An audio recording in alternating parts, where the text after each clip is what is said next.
rides from strangers.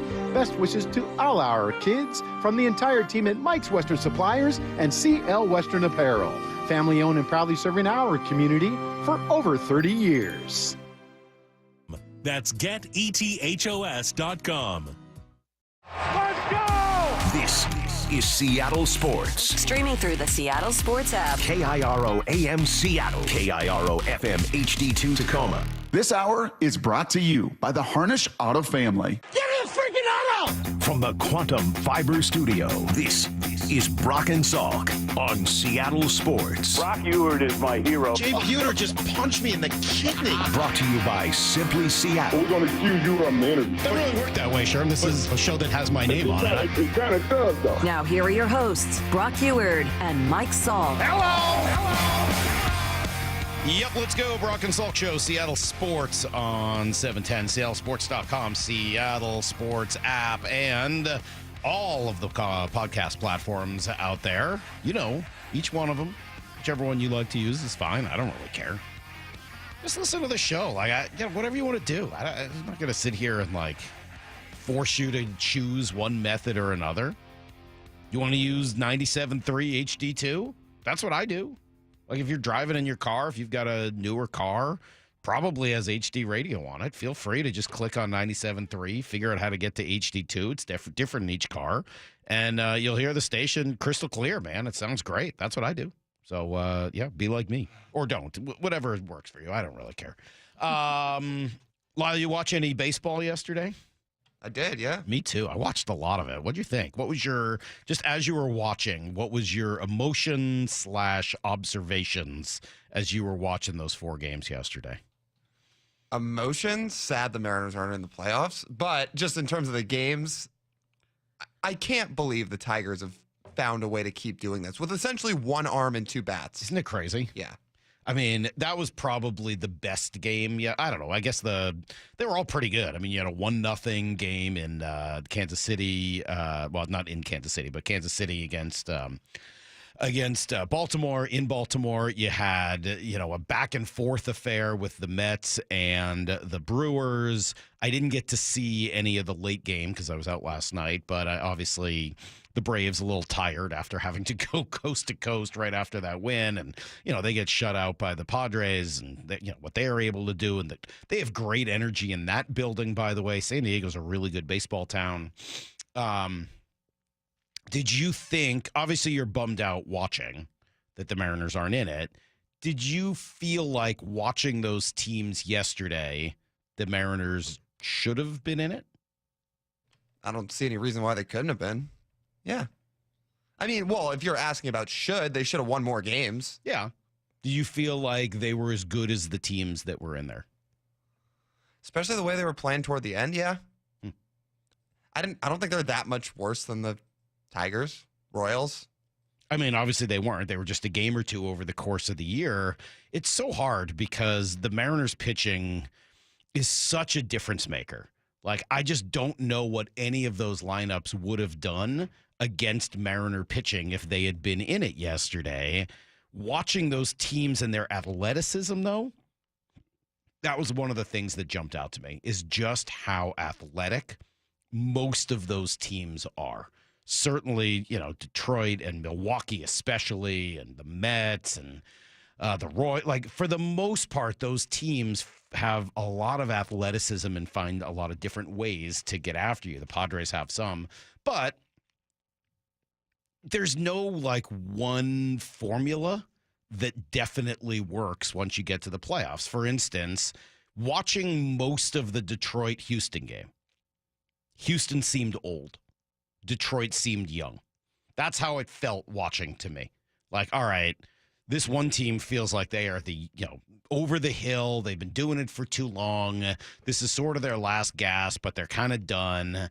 And this other team, Detroit, feels young and energetic and this and that. And you start thinking, okay, maybe things are over for Houston. Then you watch the 9th inning, and it's all of those older guys on the Astros are the ones who came up big in the 9th inning. Now, they didn't end up getting over the top, but, man, you see just how hard it is to get out big-time, experienced veteran bats who can really hit. Jordan doubles to start that inning, right? And then you get a hit from Bregman, and eventually they were one batter away from getting to Altuve.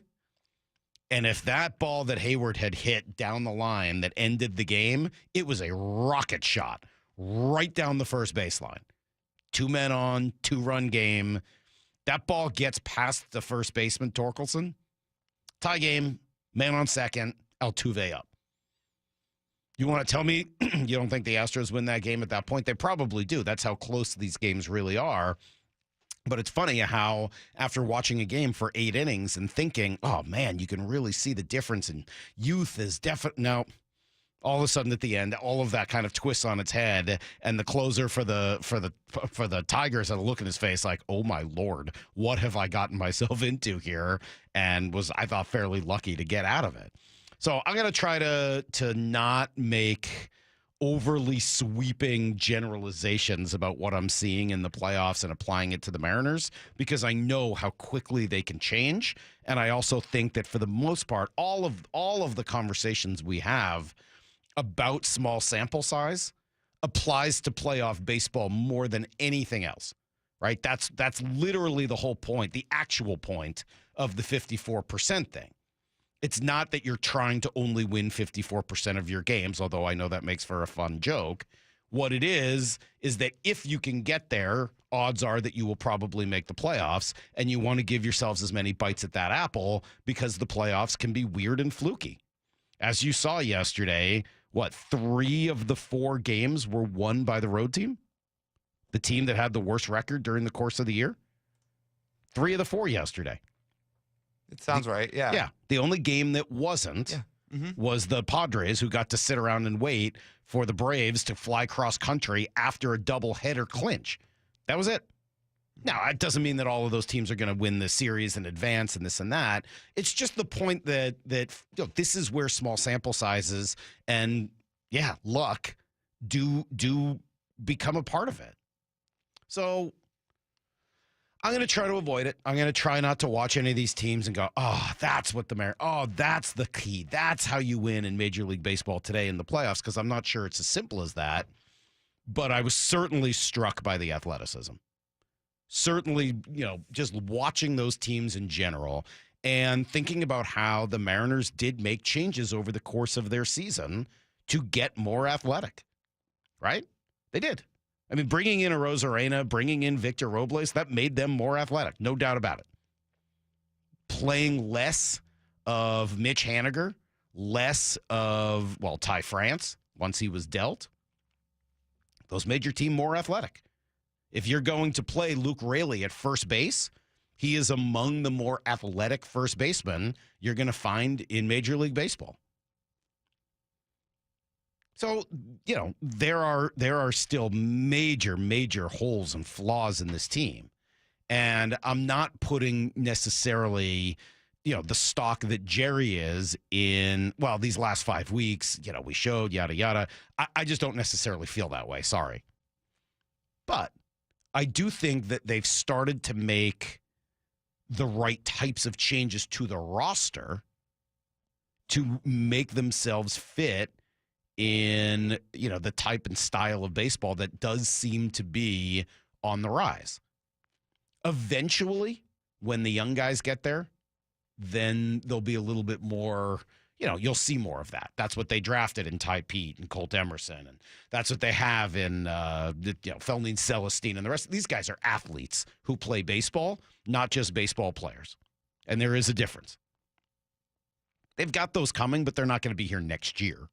So what are you going to do in between to make your lineup more athletic? All right, Shannon mentioned, yesterday, 2 days ago, that she saw a pretty good opportunity for Josh Rojas to move from third to second. Okay. Shannon's usually doesn't say things like that without a good reason. So I get that. Josh Rojas's bat plays a whole lot better at second base than it does at third. You got to find the type of, young athlete that can come in and play third base, because you don't really have a ton of speed and athleticism at short. You're not going to have it at second base if you put Rojas there. You don't need it at every single position. But how are you going to accomplish that? Yeah, all right. I think these are the types of conversations this team's got to have in order to get closer to the style of baseball that they want to play. Unless you say, all right, we've got enough of that. Where's my thump? Well, hopefully your thump's going to come from Julio and Cal still. Still think that's the goal. That's where your thump comes from. I saw a rumor. What was that rumor? They're going to go after Pete Alonso? No, that doesn't feel right to me. And it's not that I don't like Pete Alonso. Was Bob Nightingale. Oh, so the Mariners will not be going after. I'm sorry. Maura, thank you for pointing that out. The Mariners will clearly not be going after Pete Alonso. That doesn't seem to fit. I understand that they're going to want a veteran. I understand you want some pop. I do think that there's still room for a Justin Turner type on this team. And by the way, it's not like I don't like Pete Alonso. But I would like to see them focus maybe on the style of team that they want to be. And, man, watching the Brewers, the Mets, the Royals, the Tigers, in some respects, even the Orioles, who I know didn't win yesterday, and the Padres. There's a lot of athleticism out there. A lot of teams that can beat you in a bunch of different ways. All right, let's come right back. We'll give you guys everything you need to know, and then we'll play you Mike McDonald. It's Brock and Salk, Seattle Sports on 710. Seattle Sports, your home for Bump and Stacy. Geno Smith in the offense put up 516 net yards. They also scored a season-high 29 points. How special did he look out there? Geno was on point, man. He threw the ball 56 times. That's a career high. Had 38 completions. That's a career high. People were saying Sam Howell should be the guy. I bet y'all have calmed down with that now. I was really impressed by Geno. His leadership, his composure, getting to the line of scrimmage. He checked out of some plays. At no point did I think Geno was overwhelmed. On Seattle Sports and 97.3 FM HD2. We just want to have enough money for retirement. And travel to visit our grandchildren. I understand. That's why at Fisher Investments, we start by getting to know each other, so I can learn about your family, lifestyle, goals and needs, allowing us to tailor your portfolio. What about commission-based products? We don't sell those. We're a fiduciary, obligated to act in your best interest. So how do your management fees work? We have a simple management fee based on the value of your portfolio, so we do better when you do better. We appreciate that kind of transparency. We also check in with you regularly to keep you up to date on the markets and your portfolio. Well, what other services do you offer? As a client, you have access to resources on investing, financial planning, estate planning, Social Security, Medicare, and more. Wow, sounds like Fisher Investments has everything we need. At Fisher Investments, we're clearly different. Learn more at FisherInvestments.com. Investing in securities involves the risk of loss. When the hot water needs to be hot, when the drain needs to drain, when the toilet needs to flush, you need to do two things. Stop freaking and call Beacon. Beacon Plumbing, Heating, and Mechanical. On call and there when you need them most. 1-800-FREAKIN or beaconplumbing.net. My wife and I always loved doing everything together. Jiu-jitsu, kayaking, and intimacy was always on point. It was around my early 30s when I noticed a downward trend. Watching a lot of TV, putting on weight, and just full of self-doubt. I had tried another men's clinic with disappointing results. It's the personalized treatment I receive at Revive Men's Health that has been the complete game changer for me. I've got my energy and motivation back, I'm feeling stronger than I did in my 20s, and it made me a much better husband to my wife. This is Dr. Andrew Allshouse of Revive Men's Health. If you're always feeling tired or moody, or your sleep is poor, you have low libido, you may be suffering from low testosterone. Book your free T-check and exam. Call Revive Men's Health Seattle at 206-529-1111. That's 206-529-1111. Or visit ReviveMen'sHealth.com. Stream every Seattle sports show with the Seattle Sports app. Brought to you by Fred Hutchinson Cancer Center. Get new videos, podcasts, and articles on the Seahawks and Mariners from your favorite Seattle sports personalities daily. This college football moment is brought to you by Serve Pro. College football teams have moments they recovered from and made it like it never even happened. For instance, TCU walked into the locker room at halftime in the 2016 Alamo Bowl, down 31-0. The Horned Frogs stormed into the second half and erased a 31-point deficit to force overtime, and eventually won it in the third overtime, 47-41. Serve Pro, like it never even happened.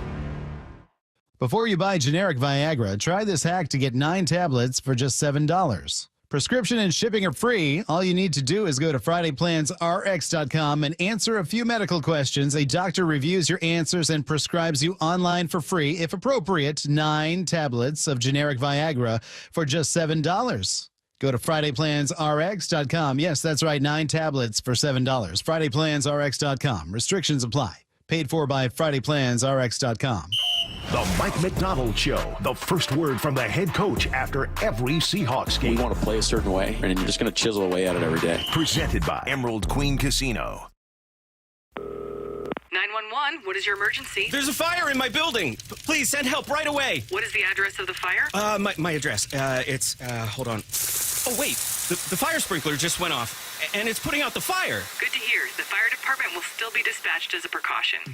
Fires are fast, but fire sprinklers are faster. Fire sprinklers get water on a fire immediately to protect you and your property. Install fire sprinklers in your home or business today. Brought to you by Puget Sound Area Fire Protection Contractors. Have you tried the dining district at the Bellevue Collection? Grab lunch with friends, meet up for happy hour, and stay for dinner and beyond. You can sample international flavors and local favorites from talented chefs. Try a new cocktail on a rooftop bar or watch the game with friends and explore the lively nightlife scene. The Dining District at the Bellevue Collection, where your taste adventure begins.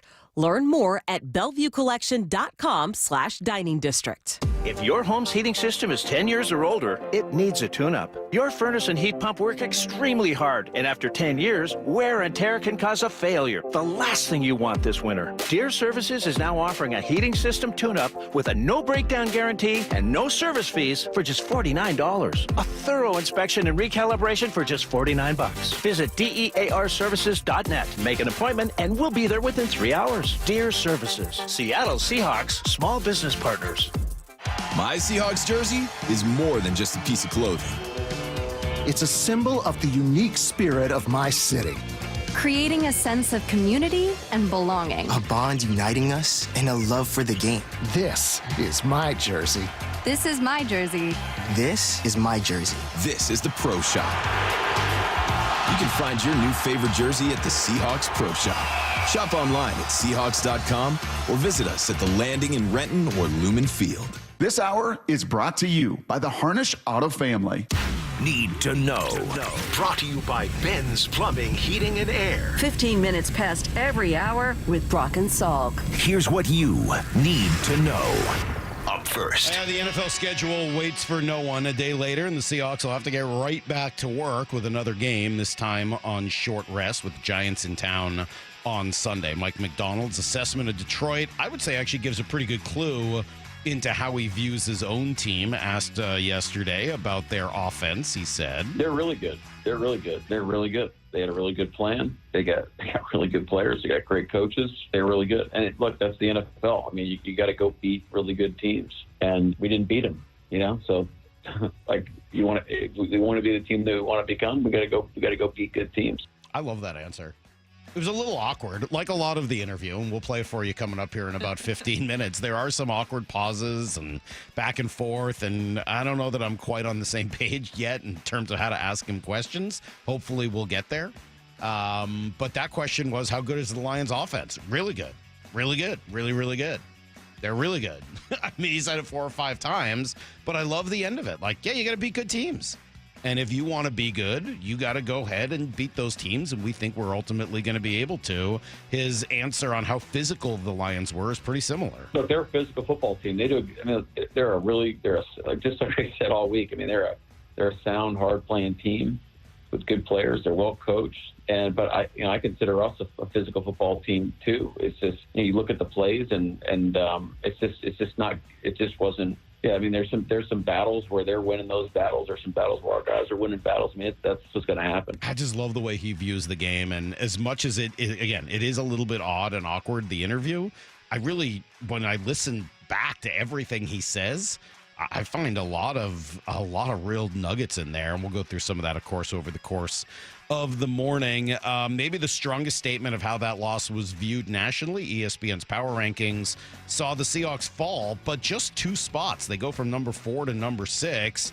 Obviously, people were not that troubled by the way they played. Heck, Mike Golick Jr., who will join Bump and Stacy this week, he might like them even more than he did before. I somehow came away from last night just as impressed with this Seahawks team. Geno Smith, if he's not in your top 10 lists of quarterbacks currently playing right now, I don't know what you're missing out there. Buying time, making things happen, his ball placement, all these things, I walked away reminded that Geno Smith is on his best day still one of the better quarterbacks in the NFL, despite the very circuitous story that he took around professional football. Yeah, lots of good stories. We'll see how they bounce back from their first loss. Here's the second thing you need to know. All right, what a start for the Major League playoffs yesterday. Plenty of underdogs coming out on top. They started with the Tigers shutting out the Astros for 8 innings before things got real tense in the ninth inning, rather. Double for Jordan, couple of singles. Suddenly he had bases loaded, 2 outs. Jason Hayward at the plate. Crowd on its feet. The 2-2. Swinging a liner. Caught at first by Torkelson. That's the ball game. The Tigers take game 1, 3-1. I will say that's the one play in baseball that with the angles you get on television, you have no idea what's happened. When you see a rocket shot down the line like that, you have they can't get to the first baseman shot quickly enough for you to see what's happened. So you're sort of just at the mercy of the announcer. And when they say he's caught, you're like, oh, wow, fascinating. Anyway, Brock, I know, will be super happy as Detroit wins. Let's see. Then you came to Kansas City. They go to Baltimore. They shut out a pretty good lineup. Cole Reagans went 6. Everyone else combined, they allowed just 5 hits total. Bobby Witt Jr. drives in the only run. Bobby Witt, who has popped to second and popped out in foul ground to first. First pitch. He swings, laces it into left field. A base hit for Bobby Witt. Garcia jogs in from third and scores. And the Royals strike first in game 1. It's 1-0 in the 6th. Yeah, a lot of good young players in that series, and Bobby Witt comes away with the only RBI. Mets and Brewers played a wild one. New York came out on top, 8-4. Braves unsurprisingly struggled to go across the country the day after clinching and playing a doubleheader, and they lose last night to the Padres. In fact, shut out 4-0. Big 2-run shot from Fernando Tatis Jr. Here's the third thing you need to know. All right, so am I reading right? Davante Adams now going to be a trade candidate? Okay. Did I see and hear right yesterday that there are others suggesting that Miami deal Tyreek Hill? Yes. Here's John Middlecoff. Miami is that putrid. They were unwatchable tonight. And Tyreek Hill has such a unique skill set. Should the Kansas City Chiefs trade for him? Then I did a little digging, talked to some birdies, and it was like, that is 100% not happening. Like, the Chiefs aren't going back down that road. That's an X. They're not calling for a booty call. Even though, like, my first thought was, God, you just plug and play. I bet it'd be sweet. He's still really good. I do think Miami should trade him. Okay, so, again, I think you know why I'm bringing this up. And, yes, it's the Salk narrative that nobody likes. And I'll keep beating the drum even though nobody really seems to want to hear it. I don't want to pay a wide receiver a tremendous amount of money. I just don't think it's a great use of your resources. And as you see, the Raiders now start to think about trading Davante Adams, as Miami maybe, we'll see, would think about trading a Tyreek Hill. Every year, it just seems like we have these same questions, and every year there's more and more talented wide receivers that join this league. They're important. It's a very important position. I'm not saying you don't want to have one of the good ones on your team, but there's just no way I'd be willing to spend an incredible amount of money, top dollar, on DK Metcalf. Now, maybe this trade or whatever will give you a little sense as to what he might be worth, but that is just not a path that I would want to go down. That's everything you need to know. 1:15 every hour here on the Brock and Salk Show. Should remind you guys you can get ready for Thursday Night Football as your Seahawks take on the Niners October 10th. Seattle Sports is looking to give away 4 tickets to watch this rivalry in person. All you got to do, open the Seattle Sports app, click the Win tab, and find out how. Now, if you don't already have the app, what are we going to do with you? You don't have the app and you still want to win Niners tickets? I just don't even get it. In any event, simply text app. We're going to help you out, even though you don't deserve it. Text app to 866-979-3776, and we'll send you a link to download. Enter daily to increase your chances to win, and you got some time. This contest runs through Monday, October 7th, so you can keep entering for more chances to win.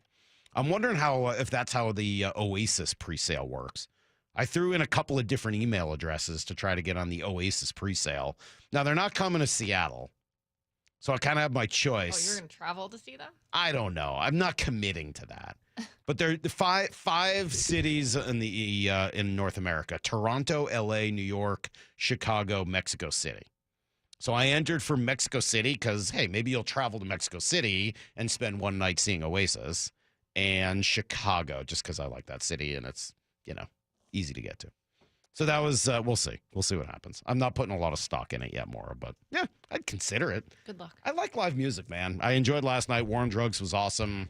I just like going to see live music. And yeah, I would like to see Oasis when they come around. All right, you want to hear Mike McDonald? Stick around. You'll do it next. Brock and Salk, Seattle Sports on 710. Seattle Sports, your home for Wyman and Bob. Ken Walker is just a different kind of guy out there. He's a lot faster than I feel like I've given him credit for. He's different this year. I don't think he was that fast. I didn't. And I don't know, maybe I'm getting old, but he just looks so explosive. I think Ken Walker is elite, and I think Charbonnet is good. But Ken Walker, man, those feet are just constantly going. And really, both of them have that characteristic. On Seattle Sports and 97.3 FM HD2. All right, let's talk about something that you probably don't think about much, and that would be your attic and crawl space. You may not be thinking about it, but this time of year, rats, rodents, mice, they could be, because they're looking for someplace dry and warm, especially as the nights are getting colder, and eventually we all know the rain is going to be coming. Well, if they get in, then they start messing around, and maybe they destroy your insulation, and now your heating bills go up, and it's colder in your house. This is all a long way of saying Crawl Pros will go where you don't want to. And now they're partnering with Puget Sound Energy to provide special rebates on insulation work. So if you're a PSC customer and your home was built before 1990, you might qualify to receive a rebate on up to 95% of the cost to properly insulate your crawl space and attic. Take advantage of these huge rebates today. Call Crawl Pros and see what's going on back there, and learn what energy rebates you might be eligible for. If you're worried about critters, mold, water damage, insulation issues, or anything else related to your crawl space or attic, schedule a free corner-to-corner inspection at crawlpros.com. In business, service is everything. Cintas delivers what you need to better serve your customers. Whether it's freshly laundered work apparel for almost any job imaginable, tested and inspected fire protection systems, first aid and safety supplies, on-site AED training, or mops and restroom products, stocked and ready when you need them. Better work days happen together. So visit Cintas.com. Oh, I'm ready! And get ready for the workday. Order for Jennifer C. Is this my double shot, double cream, double froth, double pump, double hot, double whip, double sleeve? Yeah. Can you handle that much caffeine? Hey, did you know Discover automatically doubles all the cash back you've earned at the end of your first year? Well, I do now. Seriously, did you know Discover automatically doubles all the cash back you've earned at the end of your first year? Yeah, you just said that. Did you say I just said that? Yeah, I'm cutting you off. Did you say you're cutting me off? You earn, we match. Unlimited cashback match. See terms at discover.com/creditcard. All right, gentlemen, this is Emmett Smith on behalf of Depend, and I've got the perfect play. Run straight to your doctor's office for a life-changing kit. Because when prostate cancer is caught early, it's up to 99% treatable, and one blood test might be all it takes. And now through November, Depend is donating to the Prostate Cancer Foundation for select purchases. Talk about a great play. From September 1st to November 30th, Depend is donating 40 cents to the Prostate Cancer Foundation for Depend Shield Guards RealFit products purchased in the U.S. up to a maximum of $300,000 void in Mississippi. Check it out, the new iPhone 16 Pro with Apple Intelligence. At Verizon, you can get it when you trade in any phone from one of their top brands. Any? Any. Even if it's 4 years old? Yeah. Even if it's 4 years old and I drop it on the sidewalk? Yep. Even if it's 4 years old and I drop it on the sidewalk, then a scooter runs it over, so now it's not just old and cracked, but shattered? With Verizon, the answer is always yes. New and existing customers can trade in any phone from one of our top brands in any condition for the new iPhone 16 Pro with Unlimited Ultimate. Trade-in terms apply. See Verizon.com for details. Apple Intelligence coming fall 2024. What's up, everybody? Michael Bumpus here.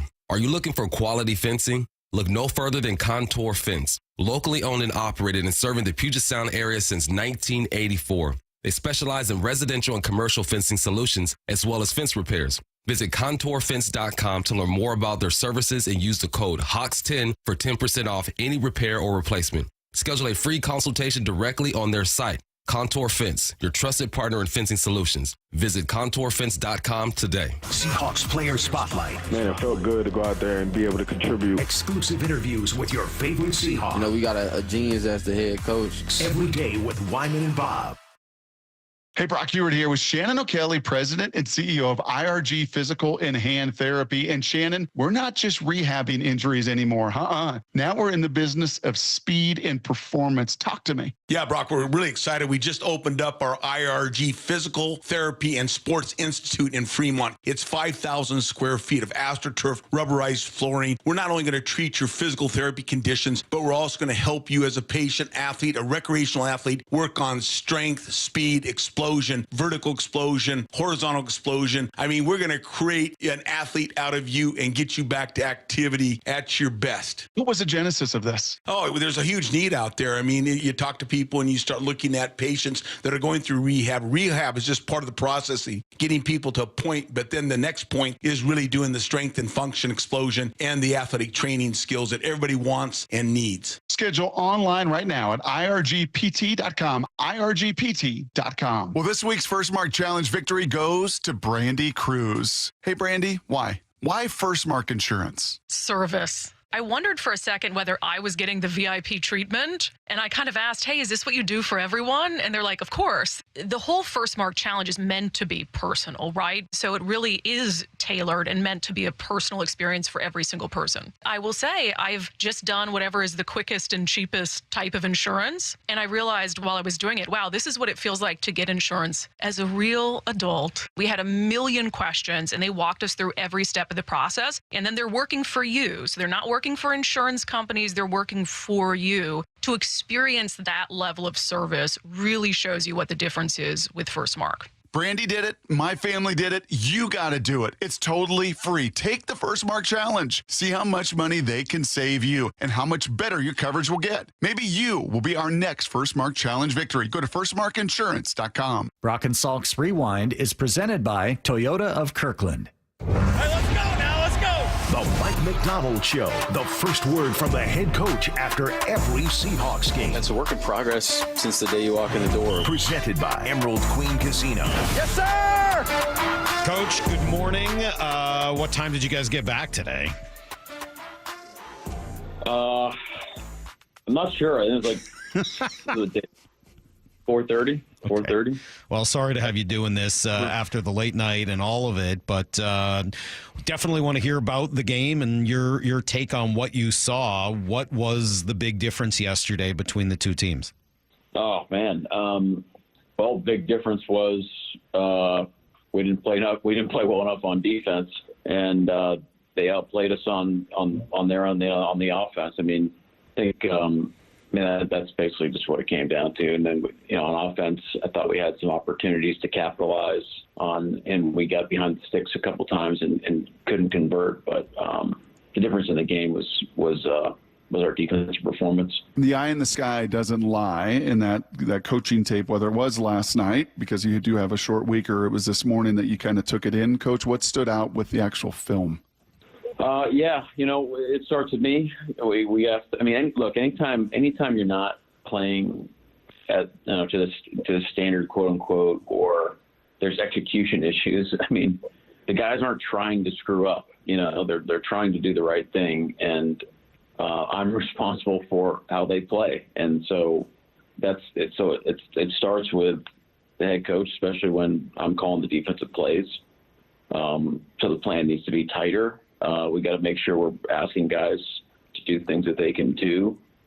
I think I can call a better game in certain situations, kind of diagnose what's happening better in real time. And then, our challenge to the guys was say, let's also look inward, which I know we're going to do. And we're making some uncharacteristic mistakes communication-wise and, leverage-wise in terms of technique and how we leverage the football. And so the good news is those things are correctable, but, we're on, like you said, we're on a short week, and we got to go to work, and we got to make it right so we can move forward. How much of your game plan for that is affected by having 5 starters out of that game on defense? Yeah, I think Greg asked me that last night. And maybe this isn't the right thing, but I felt like, hey, we have a lot of guys that have all these guys have repped all the. I mean, they've gotten a ton of reps. I was excited to see Miles Adams play. Travis Gibson was a guy that's been playing pretty well. Tyus getting an opportunity. So we didn't want to just go like, hey, let's just take a 90-degree turn here. I mean, we're calling our stuff, and it just wasn't good enough. Can you help me understand that term communication, Coach?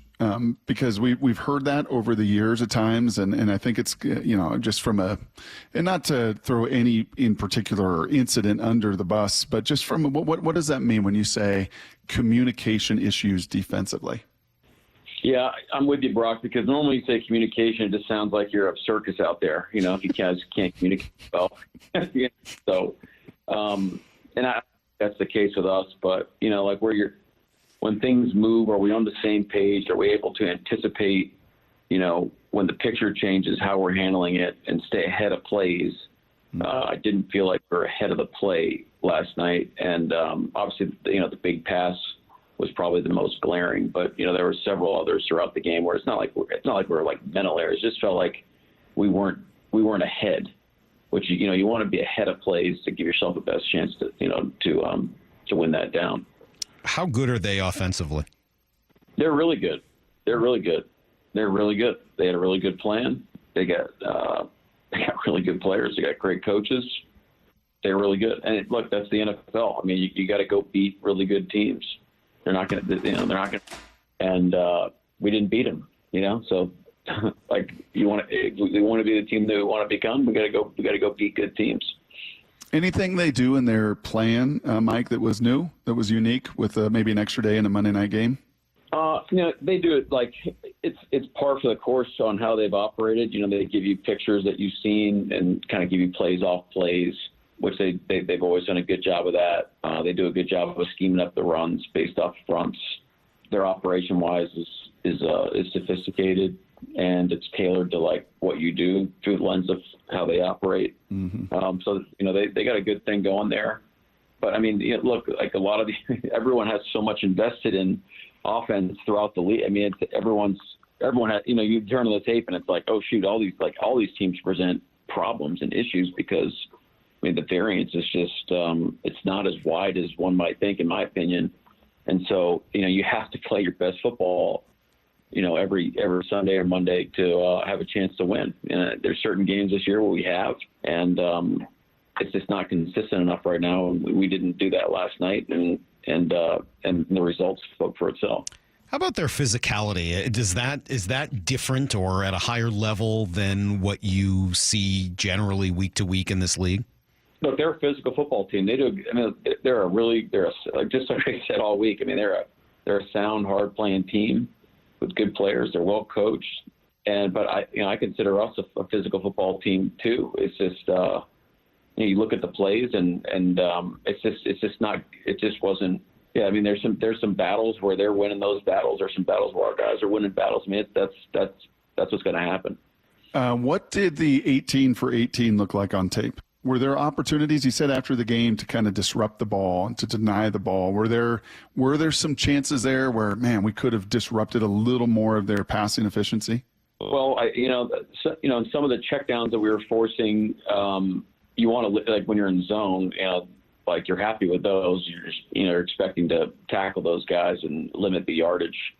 And it's a function of time, too. If he's getting to his checkdown, it means you should have time to maybe get to the quarterback, which we were close a couple times, but not close enough. So those, I would say that's not a concern. The second level routes, we need to be able to play better in all of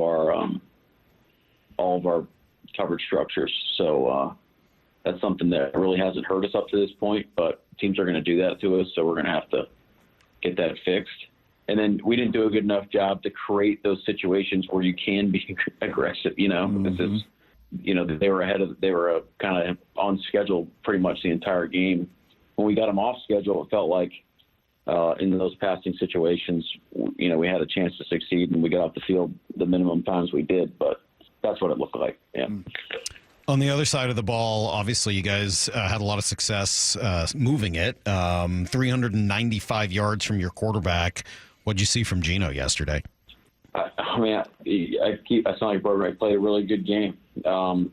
They gave him some hard things. He was like there's the way they rush, and like with Aiden there, you don't have forever back there, and so he's making fast decisions. I think our guys are getting their spots well. In the way the game played out, we needed him to do that. We don't want to. I love Gino having massive amount of stats, but I don't know how many times he dropped back. But that's not a consistent winning formula. But the guys did what they needed to do to keep us, alive, and keep us in the game and give us a. I thought going into that, fourth downs, even going into the fourth downs in the low red there on the second to last drive, I felt like there was a pretty good.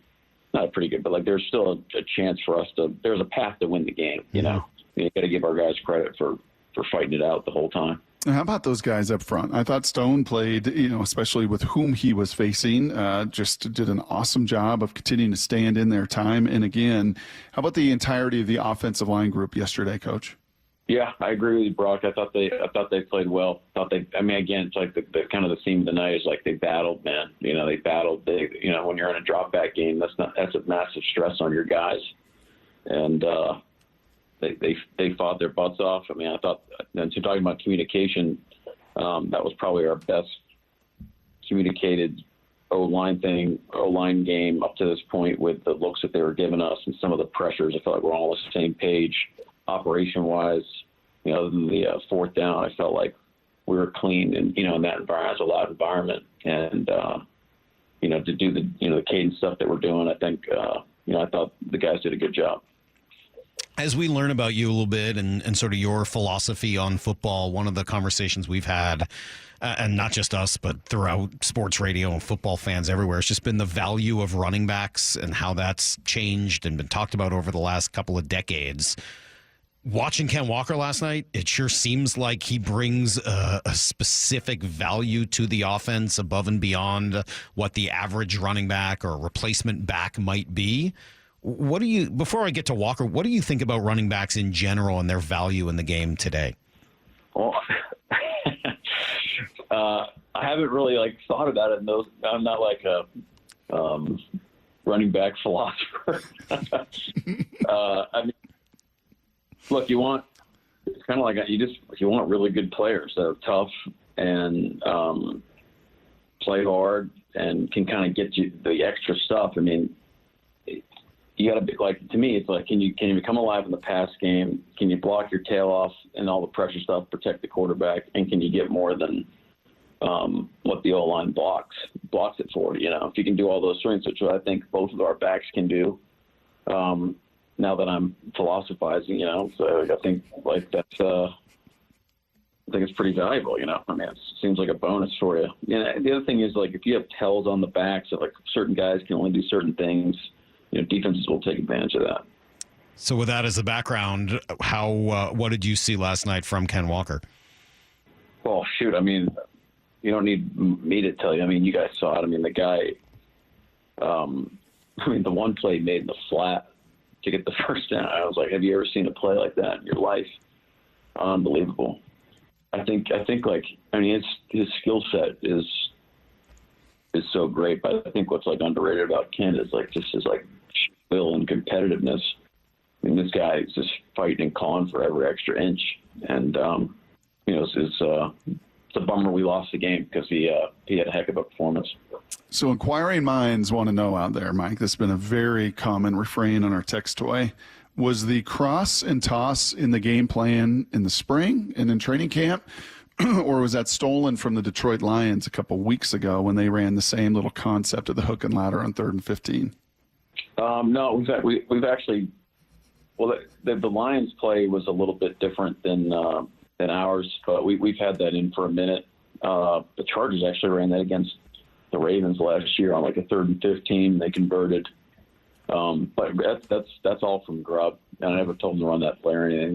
We've had that in for a while. Can you take us back I forget, was it DJ we were talking to last week? No, it was Joel Klatt we were chatting with last week, and just kind of talking about his experience and background that he had with you and Michigan, coach. And then just, you look at now what you have around. What's that? You said Joel Klatt? Yeah, Joel Klatt was on with us last week. Okay, wow. Yeah, oh, well, we try. We try. We try to bring different voices on, and he was. I like Joel. Joel does an awesome job. I think he's great. And he was, just talking about a lot about your background there at Michigan, and then kind of fast forwarding, and it just struck me. And I know I talked about in the off season with the hiring and all the different staff, but now that we've had a month and 4 games to watch your operation, I mean, just to go back to that hiring of Ryan Grubb. Someone that you had really not had any background with, and how unique that is, especially in the NFL in the hiring process, and seeing what he is doing now. Is what you envisioned when you hired him, and you made that happen? Is that coming to life with the aggressiveness and the plan and everything else?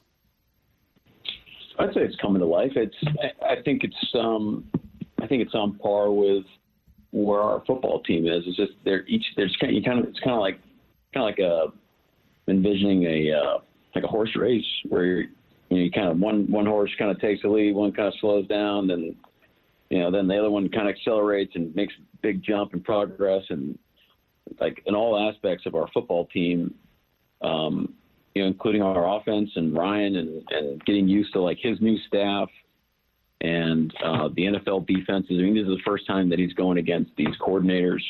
So how he's able to utilize the staff. Kind of gain all this information. That's where we're at right now, and I think he's a part of that. But I'm excited about him. I love working with him. Like I said, one of the biggest drivers behind why we felt like it was a great move was just how he thinks about the game, having answers, trying to develop this, like how we coach the quarterback, but like this mentality of, hey, like I just want to do the best thing, I want to do what's best for us all the time, all these situation stuff. I mean, we've had some really great conversations throughout the offseason every week. We're talking through all the different things, and he's right there with you, rather than just, some guys just kind of say, okay, yeah, whatever, I'm just going to do what I want. But that's not Ryan. You guys had five injured players that weren't able to go last night. Were any of them close, meaning they should be likely to be able to go on Sunday? I'd say the closest was Bake, and hamstrings are tricky. It's just like they're just tricky. It's just. Yeah, at what point, the guy's running pretty fast. He's getting some certain accelerations. I'd say he's probably the closest right now. And I'm optimistic, though. I mean, like I said last night, everybody's kind of on their own timeline. And but it's nothing that we're just going to be like, they're out for forever. It's just when they're ready to come back. So that's kind of where we're at with those guys. There were a couple questionable calls, I guess you would call them, last night. Couple of the offensive pass interference call on Lockett, the non-call on DK in the end zone. How impactful did you think those were to the outcome of the game? Man. I mean, I'll just say this, 2-point conversions, those are high leverage plays. So when the calls don't go your way, I mean, you're going to be, you wish they went your way. So in the moment, I mean, yeah, there's nothing you can do. They're not going to pick up a flag off the ground because you're upset. Best we can do is get a proper explanation on why, so we can prevent that moving forward. And then, I am we've been talking about it this morning with 2-point review. It was under my it was explained to me that they were looking at it from the booth. So that's why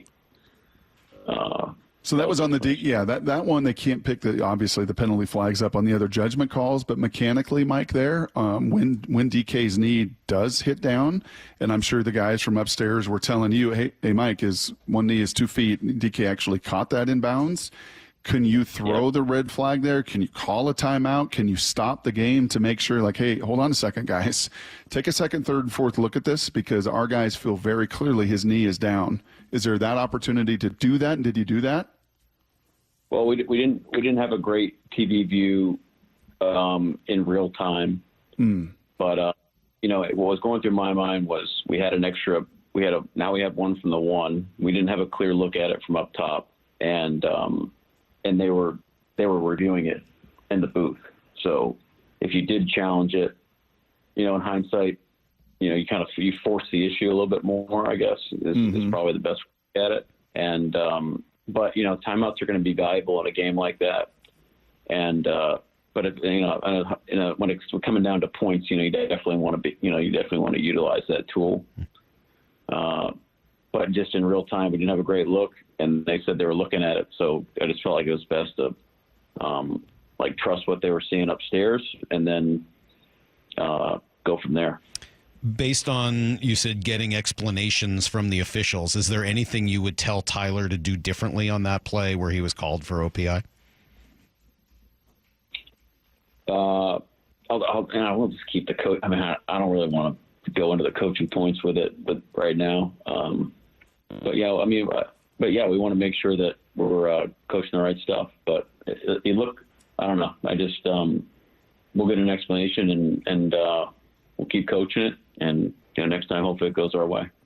Last things here for me, and I know you explained the 2-point conversion thought when you went for it early. Can you kind of walk through the different data points, and was that something A, going into the game, and then B, as the game was unfolding, it became really clear and kind of a green light decision? Well, yeah, I mean, it does favor going, without going through all the numbers. It does favor going for 2. Just play it out.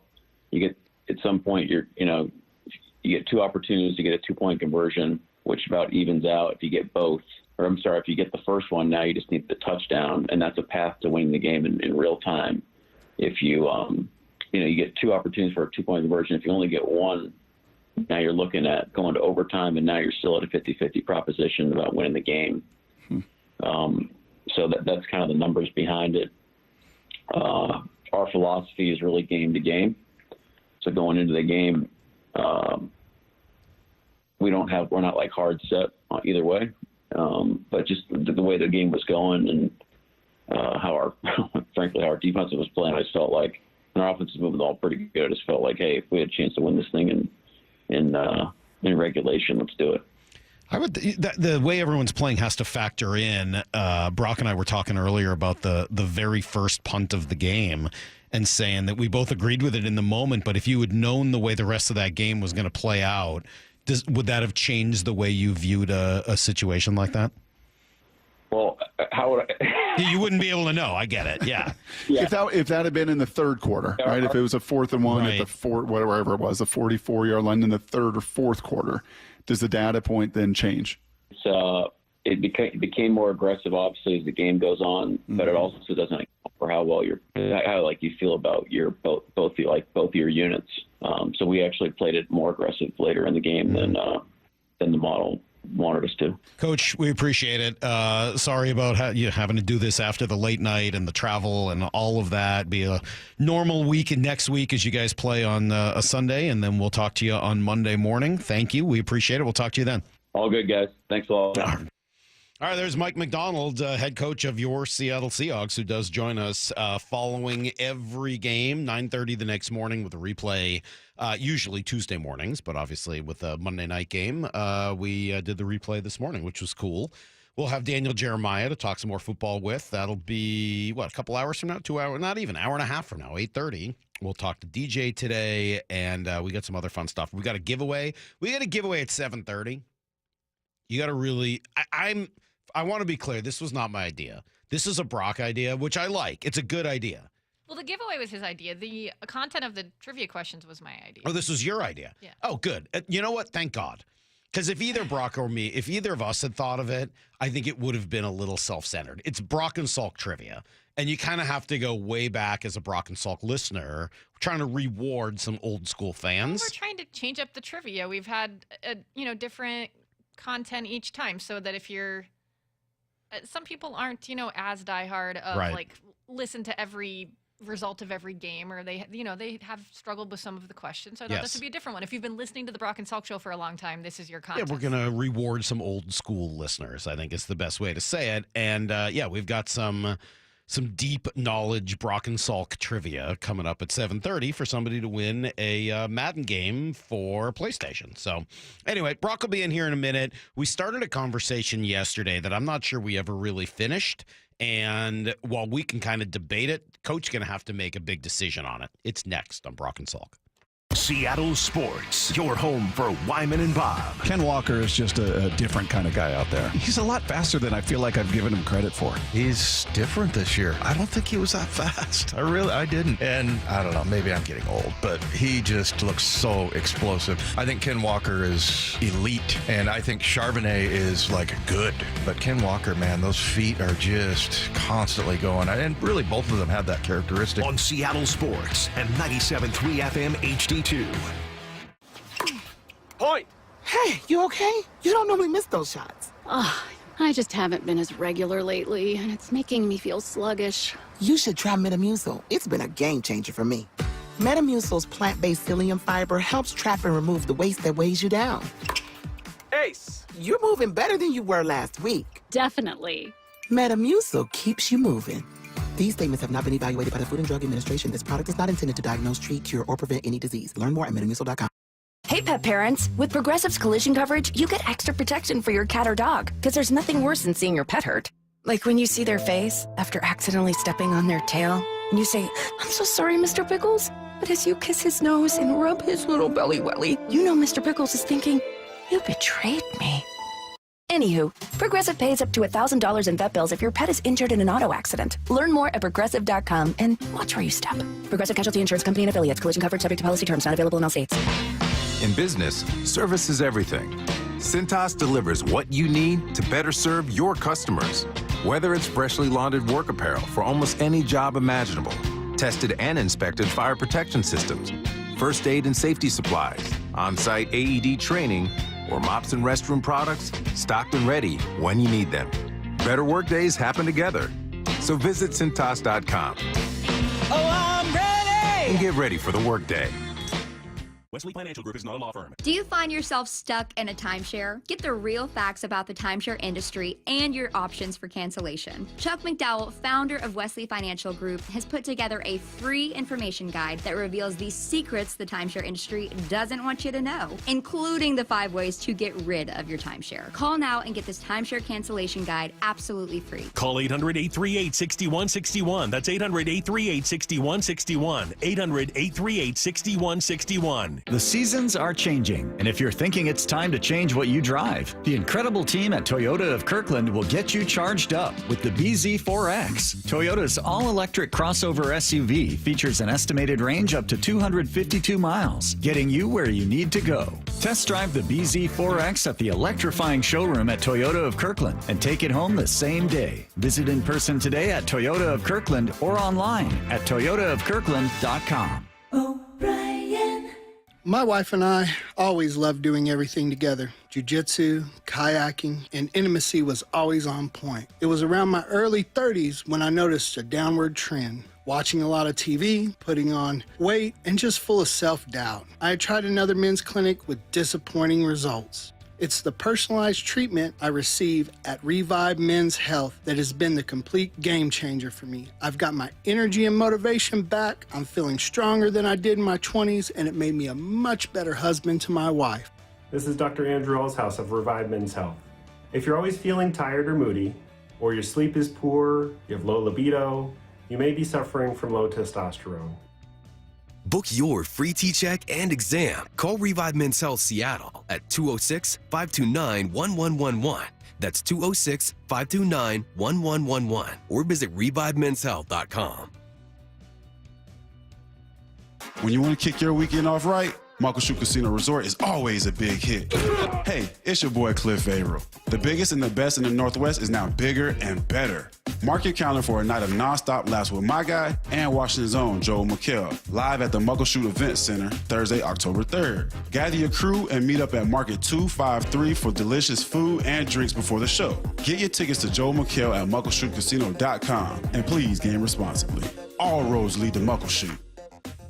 This college football moment is brought to you by Serve Pro. College football teams have moments they recovered from and made it like it never even happened. For instance, TCU walked into the locker room at halftime in the 2016 Alamo Bowl, down 31-0. The Horned Frogs stormed into the second half and erased a 31-point deficit to force overtime, and eventually won it in the third overtime, 47-41. Serve Pro, like it never even happened. Before you buy generic Viagra, try this hack to get 9 tablets for just $7. Prescription and shipping are free. All you need to do is go to FridayPlansRx.com and answer a few medical questions. A doctor reviews your answers and prescribes you online for free, if appropriate, 9 tablets of generic Viagra for just $7. Go to FridayPlansRx.com. Yes, that's right, 9 tablets for $7. FridayPlansRx.com. Restrictions apply. Paid for by FridayPlansRx.com. This is Seattle Sports. Streaming through the Seattle Sports app. KIRO AM Seattle. KIRO FM HD2 Tacoma. Home of the Seahawks, Mariners, and everything Seattle sports. This hour of the Brock and Salk Show is powered by Star Rentals, preferred supplier to the West's best contractors. Get me a freaking auto! From the Quantum Fiber Studio, this is Brock and Salk on Seattle Sports. Brock Heward and Matt Marcus. Sorry about just Mike. Presented by Simply Seattle. Heward, not exactly Joe Cap there in the pocket. Now here are your hosts, Brock Heward and Mike Salk. Man, lot of texts here, Brock. Lot of text messages. What did you do? Me? Yeah, what happened? I didn't do. Why would you assume it's me? Well, you must have said something in the end last segment, and text toys. We were just replaying McDonald. Oh yeah, that's right. 253 says my takeaway from this interview is that Mike McDonald hates Joel Klatt. That was kind of an awkward exchange, huh? Yeah, made more awkward by his phone kind of fritzing out for a second in the middle of I thought it. that he thought Brock was trying to name drop. Yeah, because he went DJ straight from DJ to Joel Klatt. Yeah, could have been that. Oh, interesting. He could have been calling Brock out for name dropping. Maybe he doesn't like Joel Klatt. Maybe he loves Joel Klatt and was super excited to hear his, not expecting to hear his name on the broadcast today or yesterday. True. Yeah, I don't know. I don't know what was going on there. It's a different interview, right? Yeah, I'm going to lean into probably that first one. That like kind of as Schneider would do to me if I start name dropping. Oh, Joel Klatt, huh? Yeah. Who did you say? Oh, really? Oh, why don't you pick that one up? Yeah. What the name you just dropped again? I'm gonna probably lean into that one maybe more than others. No, it's the same way that he answers Salk. If you listen to his press conferences too, it's kind of like he is as a play caller. I'm sure he's just processing. Mm-hmm. Right? It's not just starting to. There's a lesson to be learned. It's probably not for great for sports radio. If I was this way all the time, I think you'd be done with me, as I was nodding along with you early in my career. But just think before you speak. Mm-hmm. Right? Just process. And I think for him, just as an analytical guy, and I love what he said yesterday too about, we were catching everything. We were never like a play ahead. We were never anticipating it. Everything was on their heels. I'm paraphrasing a little bit. Yeah. But it just had that kind of feel to it. And yeah, when you ask him something, he's going to process, well, where are you going to go with this? What is this going to sound like? How do I make sure, like all of the kind of iterations and machinations to make sure that'll make a headline. Like a good defensive coach, he's going to try to figure out how you're coming at him. That's exactly right. Which, again, yes. I really don't feel like we're trying to do, but I understand sort of, look, he's new to this, new to us. And, I hopefully, we'll see. We'll see where, anyway. So that's him yesterday. He's got a decision to make this week, Brock, or maybe a few of them that I thought I would ask you about more, and I started this conversation early yesterday morning. You got 6 guys that are injured, right? The four that were ruled out last week, plus Baker, who didn't make it, and Love, who was injured during the game. 6 guys, okay? You got a short week. So there's not a lot of extra time to get them back healthy. Mm-hmm. You're playing the Giants at the end of this short week, who are bad, right? I mean, they're a bad team. Don't listen to Colin Cowherd talk about them. Oh, really? He thinks they're a good team? Oh, yeah. He thinks they're absolutely set up for total success. Dominant defensive line, number one playmaker, stud tackles. They Set up for success, sure. But right now, not very good. And they're going to be coming across the country. Mm-hmm. The week after that, you have another short week because you're playing on Thursday Night Football, and you're playing the Niners. And very clearly, the Niners are your top competition for the division. They're the team it would benefit. If you could beat any team in this league, who would it benefit you the most? Yeah. It would be San Francisco. And it's obviously hard to imagine doing that without being a lot more healthy than you were on Monday night in Detroit. So how willing are you to rest guys that might be able to go against the Giants in order to make sure they're at full health when you take on the Niners the following Thursday? I threw away all my scribbled notes, so you may not believe me, but I had a question written down from McDonald yesterday, and we just, A, didn't get to it, and B, as that was going on, I didn't know how that play would be called. Oh, there's no way he could answer that question. The question was, I was going to frame it in this baseball, like, hey, man, I have learned covering baseball that you lose the battles to win the war. Right. That there are just times and occasions over the course of a very long baseball season that you just know, like, hey, man, you're just going to have to wear this a little bit. Hey, this is probably not going to give us the best chance, but it's the only chance to win this series. I'm glad you didn't ask this question because I don't think it would. Oh, it would not have gone well. No, Certainly I would not on the phone. Probably Colin Paisley did a little bit. So Mike, 14 years ago, in baseball, I probably would have done some of that, and then I don't think he just was not in a place that he was going to process any of that. No, I don't think so. Not after a loss. No, not after a flight home. Not on the phone. Not with a glitchy phone. We did ask him about injuries. This was his answer on whether any of the injured guys were close or who would be the closest. I'd say the closest was Bake, and hamstrings are tricky. They're just tricky. It's just. At what point, the guy's running pretty fast. He's getting some certain accelerations. I'd say he's probably the closest right now. And I'm optimistic, though. I mean, like I said last night, everybody's kind of on their own timeline. But it's nothing that we're just going to be like, they're out for forever. It's just when they're ready to come back. That's kind of where we're at with those guys. Yeah, and I think every one of the injuries really, Salk, is built a little bit differently. Mm-hmm. Like Leonard Williams' ribs, does that get to a place where you're not going to hurt it worse, or is that torn cartilage that's going to need time? Byron Murphy's was not like an acceleration thing. It was almost a trauma thing as he did the splits, and is that thing just, hey, we're not even looking at him until after San Francisco, right? I think that all of these are going to be, Boye Mafe, what is it with the knee? When did that happen? Uchenna has been building himself back up. He practiced last week, I think, with the hopes, and then it was probably hey, man, let's not take this trip. You're there. So I think each of them are their own little animal. And obviously, healthy players should play and injured players should not. Right? Correct. I mean, that I think that if you were to ask but Coach your question McDonald is about hurt this, or injured. Right. Injured what about the players guys don't in play. between, right? Yes. What about the guys where you're like, Yep. I guess I don't have a clear answer on this, and you're right. Without knowing each specific injury, it's hard to kind of gauge them.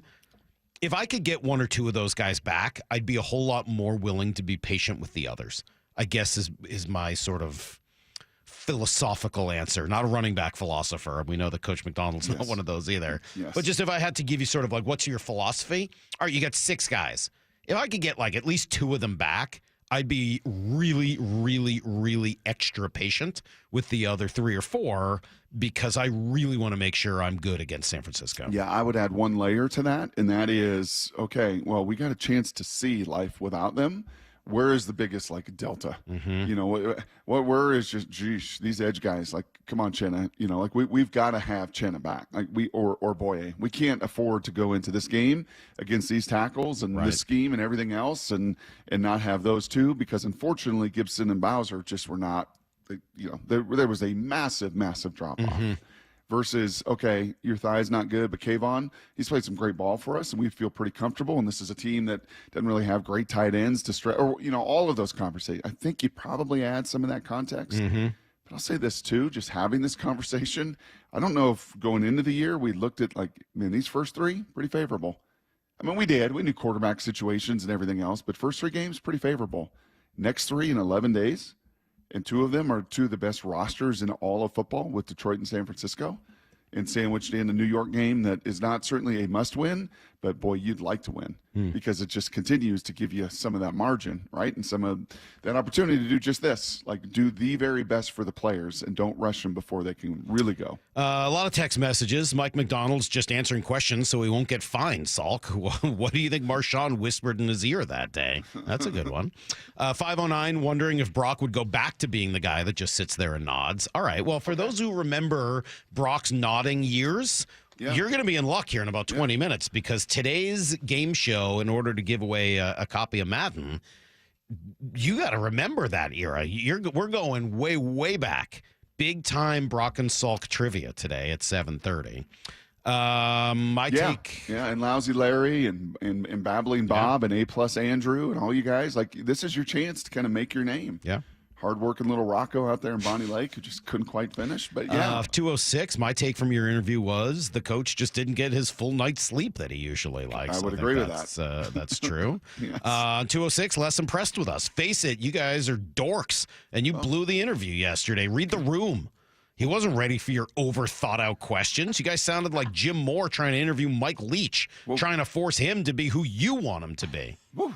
I mean, yeah, maybe. I don't know. As I said, we're still kind of learning this thing with him. Maybe that is the case. I'm open to that.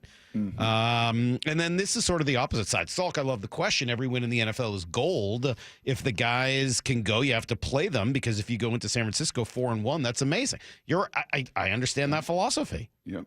But if you can win and rest guys and go into San Francisco 4-1 with a healthier team to try to beat the Niners and things can really get fun in a hurry. So, yeah. All right. We'll give you guys everything you need to know here in just a moment. Then we'll have the Madden trivia game. We'll have DJ Daniel Jeremiah at 8:30. It's Brock and Salk. Sales Sports on 710. Hawks Live. Tomorrow night from 7 to 9. Live from Bellevue Square Center Court. Join former Seahawks Michael Bumpus and Paul Moyer as they go deep on the Hawks with player interviews and opponents' analysis. We're joined now by Drake Thomas. Talk to me about the Mike McDonald defense. I think he really utilizes personnel well, and I think that the game plan and attacking teams and what they're doing is just on another level. Presented by the Bellevue Collection. Every Thursday night throughout the Hawks season. Hey, Brock Ewart here, and over the years I've had just a couple sports injuries. I mean, no big deal. Concussion, separated shoulders, dislocated fingers, dislocated ankle. Yeah, just a little bit of pain. But you don't have to play professional sports to know what I'm talking about. Painful joints from anything in the itis family, tendonitis, bursitis, arthritis, can all affect anyone and everyone. It makes it hard to do pretty much anything. And that is where, my friend Dr. Daniel Nelson from Eastside Pain and Regenerative Medicine over there in Kirkland kicks in. He has seen so many patients suffering from chronic joint pain caused by arthritis. And don't let pain stop you from your quality of life. Consider Dr. Nelson, the only doctor with over 30 years of experience in pain medicine techniques. Many have jumped aboard lately. This has been his business for over 3 decades. Give him a call this morning, 425-823-4000. That's 425-823-4000. Or visit DanielNelsonMD.com. That's DanielNelsonMD.com. O'Reilly. Need a little help? O'Reilly Auto Parts can help. Need advice? We've got advice. No matter what you need, we have thousands of professional parts people doing their part to make sure you have it. Exceptional customer service. Just one part that makes O'Reilly stand apart. The professional parts people. O'Reilly Auto Parts. You go into your shower feeling, but as soon as you reach for the Irish Spring, your day immediately gets better. That crisp, fresh, unmistakable Irish Spring scent zings your brain and awakens your senses. So when you finally emerge from the shower, 37 minutes later, because you pay the water bill so you can stay in there as long as you want, you're ready to take on the day and smell great doing it. Irish Spring Body Wash and Bar Soap. Fresh, green, Irish. Shop now at Walmart. Natchez RV Resort Phase 2 is open. Reserve your showing now for this weekend.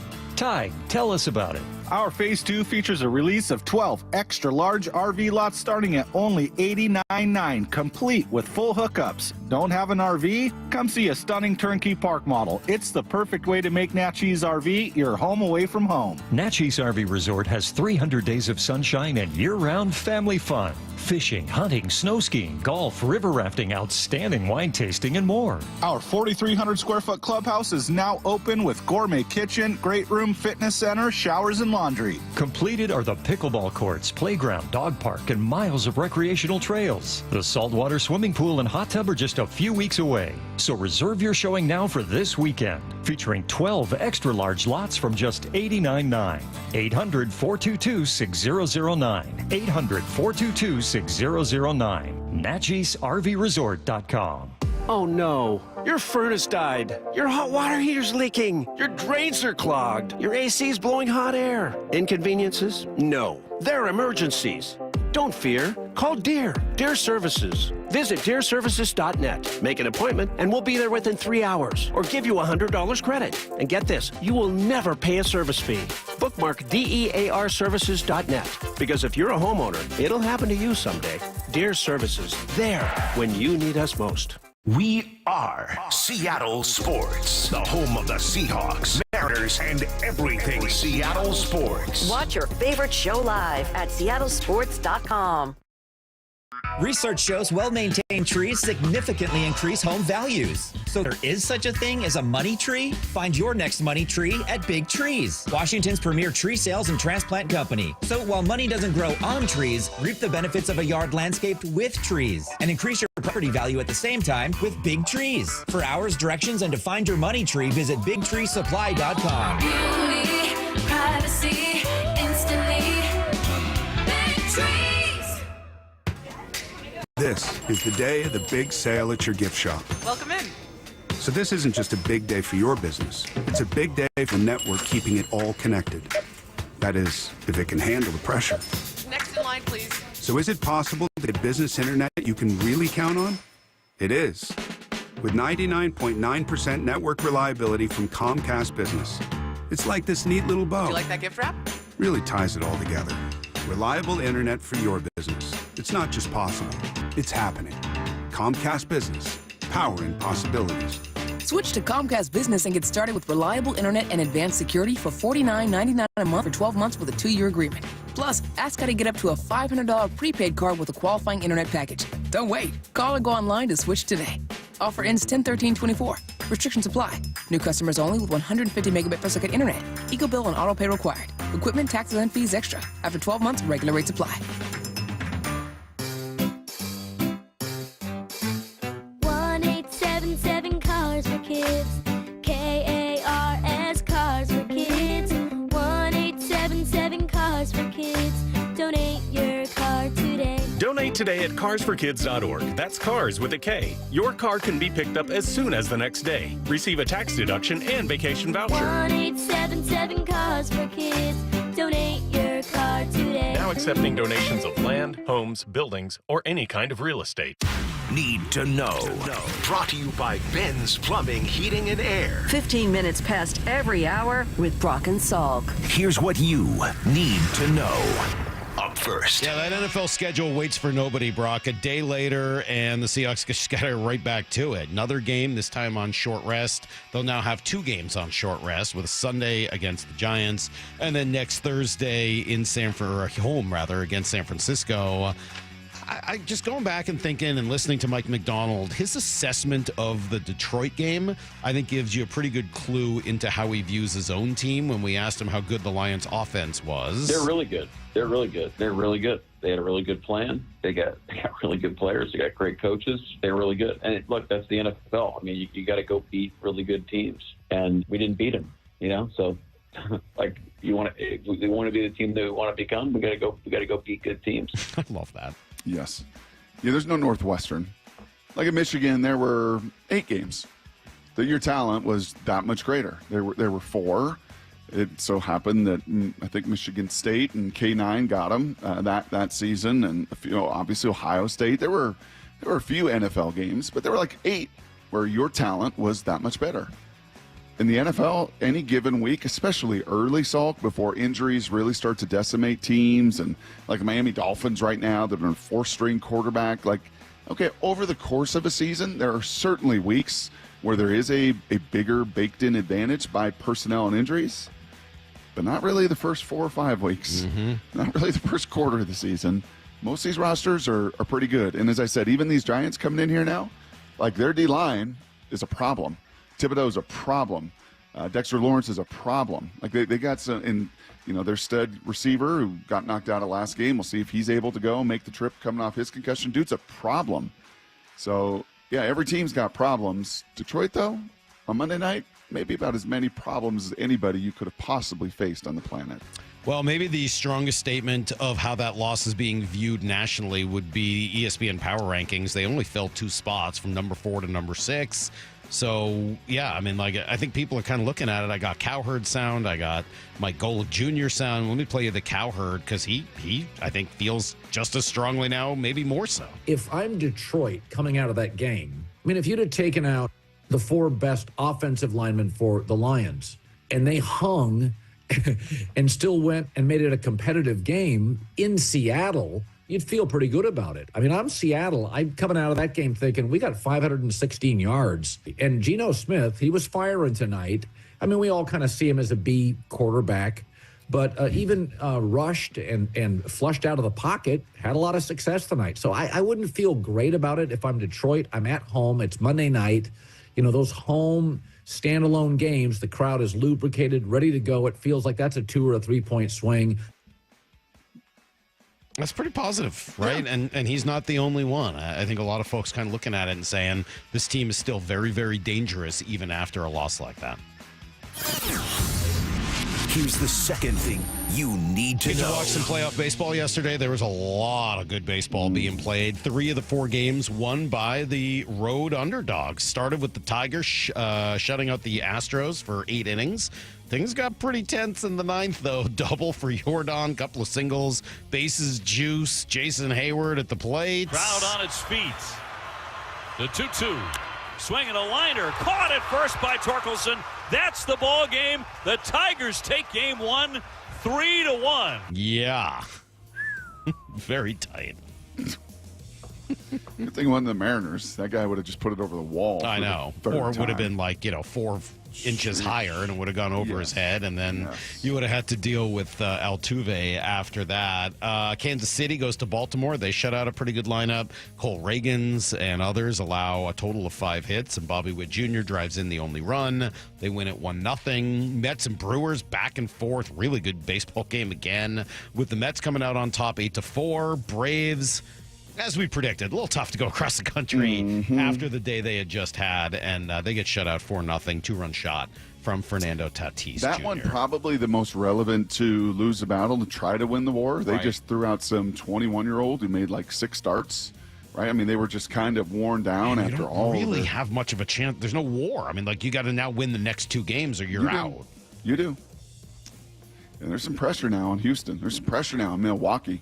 I mean, that's the thing. Like, oh, great season, do all this stuff, win this West again, be top wild card, and then, well, these 3-game sets, even though they're all in your home ballpark, you lose that first one, and there is a ramped-up pressure now to find a way to win. A lot of athleticism on display around the game yesterday. Now, it wasn't the only way to win, and I'm not saying that that's like, the be-all, end-all, but, wow, there were a lot of really good athletes. I was reminded of with that Detroit team, and we talk a lot about their chaos pitching, and that's now going to come into play. Skubal was absolutely unhittable. But I was listening to that game and reminded of that Detroit Mariners series that I was home for in particular. And I remember, like, that whole series, all they did was take the extra base.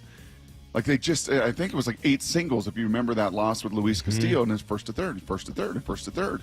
And the number of times, and they said on the broadcast yesterday, no one's even close, to getting and taking more bases than those Detroit Tigers with that aggressiveness on the base pass. Yeah, but it feels like every time you're ready to, like, commit to something, like I was watching, what's the guy's name? Jackson Churio for Milwaukee, and you're like, oh my God, this guy's athletic, and look what he does, and he's 20 years old, and it's working playing these young guys, and then the next ball, he totally misplays. It goes 4 feet over his head. The Mets end up scoring 5 runs in the inning, and there's your ball game, and you're like, man, these things really do giveth and taketh away. You got to be real careful making like a solid judgment call on what you're seeing and what you think it really means. Here's the third thing you need to know. Oh, man. You ready for my third need to know? Oh, is this the receiver thing? Oh, goodness gracious. Talk about Kelsey Plum being on the brink. Are we going to go receivers back to, DK Metcalf, and look at the receiver market, and look at Devontae Adams, and look at all these people that now want to trade wide receiver? Is this what we're going to do? Apparently not. That's everything you need to know. We do a quarter past every hour here on the Brock and the Salk Show. Maybe we'll do it at 8:15. You know what? I so much more like that reaction from you two. Not the little whack-a-mole where you put your head up and you look over at Maura and Lyle. What did I possibly say? I much more enjoy the writhing, laughing, like you just chuckling, knowing that, oh gosh, I can't even get away with this. Again, just can't even go there. All right. Maybe we'll try later. Okay. Coming up, we've got another Madden game. Remember, Brock's in Madden. Brock's one of the voices of Madden. And we've got a PlayStation Madden. Or Xbox. I thought it was just PlayStation. No, I said both. We have. Well, go ahead. The one we currently have in our possession is a PlayStation 5. I know Brock can maybe get a hold of some PS5. more. Okay. All right. So it sounds like PlayStation. You got to have a PS5. Okay. For today, Brock. Don't overcomplicate things. All right. Sorry. All right. I'll shut up. So if you have a PlayStation 5 and you would like to have a copy of Madden, we've got one for you. But you got to be an old school listener. Like if you've only been listening to this show for a little while, you probably, you just won't be able to answer these questions. I wouldn't bother. You have to have been, the show's been on the air 15 years in various ways, shapes, and forms. And you got to have listened for most of those in order to answer a lot of these questions. So if you think you can win a competition on Brock and Salk Trivia over the last 15 years, call now, 866-979-3776. And we make stars. Okay, we make stars. Lousy Larry over there at Hanford, I don't know if that's true. He's a star. I don't feel like we make Bumbling, stars. babbling Bob, tow truck driver, he's a star.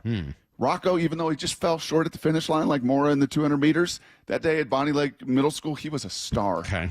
Like, it's your chance to be a star. All right. Right now. 866-979-3776. If you want to win this copy of Madden, give us a call, and we'll put you up in the competition next on Brock and Salk.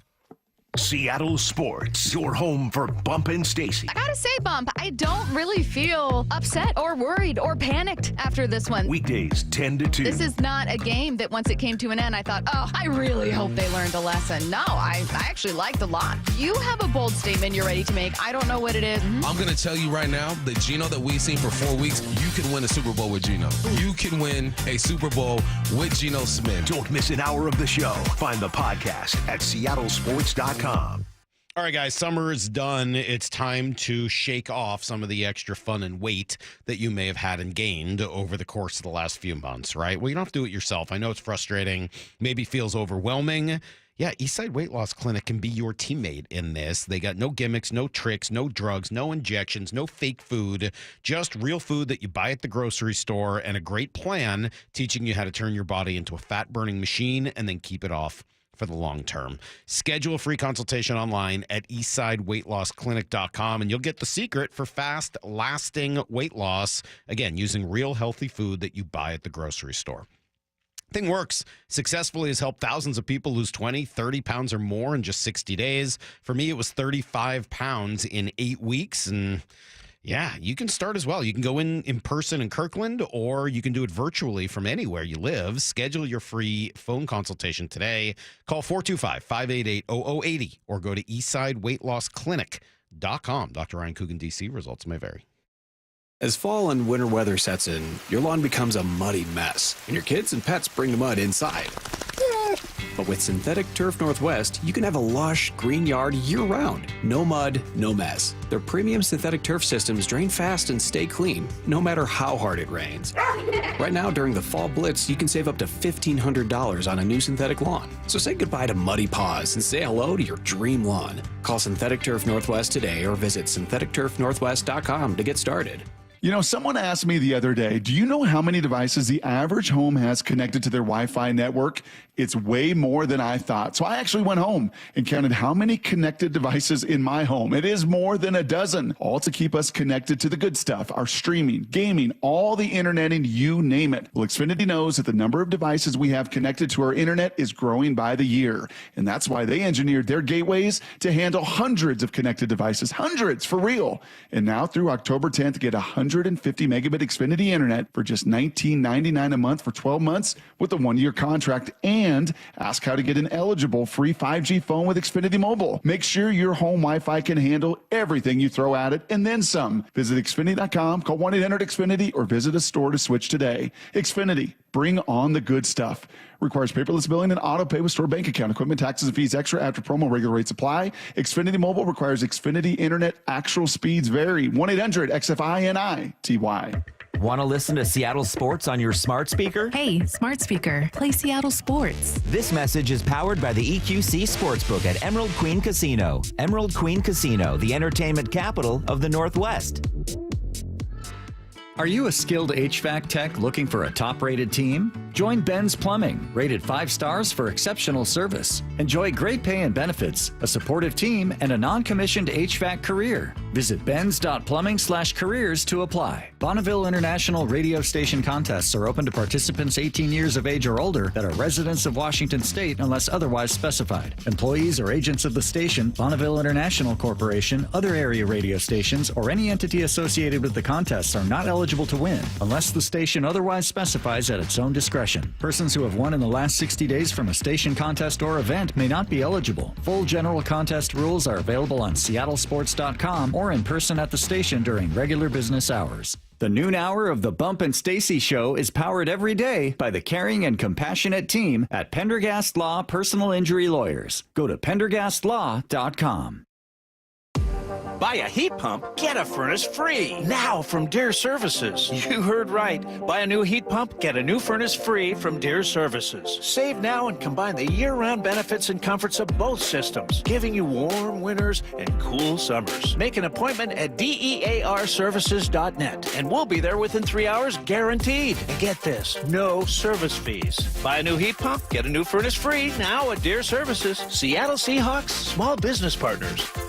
Hey, Brock Hewitt here with my buddy Shannon O'Kelly, President and CEO of IRG Physical and Hand Therapy. Over 40 clinics throughout the Pacific Northwest, Shannon. What type of staff and what are you looking for when you hire? Brock, we are looking for that person out there that wants to create opportunities to teach, instruct, and coach their patients and develop relationships with our team, our community, and then again, like I said, your patients. It's so important that we have people that are excited and positive and want to come to work and create a culture that we are striving to produce here at IRG. And that culture is what I call going towards the light. The soft skills in healthcare, the communication, the aha moments that all of us as clinicians want to do every day in our jobs, and we have it here at IRG. And if you're a physical therapist or occupational therapist or exercise technician, athletic trainer, front office coordinators, there's opportunity for you. Head over to irgpt.com/careers and apply today. irgpt.com/careers. Georgetown License reminds parents to discuss safe traveling tips with your children.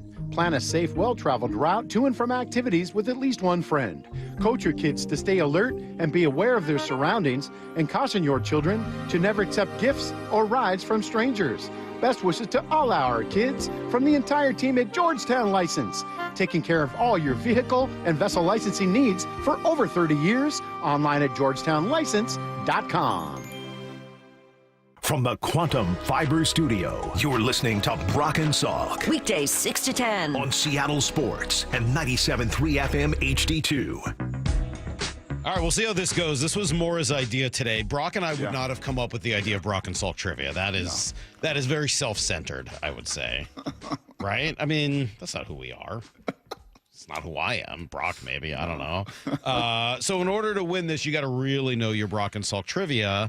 And we've got two contestants. Let me start here with Drew, who's in SeaTac. Drew, good morning.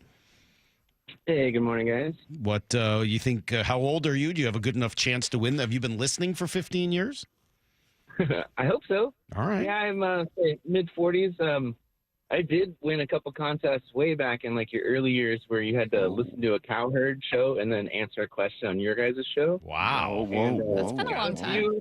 Got a few trips to Mariner games. I think I was 4 All or right. 5. Well, so Drew, you got a good shot at this. What do you do for a living? Project manager for a company. We make lighting. Okay. Height, weight, 40 times. You say you make lightning? Lighting. Oh, lighting. Okay. Yeah. All right. Let me try. We also have Nick. He's going to be your competition today. Nick's in Spokane. Good morning to you, Nick. Good morning. Good morning, guys. This is so great. It's a battle of East versus West. I know. It was like freaking Stallone going to Moscow and just fighting. like it. Yeah, and fighting Drago on Christmas Day. He's fighting him on Christmas Day. It's just like that. It really is. It's SeaTac versus Spokane. Nick, the battle of the airports. Have you been listening for 15 years? Do you have a shot to answer these questions? Oh, yeah. I've been here since the last Super Bowl run, listening to you guys, and 44. I'd have to go back. You're 44, Nick? 44? All right, so we got guys our age, Brock, so they got a shot. Memory. All right. Here we go. Brock's got multiple choice questions. I have sound-related questions. Yes. And we'll go back and forth. Brock will start. And remember, we need to hear your name loud. Let's do a little test. So let me hear you just say your name loud. Go ahead. Nick. Drew. Okay, so when you know the answer, say your name. Yeah. And we will pick whoever's name. I'd say it with a little more force. I'd say Yeah. both of you were about a 6 out of 10. I need a 10 out of 10. So here we go. First question. Multiple choice. Who was the very first guest on the Brock and Salk show? Was it Dick Vitale, Tony Dungy, Matt Hasselback, Trent Dilfer? Drew. Drew. I'll go with Hasselback. Correct. Wow. That is very accurate. Ding, ding, ding, ding, ding. Very accurate. Jeez, good job, Drew. How do you feel about a previous winner from a decade ago? I mean, I think there's enough time has elapsed that he's safe. I don't think to there's win any again. rules against it. Yeah. Okay. I feel like he's safe. I think. All right. Question number 2. What was Howdy's TMZ reporter name? Oh.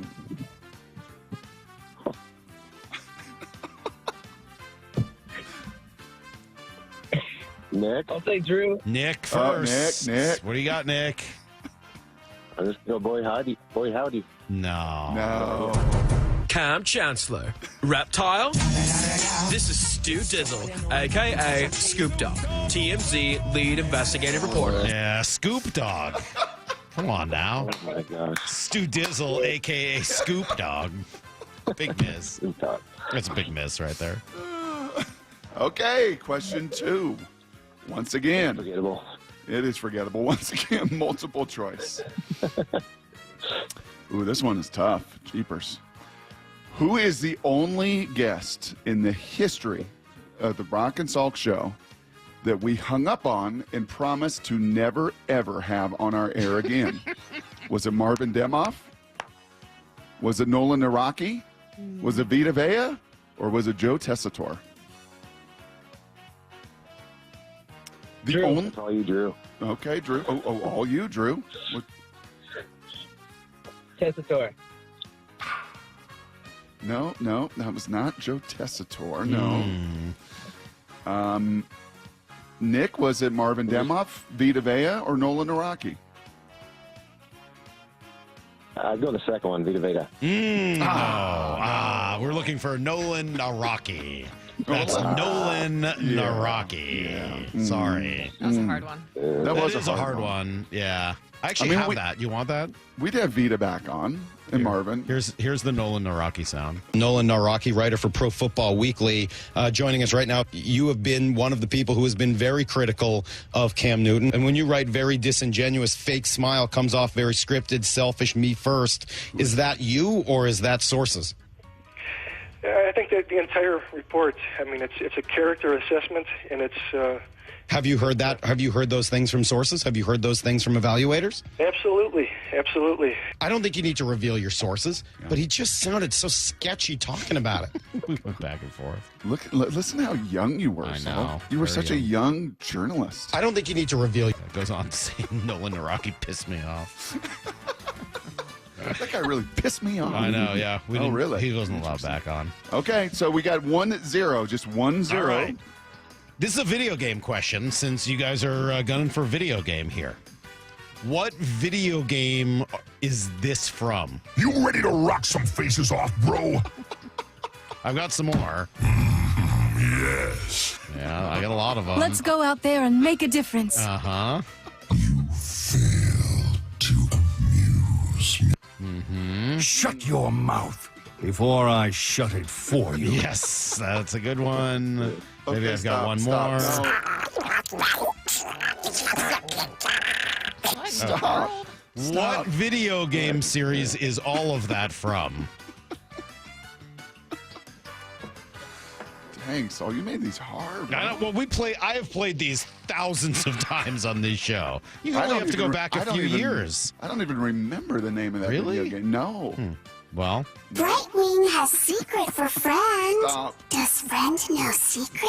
When you started to do this, literally our GM had to call the station and be like, it's true. What the hell's going on? Playing over tones. here? So nobody knows, huh? Nobody knows. Yeah, that's Heroes of the Storm. Oh, that's Heroes right. of the Storm. Yes. Exactly. Yes, Heroes of the Storm. Will you give some easier ones? I'll try. Loud. All right, I'll try. Okay, Nick and Drew, 1-0. Still got a low-scoring affair here, 1-0. What was the original time slot of the Brock and Salk show way back in 2009? Drew. Drew? I'll say it was earlier than I started, so I'll say 5:30 to 8. Ooh, no, not close. No, not close. Not even close. No. Nick, you have a guess in you, Nick? No. Turns no, out you our don't. audience knows a lot more about sports than about us. Go figure. Okay, no, hold on. Okay, here's a new question. Right alongside with that. All right. New question. This one, easy. We were 11-2 originally 11 to when we 3. started. Yep, 11. No, were we really? Well, yes. Wait, you guys don't know the answer? Oh yeah. No, we and sometimes we were 10-3. Sometimes, Oh, but we were 11 to 3. 11-3. Who was the national show that preceded us when we started? The old Drew. Yeah.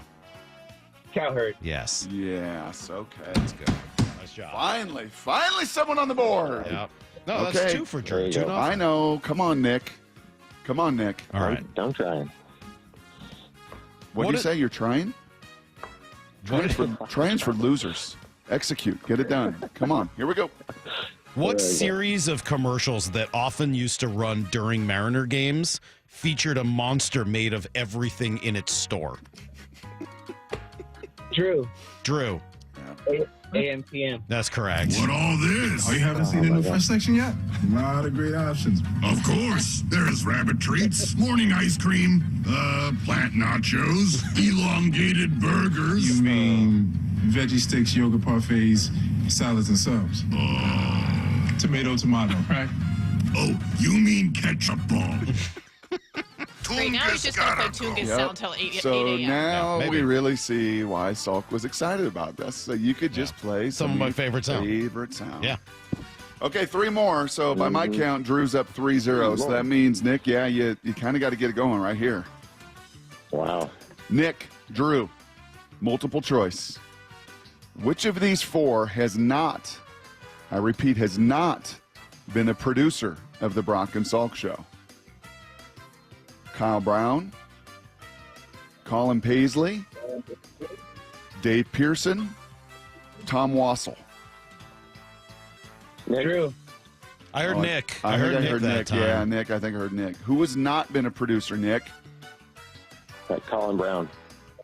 Well, Colin Brown wasn't a name on there. Colin Paisley was our first producer. Oh, boy. Kyle Brown was also a producer. Yeah. So, Drew, your chance to steal this one. Yeah, it's the man, Dave Pearson. Of course. Yes, Diamond Dave Pearson. Dave Pearson, who, of course, works for the Seahawks. Not just works for the season. He's a president over there. He's the president? Well, he's a president of communications over there. I think he's a vice president. Well, I'd say a president. President of communications? That doesn't sound like a real title. Did you guys see him on Beast Mode podcast? Oh, No. yeah. Was he? Oh, yes. It was great. Did he get was Dave really Pearson on? Yes, it was great. We Should had have a whole Colin. conversation about the time he hired someone to follow Marshawn. And Yes. Marshawn, he's like, it was just that one time. Marshawn's like, you paid someone to follow me. It was pretty funny. It was good. We It was good. They should have Colin Paisley on that podcast. Have we had someone shut out on this game before? No, but I think we're about to. Was Lousy Larry shut out? I got another hard one. So Oh, gosh. this is another hard Howdy one. What movie did Howdy review after he went to the midnight showing, came in late, and fell asleep and made mistakes all over the board the next morning? Geez, you guys should have done what was the segment where he asked John Clayton a question? Drew, what do you got? Was this The Dark Knight? No, I'm They're so sorry. hard. He is Boy Howdy. Katniss Everdeen, the girl on fire, when she made her entrance at the games with fire streaming down her back in that black unitard that I'd say only this actress could pull off. Oh my God. Yeah. Can we give Nick one more so Nick goes on his way, not feeling like a softball. Sure. Come on, give Nick a softball. All right, Nick, you ready? I got a softball. Drew, you won. Congratulations. Yeah, Drew's won. Drew, you won the PS5 Madden Congrats, game. Drew, You're man. just a winner. When you come on the show, you're just a winner. So way to go. Hey, I was like, I have this game. Great game. I love you in it, Brock. Oh, thank you. Can I? And I have it for the PS5. Can I donate my copy to Children's Hospital? You guys No, can give it away absolutely to- not. No. we do. Yeah, we don't do that here. Drew, I'll wow. donate it to Nick then if he gets this last question right. No, Drew. of course you can, Drew. Yes. That is an awesome gesture. Very cool. Drew. Yes, you Wow. can do that. That's awesome. We will do that. All right, Yes. Nick. Who did Howdy fix? Come on, Nick. Which Mariner did Howdy fix? Hey, Nick. Nick, understand that the manager, the former manager of the Mariners, would talk to Howdy about Right. this. Gave him one of the great hugs we've ever seen at spring training. Nick, Who did Howdy fix? fix? Howdy fixed. Oh my God. Dan Wilson? Howdy fixed Nino. Swinging a fly ball into deep center field. Going back, Romine to the warning track to the wall. Goodbye, baseball. I fixed Nino. Zunino does it again. Mike Zunino's second two-run home run. I fixed Nino. He drives in 4 runs tonight. What a night for Mike Zunino. Yeah, it was Mike Zunino. You don't remember that, It's Nick? not Dan Wilson. Good fit. Do you not remember that, Nick? No, I don't. All right, Nick, you're not that big a fan. Yeah, you're just not a very big fan. That's I okay. think that's what we learned here. I'm a podcaster. Nick, You know. I'm horrified. Go away. It's right around the time I started working here. If you were listening back then, it was pretty hard to forget. Nick. He brought it up a lot. Come on. Nick was terrible. That was a bad contestant. Did you already hang up on him? Or Yes, is he there? he's gone. I'm I done was going to with ask him who is the head coach of the Seattle Seahawks. I think that could have been a fair question. Yeah, for him. maybe. That would have been probably more his speed. Wow. Drew, Way to go, congratulations. You've won again. But yes, we will figure out how to donate that to Children's Hospital here in Seattle. Thank you. What an incredible gesture. Thank you. Thank you, guys. Love your show. And go Cougs. Pretty awesome, man. All right, hold on, Maura. We'll chat with you and get all that information. Brock, that went pretty well, I guess. It's kind of what we've had on this game. Yeah.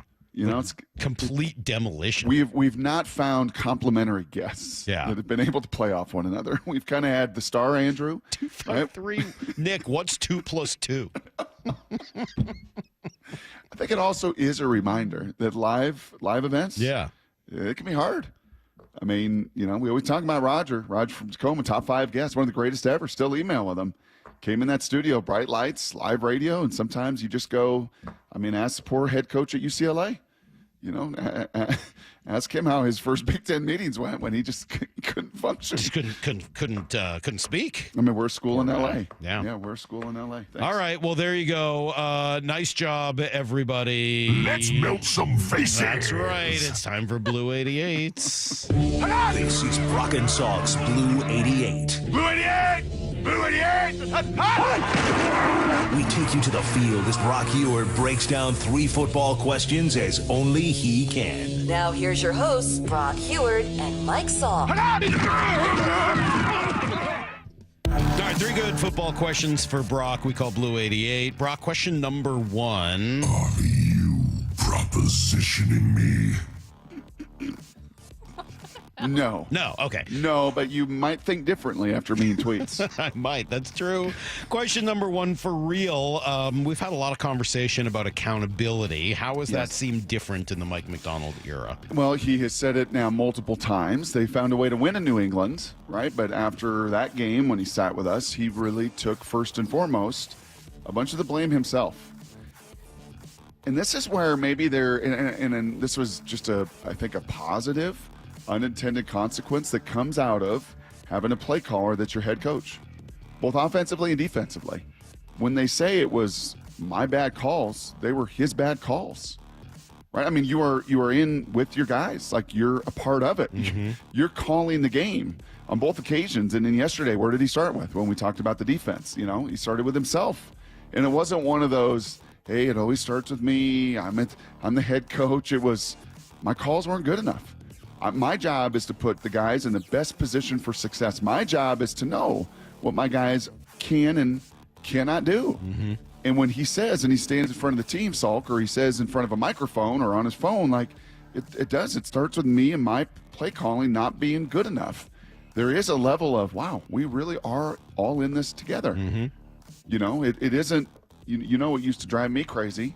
Hey, man, we win, it's all of us. We lose, it's your fault.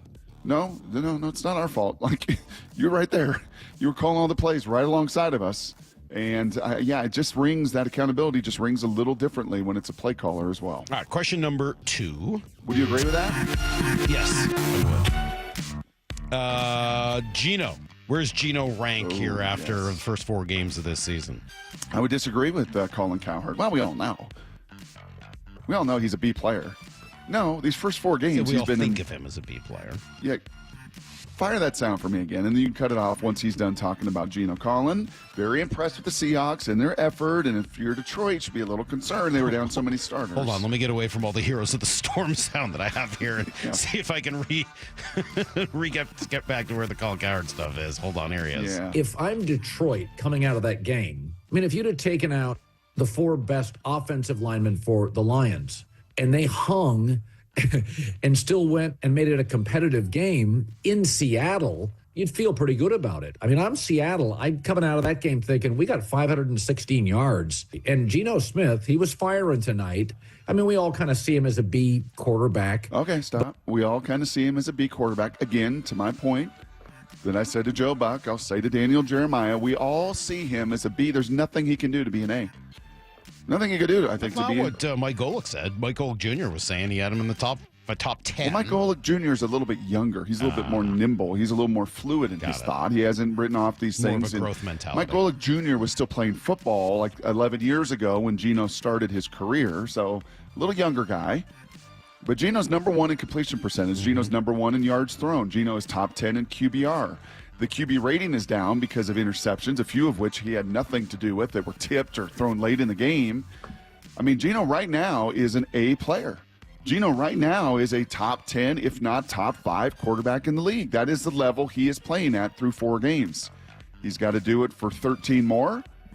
That's the only way. And even then, he's still going to be seen maybe as a B player, but his contract certainly will not be. All right, question number 3. All right, Brock, I've now been bringing this up on multiple days. Wide receivers and running backs. Yeah. One, I think, is overvalued. The other might be starting to be undervalued. Sure. Could that power shift take place in the next few years? Well, let me hear. Do you have the Heroes of the Storm off? Do you have Tungus off? Yeah. Do you have cut 8 in front of you with John Middlecoff? I do. All right. Miami is that putrid. They were unwatchable tonight. And Tyreek Hill has such a unique skill set. Should the Kansas City Chiefs trade for him? Then I did a little digging, talked to some birdies, and then it's like, that is 100% not happening. Like, the Chiefs aren't going back down that road. That's an X. They're not calling for a booty call. Even though, like, my first thought was, God, you just plug and play. I bet it'd be sweet. He's still really good. I do think Miami should trade him. Like, what the hell are you doing? They're the worst team in the league. And how often do you trade a guy or trade for a guy who's an all-time Hall of Fame player? You could trade him right now for a first-round pick. Teams in the mix would trade for him. You'd have to say the Ravens. Would the Bills sniff around? Would any team in the NFL, in the NFC, be interested? Would the Cowboys trade a first-round pick for him? I mean, no. I think you'd have to entertain that. I think what's happening, Salk, is the game is cyclical.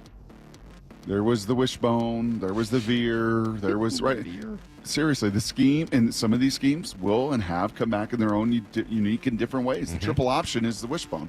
It's just done out of spread, and it looks a little bit different. Things are cyclical. One thing that's not been particularly cyclical in the NFL is that the most independent positions get paid the most money. Quarterbacks, left tackles, corners traditionally, pass rushers, like you're not dependent upon anybody else. It is your skill. It is your physical dominance. It's your talent that comes to life. The dependent positions, linebackers, safeties, back in the day, receivers, running backs, I think you could see, because I think people are starting to realize, well, hold on a second. Yes, running backs are dependent, but they can make a lot of things happen. Right? They can make, that first line miss and all of a sudden be difference makers. Receivers, they're dependent on that O-line. They're dependent on a quarterback. They're dependent on scheme. They're dependent on a lot of things. So and I guess all I'm doing is adding further fuel to your argument that maybe you shouldn't pay these divas $30 million because also when they don't get the ball, look at Devontae, look at Tyreek Hill, look at Keyshawn Johnson writing books. Look at that too has been pretty tried and true for decades. And there's a lot of them, too. There's a lot of really good ones. Feels like more and more every year. That's everything. That is today's Blue 88. Good stuff, Brock. And yes, you are adding more fuel to my fire. I appreciate that. That's nice of you. A lot of text messages here. You guys said you needed to be a fan and need to want to win a copy of Madden. You ended up with only one fan and one guy that only needed the game. That's a good point. Yeah, that's fair. I think that's good. I'm not going to give it. Nick's not going to get anything when he's an offer.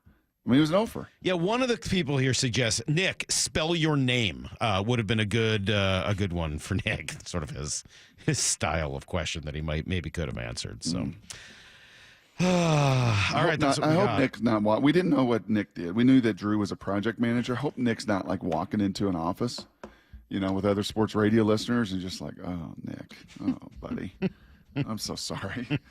You and lousy Larry. Babbling Bob. I did feel like, even though it was my suggestion, you guys made them a little hard. Too hard? Like, I thought it would be like, what? Yeah. What Drew got 4 of them. How do you ask John Clayton a question or something like that? Yeah, I think Nick got all mine, or Drew got all mine. Yeah, Nick was going to have no chance. Mine were all too hard. Yeah, way too hard. Oh, you thought I didn't know you thought Nick was going to get the role playing in Vegas with Clayton? No chance. No chance. No chance. I'm going to say no chance. Matt in Oregon says you should have asked where Jim Morrow said that he would go to boo Salk like he booed him.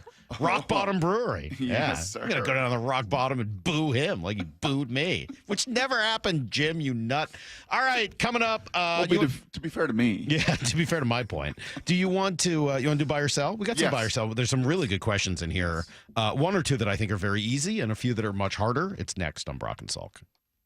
Get ready for Thursday Night Football. Seattle Sports has your chance to win 4 tickets to watch the Seahawks host the San Francisco 49ers October 10th. Holy catfish! Head to the Seattle Sports app, click the Win tab in the bottom right corner, and enter for your chance to win. You can enter once per day, so the more times you enter via the Seattle Sports app, the better your odds will be. Touchdown, Seahawks! Let's do it every day, October 2nd through October 7th. Details and rules at seattlesports.com/win. O'Brien Auto Group has some of the best new car brands in the Northwest. Those great new vehicles make the best pre-owned vehicles as well. O'BrienAutoGroup.com for the best factory certified vehicles. O'BrienAutoGroup.com for a large selection of the best pre-owned cars and trucks. O'BrienAutoGroup.com. Choose from hundreds of SUVs, trucks, hybrids, EVs, and more. O'BrienAutoGroup.com. One site is all you need. That's OBRIEN Autogroup.com. O'Brien. Hi, I'm Stuart Holmes, Elections Director for Washington State. Washington's general election is November 5th. Visit votewa.gov by October 28th to register online or make sure your registration is up to date. After October 28th, register in person at a county elections office or voting center until 8 p.m. Election Day. Secure your vote. Register today. Sponsored by the Office of Secretary of State and aired in cooperation with the Washington State Association of Broadcasters and this station. Whether you're tinkering in your garage or tackling big projects, if you know the value of working with your hands, you know Harbor Freight. And you can be confident knowing that at Harbor Freight, you can get quality tools at prices that work just as hard as you do. Because the only thing more satisfying than a job well done is a job well done, well under budget. Whatever you do it for less at Harbor Freight. Hey, pet parents. With Progressive's collision coverage, you get extra protection for your cat or dog, because there's nothing worse than seeing your pet hurt. Like when you see their face after accidentally stepping on their tail, and you say, "I'm so sorry, Mr. Pickles." But as you kiss his nose and rub his little belly welly, you know Mr. Pickles is thinking, "You betrayed me." Anywho, Progressive pays up to $1,000 in vet bills if your pet is injured in an auto accident. Learn more at Progressive.com and watch where you step. Progressive Casualty Insurance Company and Affiliates. Collision coverage subject to policy terms. Not available in all states. Natchez RV Resort Phase 2 is open. Reserve your showing now for this weekend.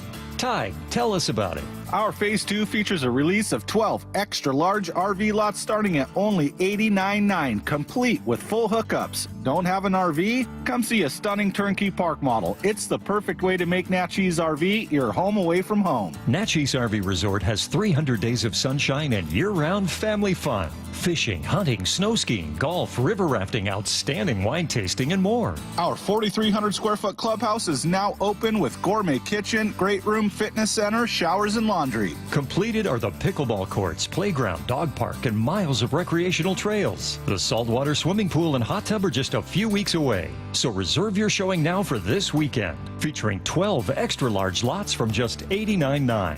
800-422-6009. 800-422-6009.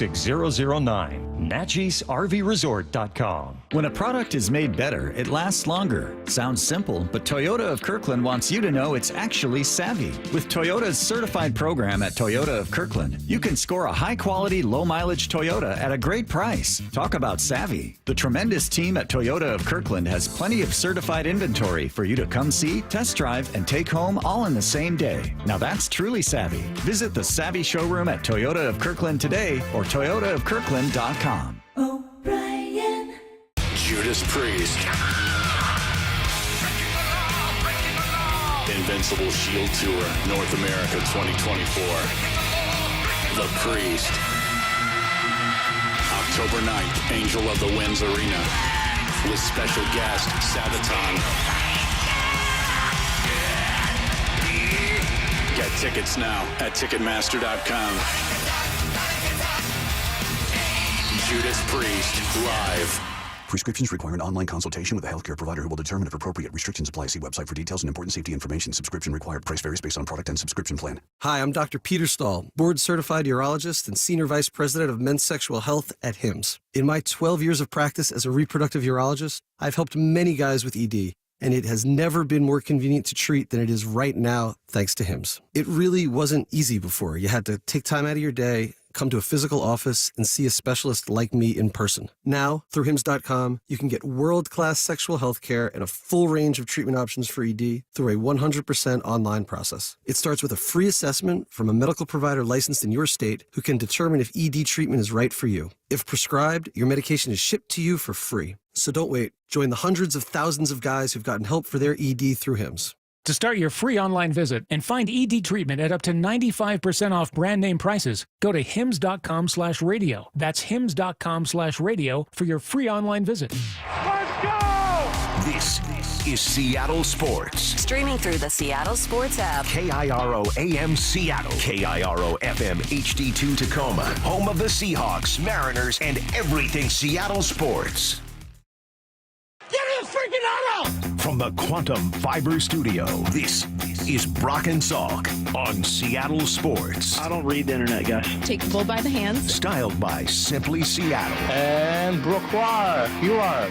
And Brooke Eward. Now here are your hosts, Brock Eward and Mike Salk. All right, Brock, we got 2 more hours, including Daniel Jeremiah is going to be with us here in 30 minutes. I would be remiss if I didn't point out today's Wednesday, and I've yet to promote at any point this week that you got to leave messages for Here's the Thing, which will be tomorrow at this time at 8 o'clock. Download the app, the Seattle Sports app, and then you can leave messages for Here's the Thing.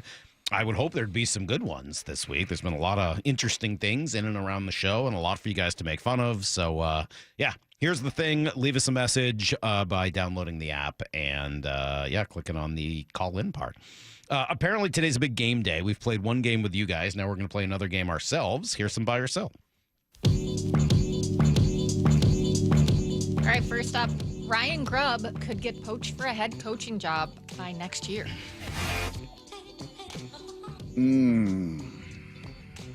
Gosh. I'm going to sell. Sold to the lady in the second row. She's an 8, she's a 9, she's a 10, I know. I'm going to sell that. Yeah. 1 year? 1 year?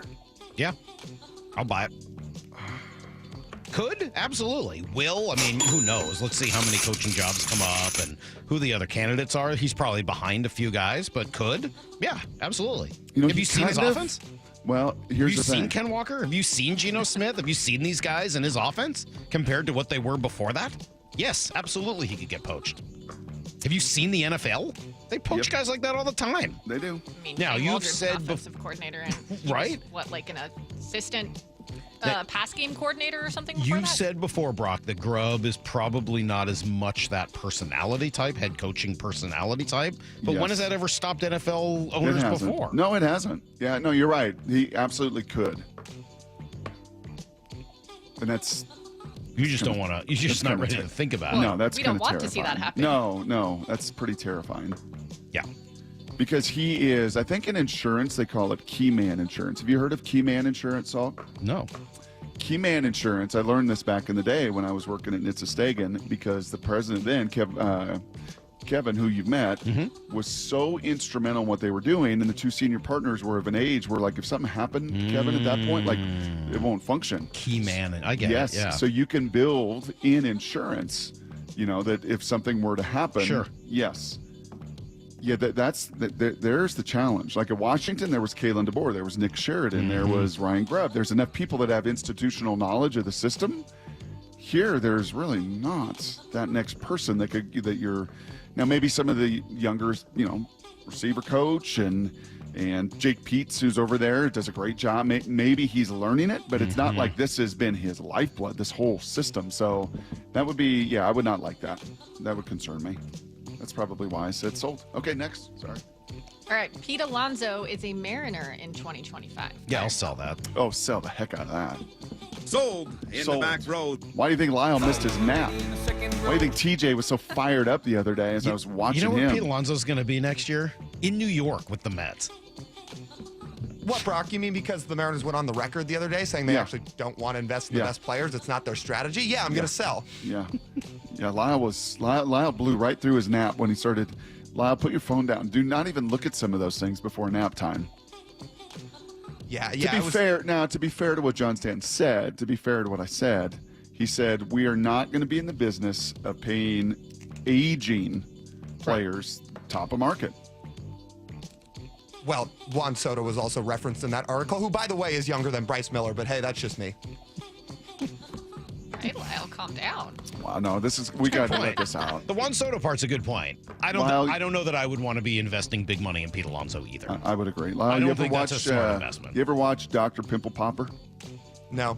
Okay. Lucky you. Because I feel like there's a lot of you're a boil. There's a lot of pus that's got a lot of stuff that's got to come out this off season. Even your brother said that. Like, you've just been sitting on stuff, and eventually Dr. Pimple Popper's got to lance that sucker. Gross. Like we did with that Aussie, the backup tight end who had a All right, boil. come on, we've only gotten through two. Okay, Would you fine, be quiet? Sorry, go. Nick Sirianni is the first NFL coach fired this year by yourself. Oh, I'm going to sell that. It's going to be Doug Peterson. Sold in the back row. Then Nick Sirianni. Sirianni's going to have kind of a tough road there with Washington looking like they're pretty good Pretty in that division. Yep. Mm-hmm. Dallas is a mess, but yeah. I think they both get fired. Yeah, I think so too. All right, buy or sell. DK Metcalf finishes 2024 as a top 5 wide receiver. He is currently top 3. In terms of yards? Just receiving yards? Yeah. Top 5? I'm going to buy that.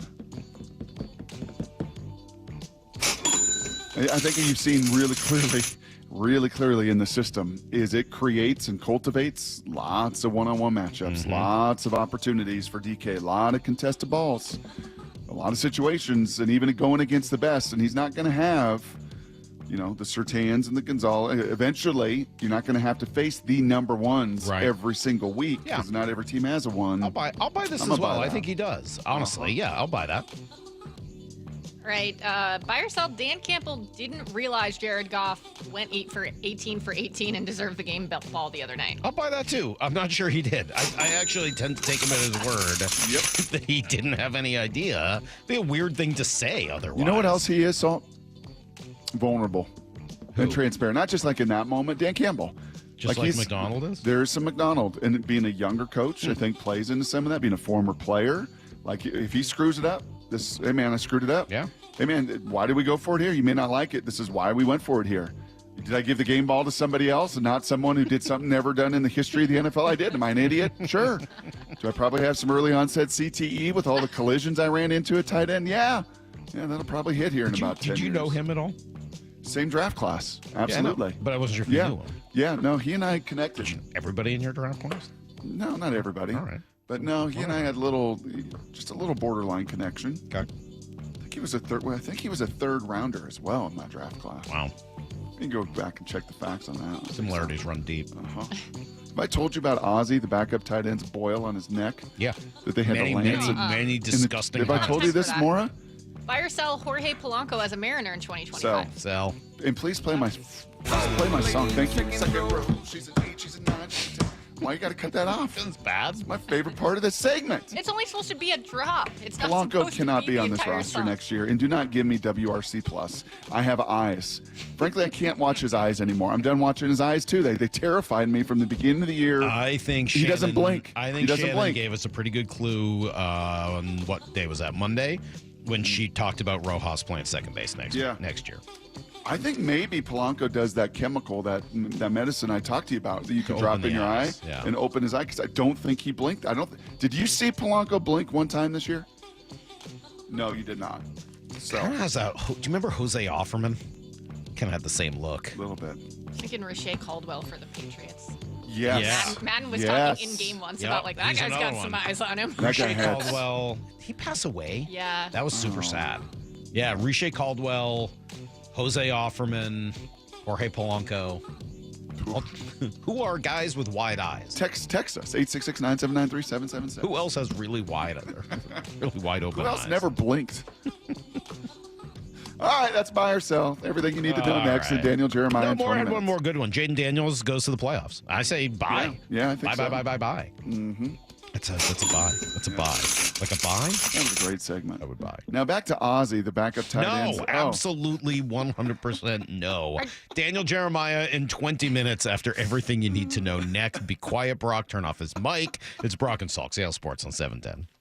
Seattle Sports, your home for Bump and Stacy. Geno Smith in the offense put up 516 net yards. They also scored a season-high 29 points. How special did he look out there? Geno was on point, man. He threw the ball 56 times. That's a career high. Had 38 completions. That's a career high. People were saying Sam Howell should be the guy. I bet y'all have calmed down with that now. I was really impressed by Geno. His leadership, his composure, getting to the line of scrimmage. He checked out of some plays. At no point did I think Geno was overwhelmed. On Seattle Sports and 97.3 FM HD2. All right. You don't want to hear about the boil, but you do need to hear about my friends at First Mark Insurance. FirstMarkInsurance.com. It's all waiting there for you. The First Mark Challenge. Molly and I, over the years, had heard so many of these First Mark Challenge victories when it came to insurance. We're like, why don't we do this? Totally free. They're your teammate. They do all the work for you.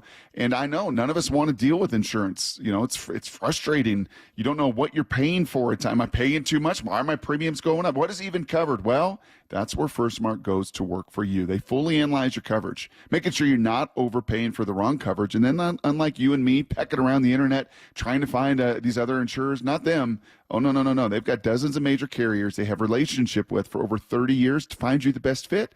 Dimension's totally free, and it's no more stress, no more confusion. They're your teammate, doing the work for you, helping thousands of families successfully manage this complicated world of insurance. So please don't wait a morning longer. Take the First Mark Challenge, totally free, and you might be the next First Mark Challenge victory that we get to talk to. Just go to firstmarkinsurance.com. It's all right there. Firstmarkinsurance.com, your teammate that goes to work for you. Uh-oh. Looks like your plumbing just threw a Hail Mary into the wrong end zone. But don't worry, folks. Flowhawks Plumbing and Septic is here to intercept the mess. From busted pipes to clogged drains, we've got the plays that'll turn your plumbing fumble into a winning touchdown. Why risk a penalty? Call Flowhawks, the hometown heroes who will blitz that plumbing problem before it costs you the game. Because when your pipes are on the line, we bring our A game. Talk to the Hawk. 1-800-FLOWHAWK. That's 1-800-FLOHAWK. Alien Romulus has arrived in theaters and has already become a phenomenon. Get it up, get it up! Run. Randy Jones of Entertainment Weekly raves. It's the scariest movie I've seen this year. Oh my God. People are screaming it has the most insane final act of a film I've ever seen. Ready? We need to hurry. And Beyond Fest proclaims, see it big, loud, and scream. Alien Romulus, rated R, now playing only in theaters.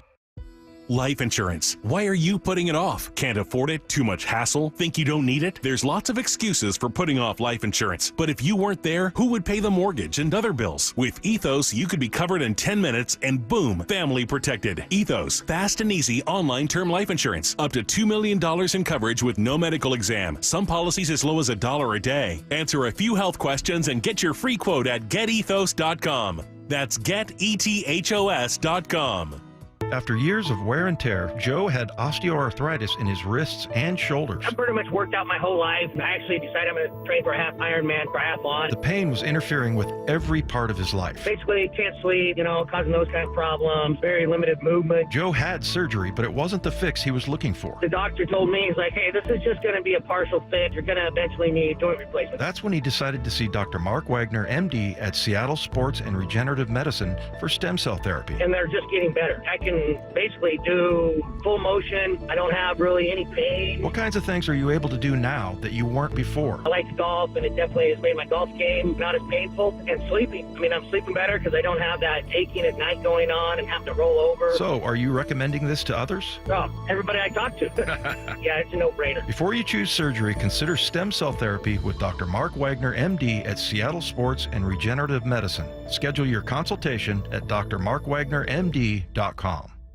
You want to talk about this, Brock? You really want to do this? I do. You really want to get into this? Yeah, I got some questions. All right. Well, I got answers. The Brock and Salk Show is brought to you every day by Simply Seattle. Hey guys, Matt Coker here with West Coast Men's Health. Most guys don't realize that their ED started in their 40s.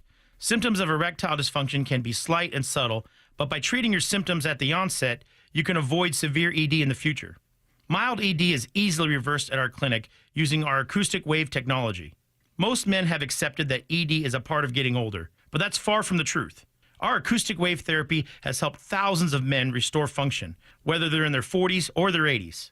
West Coast Men's Health also treats chronic pain, including neuropathy, plantar fasciitis, Dupuytren's contracture, and even carpal tunnel. So if this sounds like you, give West Coast Men's Health a call today and see how we can help. With clinics in Redmond and Tacoma, call West Coast Men's Health at 206-519-6541. That's 206-519-6541. 206-519-6541.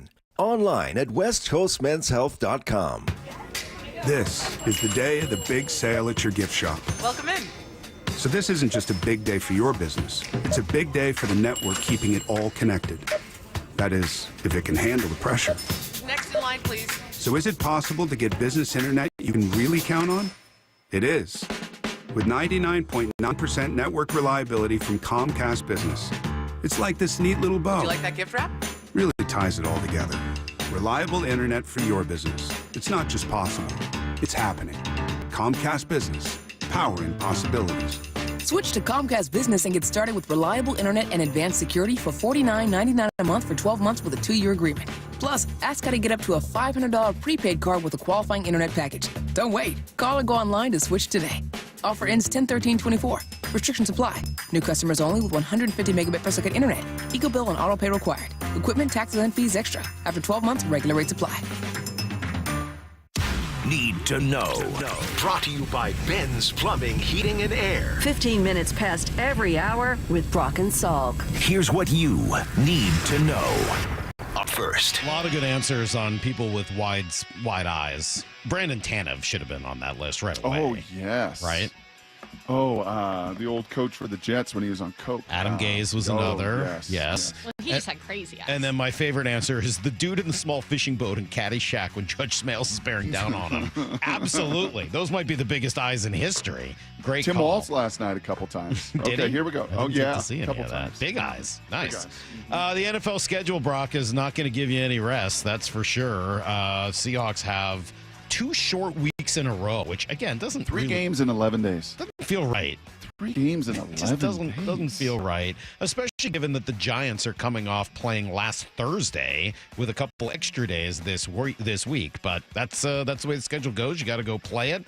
And that seems to be very much Mike McDonald's attitude of like you take it as it is. He was asked yesterday by us about how physical the Lions were, and I love his answer. Look, they're a physical football team. They do. I mean, just like I said all week. I mean, they're a sound, hard playing team with good players. They're well coached, but I consider us a physical football team too. It's just you look at the plays and it just wasn't. Yeah, I mean, there's some battles where they're winning those battles. There's some battles where our guys are winning battles. I mean, that's what's going to happen. Who was the more physical team on Monday? Detroit. By a long ways. It was Detroit. By a long ways, right? And I think the most telling, honestly, if there was like one play that defined it, it was Montgomery's, when he ran right through. Mm-hmm. Witherspoon brought it all. That's what McDonald's saying. Like, he didn't come half speed. Mm-mm. I mean, that was a 2-0 fastball, and he swung as hard as he possibly could, and he just ended up in the ground along with about 4 or 5 other guys that tried to make that tackle. They were the more physical team, and the Giants coming in here, by the way, Kayvon Thibodeau and Dexter Lawrence in their front, and what they're going to want to try to do is establish some of that same physicality. They're also going to come in with Daniel Jones, so still a relevant piece of He's information. been making Malik Neighbors look like the best receiver in the draft. Yeah, he's last couple games he's been pretty good. He stinks. First couple he's pretty bad. He's a bad quarterback. He could be Jekyll or Hyde, and he better bad. be the bad one. He's a bad quarterback, and if you let him beat you, that's on you. He's a bad quarterback. I hate him. He is. Here's the I know, second thing and you Detroit's not need going to to go to know. Green Bay and win. I know. Well, I but know. that's based on history. No, I know. The Giants didn't come I in here a didn't couple say- years I didn't ago say and the beat Giants us. couldn't come in here and win. They can. Did they do that? Was Colt McCoy playing that Yes. game? Oh. They could absolutely come here and win. I'm not telling you they can't win. Colt McCoy and Wayne Gallman. Yep. I'm also telling you that Daniel Jones is a bad quarterback that they shouldn't have spent all that money on. That's not That's to say true. they can't win the game, Yeah. but he's bad. Great start for the Major League Baseball playoffs yesterday. Bunch of underdogs won. Tigers. What's your favorite series? Mets and Brewers. Brewers? Yeah.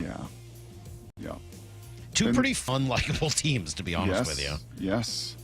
Kind of deep lineups. Bunch of the teams are little Mariners-esque that they go like 5 or 6, and then there's 3 names that you just don't know. I mean, and they even don't the really do Astros are much. kind of like that. Correct. Yeah.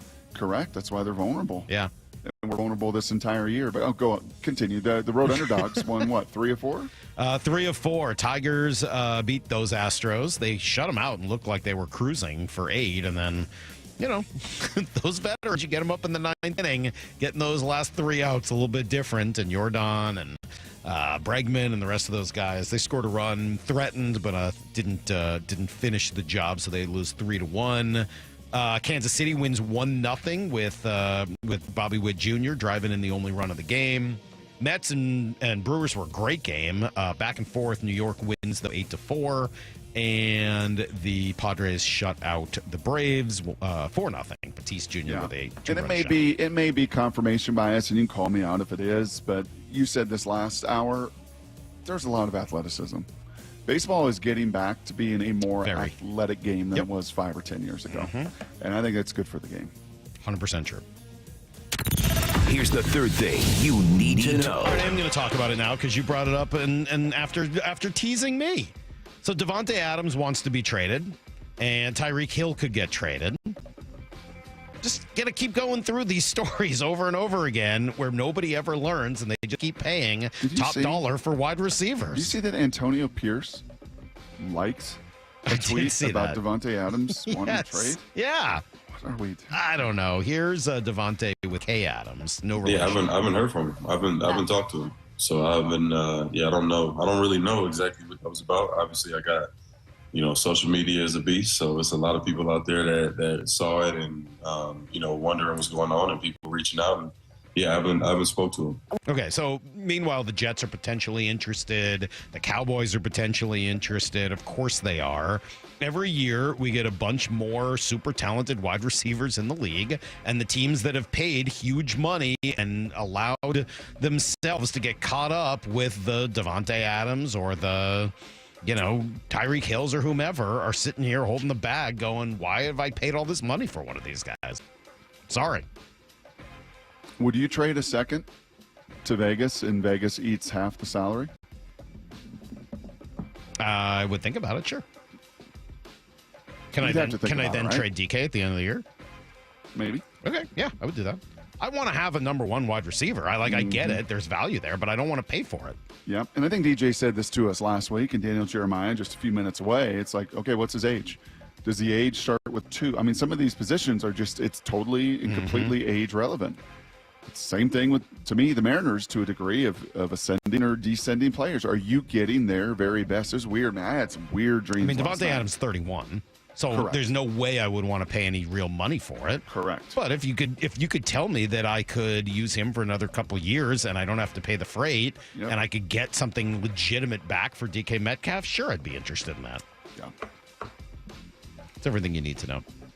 Then I had dreams, and I forgot now. I was about to say what my dreams were. They were that weird last night. I don't want to do that. Nobody Heavy cares about your melatonin dreams. night. Heavy Oh, really? melatonin night, Were you having trouble sleeping? You okay? I just wanted to go to bed. Just wanted a really good night's sleep. Why do you turn to drugs in those situations? That Just surprises melatonin, me. not a drug. Well, what is it? Not natural. It's a natural herb. Natural. I mean, It's I not think leaving any- poppy's natural, but I don't think anyone says heroin is not a drug. I don't know. I'm surprised you turned to drugs so often. 866-979-3776. Melatonin a drug? No, it's not. I mean, it's just- 866-979-3776. Do they sell it at the drugstore? I feel like they do. Do they sell it at the shopping center? Yes, they do. Well, they sell heroin there too. Oh, Just depends really? what time of day. Oh, really? All right. Coming up, I should tell you guys, get ready for Thursday Night Football. The Seahawks are taking on the Niners on October 10th, and Seattle Sports is looking to give away 4 tickets to watch the rivalry in person. All you got to do is open the Seattle Sports app and click the Win tab and find out how.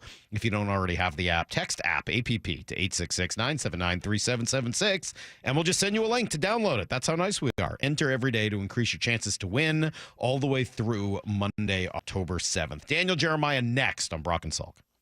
Seattle Sports, your home for Wyman and Bob. For me, Dave, coming out of that game, looking at how shorthanded the Seahawks were, and so was it just a matter of a better team beating the Seahawks, or was it attrition on the defensive side of things? Well, it's both. Look, you can't discount what they had as far as their injuries. I mean, by the way, do I owe Jared Goff an apology? Yeah, I think you probably do, sir. I would hope Jared Goff checks in, as he is wont to do on the text line every now and again at 866-979-3776. Streaming live on the Seattle Sports app.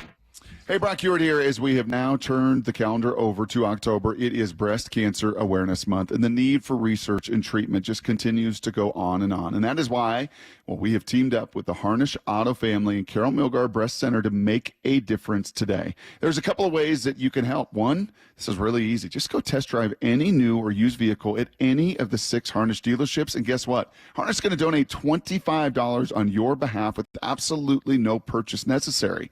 Another way is to go get an oil change or any other service done, and Harnish will once again donate on your behalf. Plus, you'll love the friendly team and how easy we make buying a vehicle. Don't wait a day longer.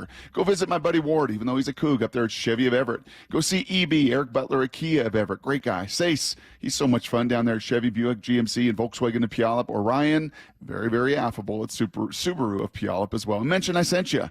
Let's make a big impact this month, please, and help out the Carol Milgar Breast Cancer Center by the end of October.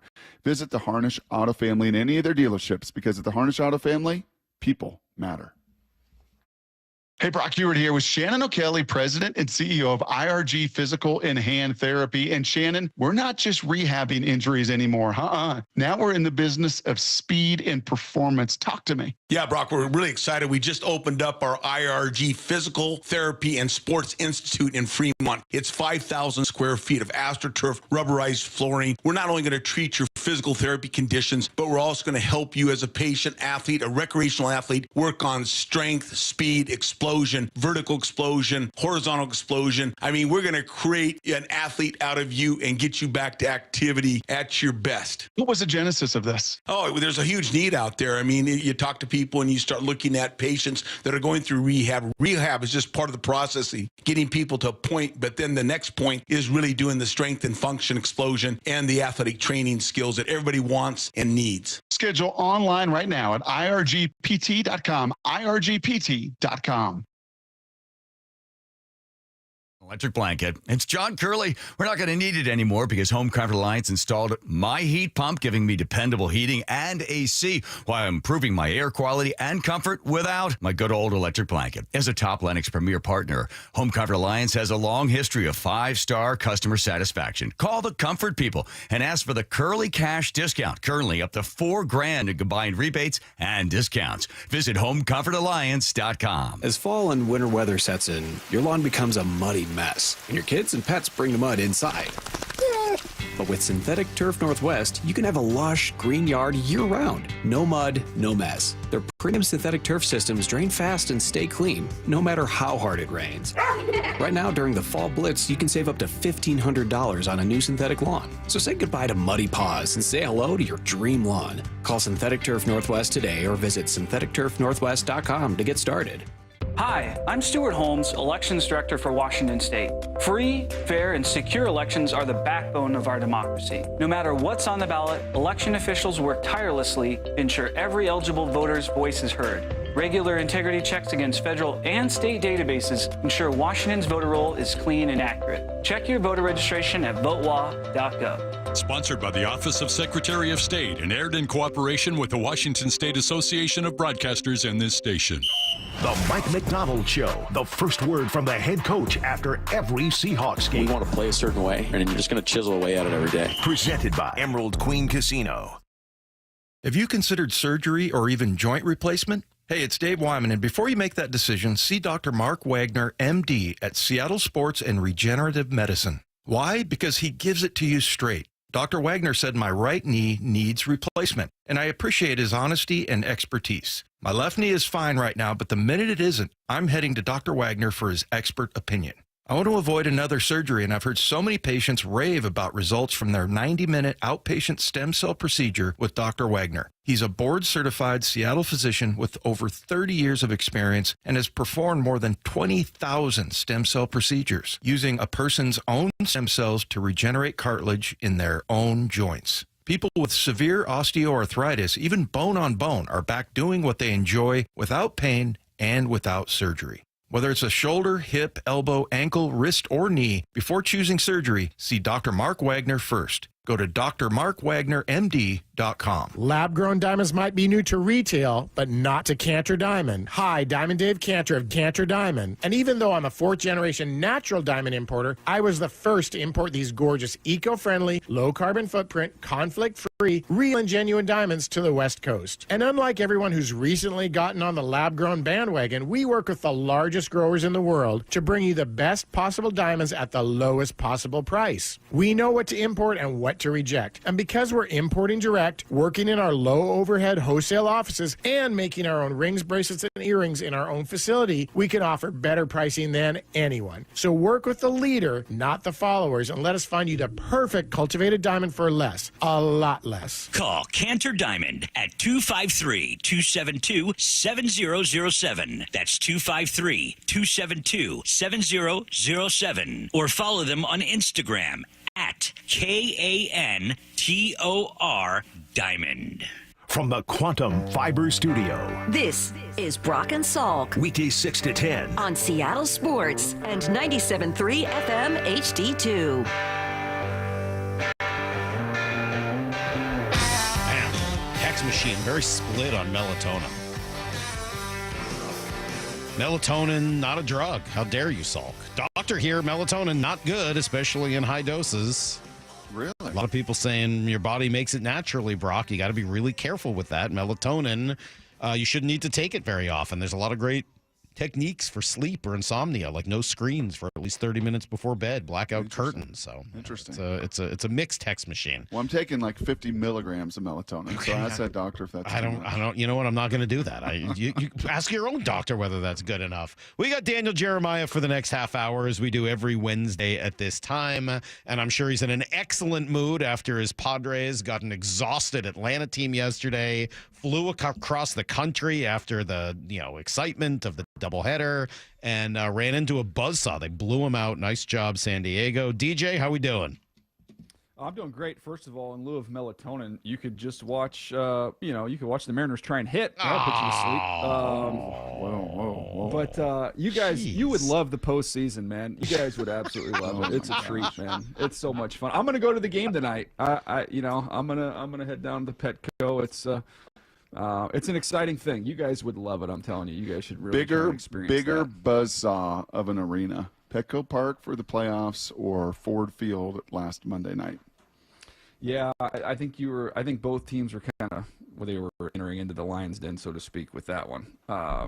Petco gets rocking, especially Tatis is kind of the one who everybody's there to see. If you look out in the stands and you see that's the jersey that's everywhere. Every little kid's got a Tatis jersey, so when he hits a bomb like that early, that place explodes. But on the football side of things, when you get those Tatis jerseys for kids, do they come with steroids, or do you have to buy those separately? It's included. It's included, nice. But in a very small dose. Right. Only if you get the City Connects. Then they come with a little side note of some roids. It's nice. Yeah, that's fine. And you know what? He's the first guy that's ever done it too. So isn't that nice? Shame. The Mariners have not had any of those issues. No. In fact, they should have more of them. Yeah. Maybe that's why you guys aren't in the postseason. Not enough roids. But in terms of the Lions, I was asked about that on Tuesday. We were doing a podcast, and it was like, what do you take away from that game? And I'm like, on the Seahawks side of things, nothing. That was an environment you walked into, down as many players defensively as they were. And once they got kind of their play action game going, that's a nightmare. So that's going to be very difficult for anybody to defend.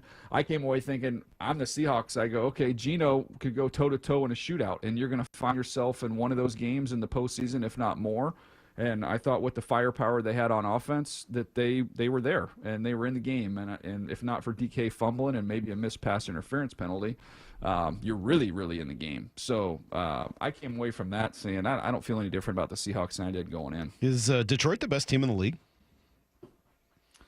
I picked them to go to the Super Bowl on the NFC side. You know what? Who's actually playing the best right now is probably Minnesota, just in terms of offensively, they're explosive. Defensively, they're so aggressive with Flores and the way they're playing there. I mean, I don't know that they're the best team. I don't think Minnesota's the best team. But if you're saying who's playing the best on both sides, I would say I would take Minnesota from that standpoint. I guess for me it would be both, right? It's a combination of who's playing the best and who do you think is the best based on their personnel and sort of trying to, look ahead to what they'll do in the future. I don't know, watching that Detroit game, it got real hard for me not to say that they didn't look like they're as good as any team in football right now. I was just pretty blown away by by how complete they are. Yeah, their design on offense is excellent, and they have the personnel that matches beautifully with it. So they can smash you, and then once you start committing to the run, their play action game is lethal. They create that separation between the second and third level of the defense, and there's just these huge holes. And to take advantage of those holes, you got big time slot receiver, you got big time tight end. So they're really perfectly built on offense. Defensively, I mean, they gave up almost 400 yards to Geno, and that's not including all the pass interference penalties that you would tack on top of that. So I would say that would be the one area of concern, and it was their secondary going into the offseason.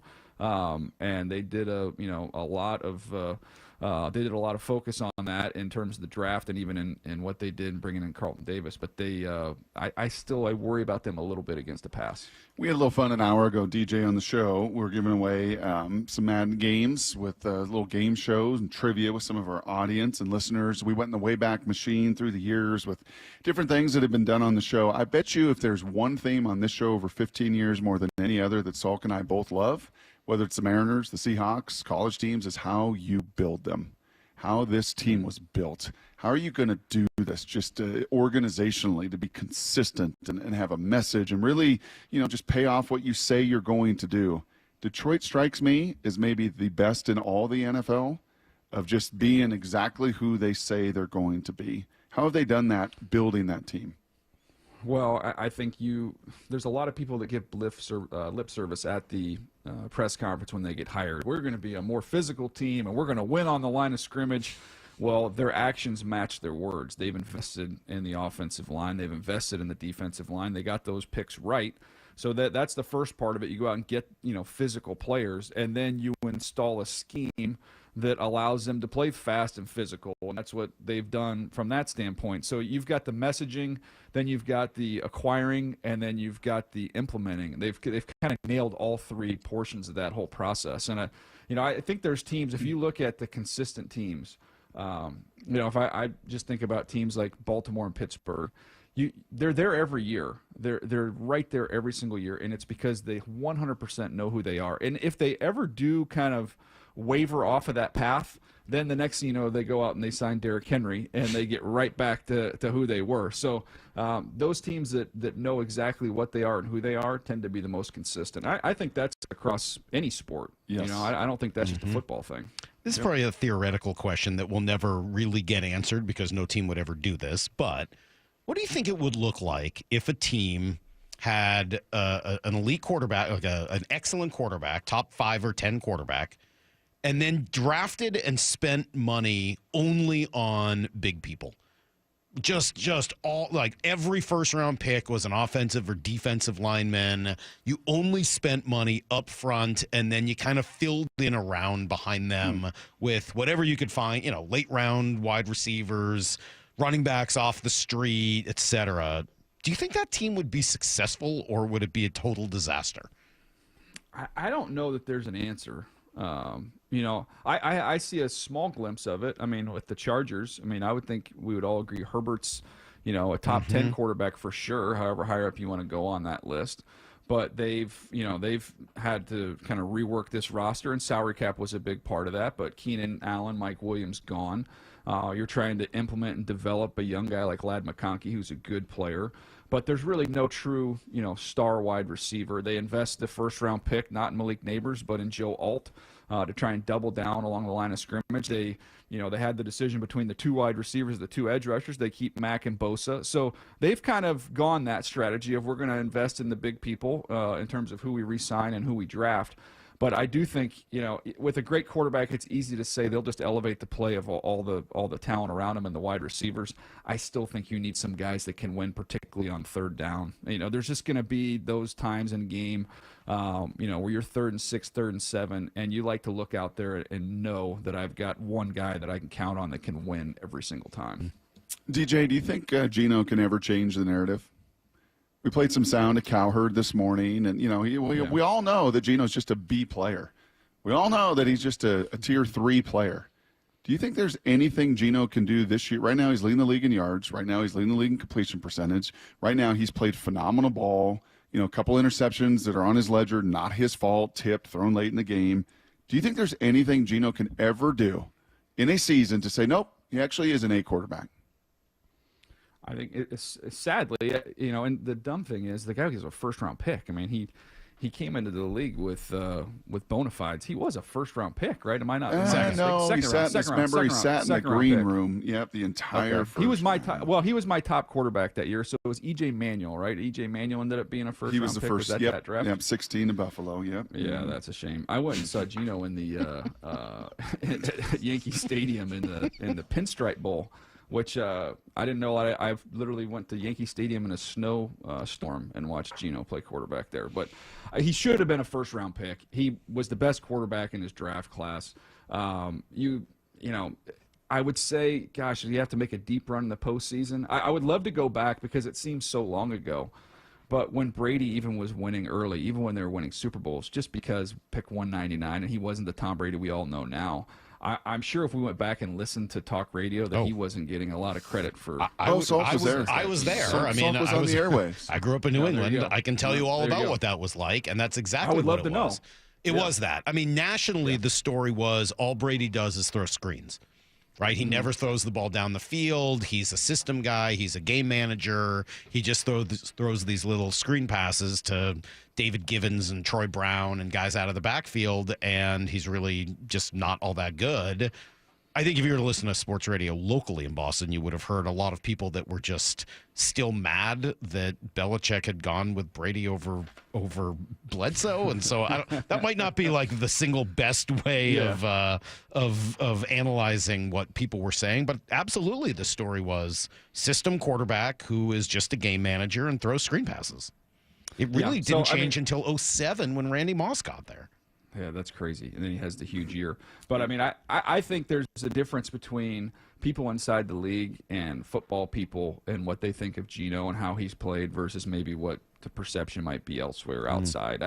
What I'm getting at with where I was saying where he was picked is this wasn't somebody that's just the overachiever, someone who's got a hot stretch of games, but it's going to be one of those, good from far but far from good, and he's not going to be able to maintain it. Like, he had bona fides, he can make every throw. He's very talented.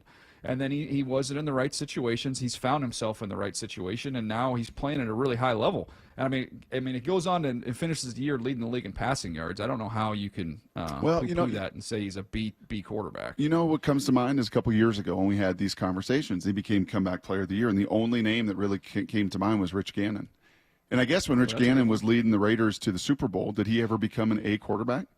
Wasn't he the MVP? Was he the MVP of the league? Yeah, it was MVP of the league. Yeah. So, yeah, and so that maybe that's your blueprint there. Yeah. But honestly, if you're Geno, it does matter because he's pissed. It does. Yeah, it does. It does. Yes, it does. It does matter, and it does matter to his people, and it does matter because I want to get paid. Matters to salary. Yeah, I'm a $50 million quarterback. This is a joke that Trevor Lawrence is getting 50 and Tua's getting 50, and I'm comeback player of the year, and I'm doing this, and I'm efficient, and I'm winning games, and I had more touchdowns in the fourth quarter comebacks last year, and I'm not viewed as a $50 million quarterback.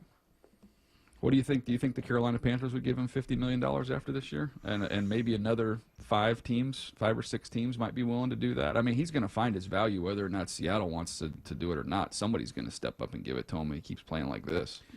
What is talking to Daniel Jeremiah as we do every week at this time? I think Brock just grunted right there. No. You know what that was, DJ? I'll tell you exactly what that was. That was not sitting on a fart or anything. That was that's going to be good sports radio topic right there. Dave Canales is in Carolina. Dave Canales was there when he was a QB coach and helped Geno become comeback player of the year. It's the sound Brock and many other people make as soon as they see Dave Canales. I thought that's a handsome man. I was waiting for him to say na na na na. Like Master P. I know you like to bring up your draft analysis from a few years ago. I don't know that you have Jackson Smith and Jigba's around, but in watching him, Brock and I got into a little conversation about him yesterday, and trying to he's a good player. And Moore pointed out he's a third down, machine, and turning those into first downs. What is the upside there? Does he have the same kind of top receiver upside that we've seen from some of the other Ohio State guys who were there at the same time, whether it's Wilson or Olave or now Marvin Harrison? Is this somebody who can be a do-everything wide receiver? And can I give you one, as you're digging that, can I give you one name? Yeah. Actually, what year, by the way, real quick? 2 years ago. 2 years, just 2 years ago. He was a rookie last year. Mm-hmm. The name to me, the name to me is actually the guy the Seahawks just faced, who's kind of a slot guy, I think of similar build. Yeah. Can he be Amon-Ra St. Brown? Yeah, that's a fair comparison. Let me dig up the report here. Pulling it up, I had him behind Jordan Addison. Here we go. Primarily lined up in the slot for the Buckeyes to get some work on the outside. Compact build, strong lower. Very productive playing alongside Garrett Wilson and Olave at Ohio State, but he missed all but 3 games in 22 to injury. Doesn't have ideal top speed, but he gets to full speed quickly. He's polished as a route runner, leaning on defenders, quickly getting in and out of breaks. Strong hands and thrives in the middle of the field, so he can pluck the ball while absorbing contact.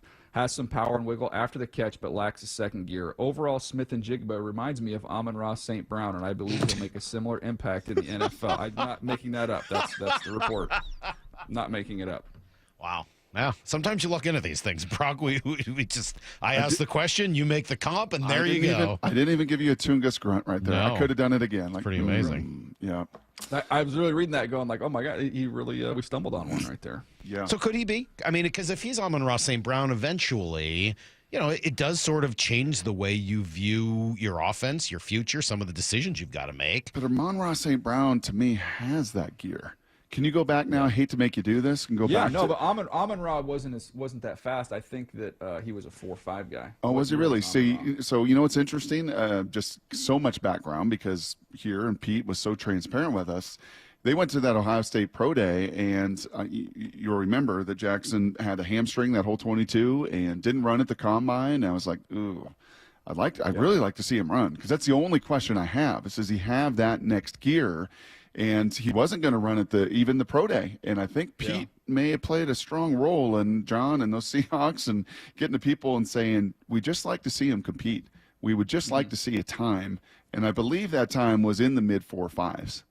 Is that where Amon-Ra's? Amon-Ra St. Brown, 5.114, 197. He ran 4.59. And that was at his Pro Day. Wow. So this was the notes on him. He's a pros pro at the interviews. Everybody loved him through the interview process. Obviously, Dad, Mr. Universe, excellent slot, tough, very instinctive. He'll work in traffic. They give him shovels. He's just real physical with the ball in his hands. He's an efficient mover more so than an explosive mover. Interesting. That is a lot of this guy. But drafted him where they did. But here's the thing, though, Brock, but because they built this system so well, where you invest in the offensive line, it's power runs. You go back and watch the play actions in this game. The Seahawk linebackers are 1 yard off the line of scrimmage. I mean, you are having to play downhill, and now that void is created behind you, and now I've got in the slot versus being outside, I've got a three-way go, and I've got the whole field to work with because there's so much separation between the second and third levels. So it's not – I don't think that you just take Amon-Ra St. Brown, and that's why I was maybe a little surprised they paid him as much as they paid him, because I wasn't so sure that if you just plopped him in any offense, in any system, that you would get this production. He is perfect for how they've designed and built that roster in Detroit, and that's what – if you're hoping to get the same type of impact from Smith and Jigba, that's going to be kind of the blueprint for you to use. And isn't that a lot of what they're trying to do here? I mean, they're getting there. Yeah, they're not the same. I don't think their offensive line is the same, though. They're just not. They're not as good up front as Detroit. Do you think that's what Mike McDonald wants? Do you think ultimately I know we've talked a lot about Baltimore as being sort of the goal. Is Detroit kind of maybe right there also as the type of model we could be looking at? I think Detroit, though, can give you just a more diverse and dynamic and explosive passing attack than what Baltimore can. And that's, even with Lamar winning MVPs, it's just different. They can do more things. Isn't that what Ryan Grubb should be offering to this offense? Mm-hmm. Something more akin to Detroit than Baltimore? I would say if you're going to give me a blueprint, especially based off where they start with the personnel that they have right now, I would be paying more attention to Detroit than Baltimore. This is probably offensive, and I don't want to get you in trouble with your friends in the league, but the G-Men are coming into town. We all watch. Salk and I love the Hard Knocks front office more than any of the Hard Knocks the last 5 or 6 years. I mean, it was just amazing. Again, playing to what we love and team build and contracts and all that other awkward stuff that went down. 32 NFL teams. Of those 32, how many front offices and organizations are as awkward as the Giants were perceived to be in that Hard Knocks program? Awkward's not the right word. That was a bad question. I shouldn't frame it that way. But here's what I would say, and I think I assume that it's like this in every industry. It's not just what I've seen in the NFL, and I'm sure it's like this in the banking industry and in all other walks of life. You assume when you get to the highest level of a profession that it's going to be this well-oiled machine, the biggest, the best, the brightest, the most well-run thing. And then I remember going out to one of my first practices when I got into the NFL in scouting and going out there and watching, and you're watching maybe a position coach. And after a week, I'm like, this is the National Football League. I think my high school coach was a better teacher than this specific position coach at the NFL. It doesn't always, and I think that's maybe just a peek behind the curtain. I think everybody just kind of assumes that once you get to that level that everything is a well-oiled machine, and it's not like that. And and to be honest with you, and not to get in a philosophical thing, but I do think like there's a real reason that imposter syndrome is real. Why people think I could never do that. I could never, climb to the top of this ladder or the other ladder. And it's like, wait a second, you guys aren't giving yourself enough credit. You've made everything out to be this unattainable goal, and these people are just well beyond everyone else in what they do, and they're just like the rest of us. Isn't that a lot of what Mike McDonald sounds like, Salt? Honestly, we asked him so many different questions yesterday, and he's like, no, they're good. Like, we got good play. They got good play. Like, I don't think Mike treats any of this as bigger. Now, he's vulnerable, and he's super transparent, right? But I think Mike nails that one in the sense that, no, they're all just players, and there's really good players, and we just need more really good players. And, he's just not I guess he's just not overwhelmed. And it feels like it's certainly in that docuseries, and you could frame it any different ways. There were a lot of people that felt very overwhelmed at times. Mm-hmm. But I've seen it. I've worked for 3 different teams in 3 different organizations, and I've been, and I'll give the Ravens credit. That is the least chaotic environment that I've been in.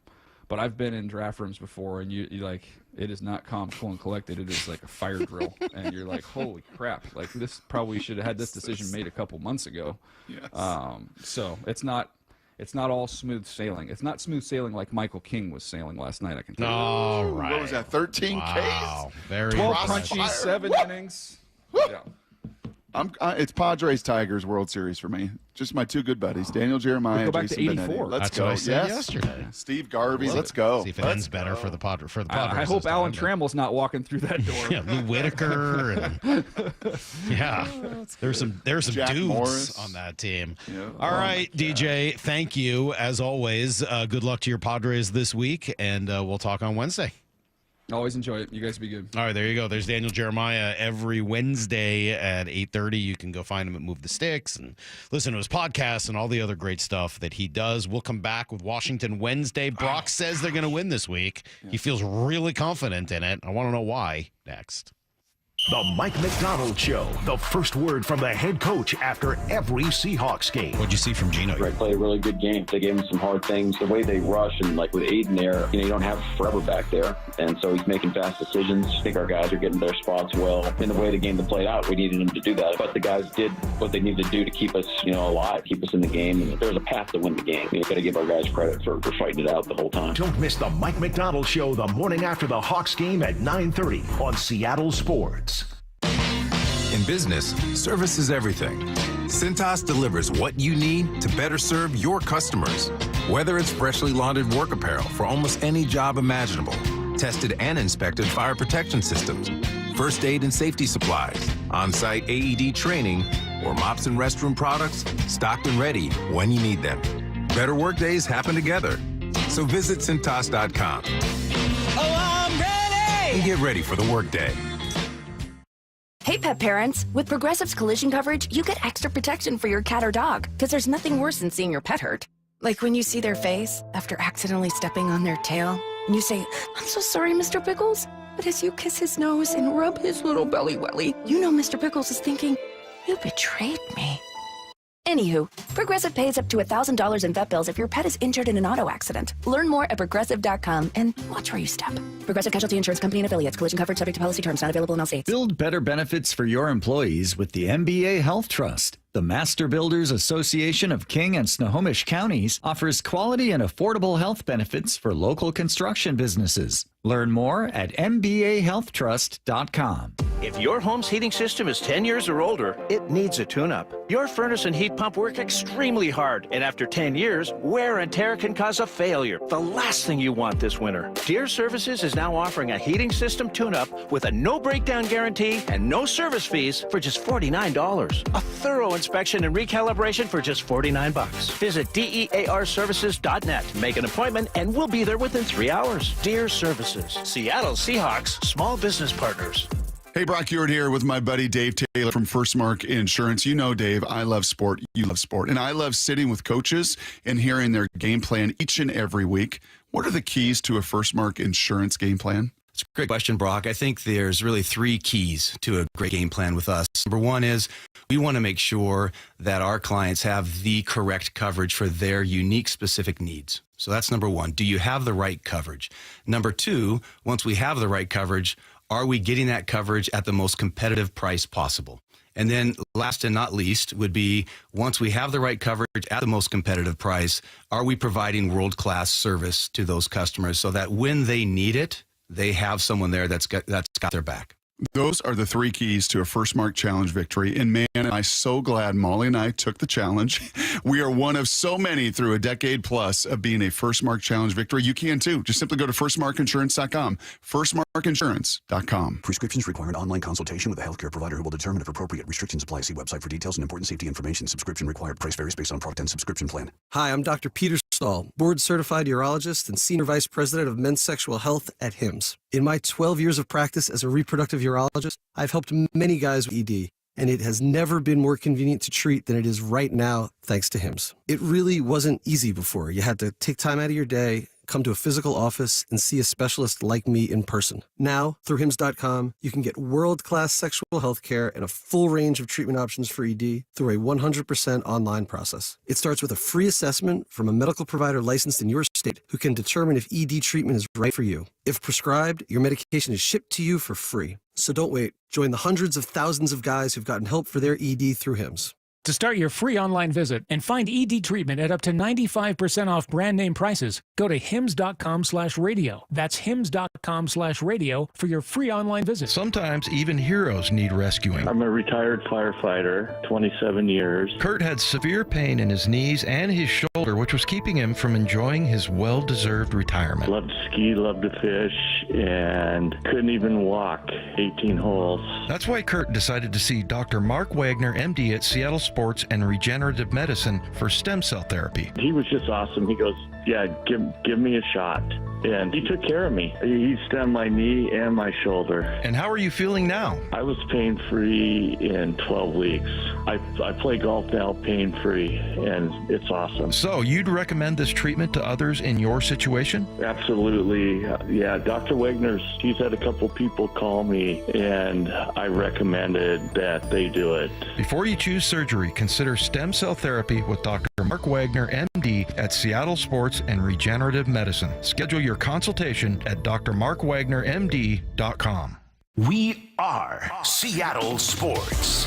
7:10 a.m. on your radio. Streaming through the Seattle Sports app. Get new videos, podcasts, and articles on the Seahawks and Mariners from your favorite Seattle sports personalities daily. Let's go! This is Seattle Sports. Streaming through the Seattle Sports app. KIRO AM Seattle. KIRO FM HD2 Tacoma. Home of the Seahawks, Mariners, and everything Seattle sports. This hour is brought to you by Muckleshoot Casino Resort. Washington Wednesdays. Brought to you by Star Rentals, preferred supplier to the West's best contractors. All right, it's Washington Wednesday, Brock.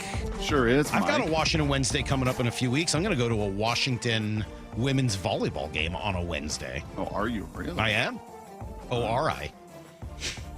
Yeah, I am. Whole You know family's going. You know who the head coach of the Washington women's volleyball team is, don't you? I don't yet. Okay, you don't yet. You also know what Heward is on that roster, right? And had a game-clinching serve the other day. That would be Damon's youngest, Brooke Heward. So Brooke's on that team? Heck yes, she is. Oh, will I see Damon and Julie there? Yes, you will. Oh, awesome. Oh, and now will I'm even you more see excited Leslie to go. Tuiasa Sopo coaching that team? Yes, you will. Oh, this is going to be great. Oh, I'm even more looking forward to it. Yeah, I'm going with Avery because she's playing middle school volleyball, and we're going to the Husky game to watch them play. I had no idea I would see Damon and Julie there. Very cool. Well, let me know if you want any kind of behind the scenes. Let me know if you want any of that stuff. So I know some people. We may. You know what? Let's take this off the air because I have a feeling people probably want us to talk about Husky football. Oh, they do? Well, you said they're going to win. They're They are playing gonna Michigan. win. This is They're the gonna big win. rematch, Brock. Doesn't it feel like it? If and when they win, do they get to claim that they got their revenge on the Wolverines? I don't know. Will they rush the field like the Wazoo fans They did better after not. beating San Jose State? They better not. You don't think so? Beating a top 10 team in the country? I thought you said Michigan wasn't good. Well, they're number 10 in the country. I think they're very flawed. I think they're nowhere near what they were a year ago, loaded with 17 NFL dudes at every position. They are a complementary team in that they run the ball and play defense, and that's what they do. And they do it unapologetically. And they may try to run the football, quite honestly, like 50 times Saturday night. NBC coming to town, Todd Blackledge. You know what? Can we talk to Todd Blackledge tomorrow? Yes. This is the one NFL crew I don't have as much relationship with. Tiki Barber and who's the play-by-play guy with him on CBS that Lyle really likes? Andrew Catalan? There you go, Andrew Catalan. So we usually try to talk. Let's try to talk with Blackledge tomorrow, as long as he's not flying, because he'll be on the call with Ian Eagle's son Noah Eagle, doing a great job. It'll be prime time. It'll be NBC. It'll be awesome. The place will be absolutely electric, and it is strange. I mean, it's really strange because this is a rematch and doesn't feel at all like it. Out is Jim Harbaugh. Out is Kalen DeBoer. In is Jed Fish. In is Sharon Moore, the O-line coach and coordinator from last year. It's been elevated. And the teams are obviously very different. Michigan got throttled at home by Texas, who just totally outclassed them and outmanned them. But Texas is kind of like the Detroit Lions. They're really, really good.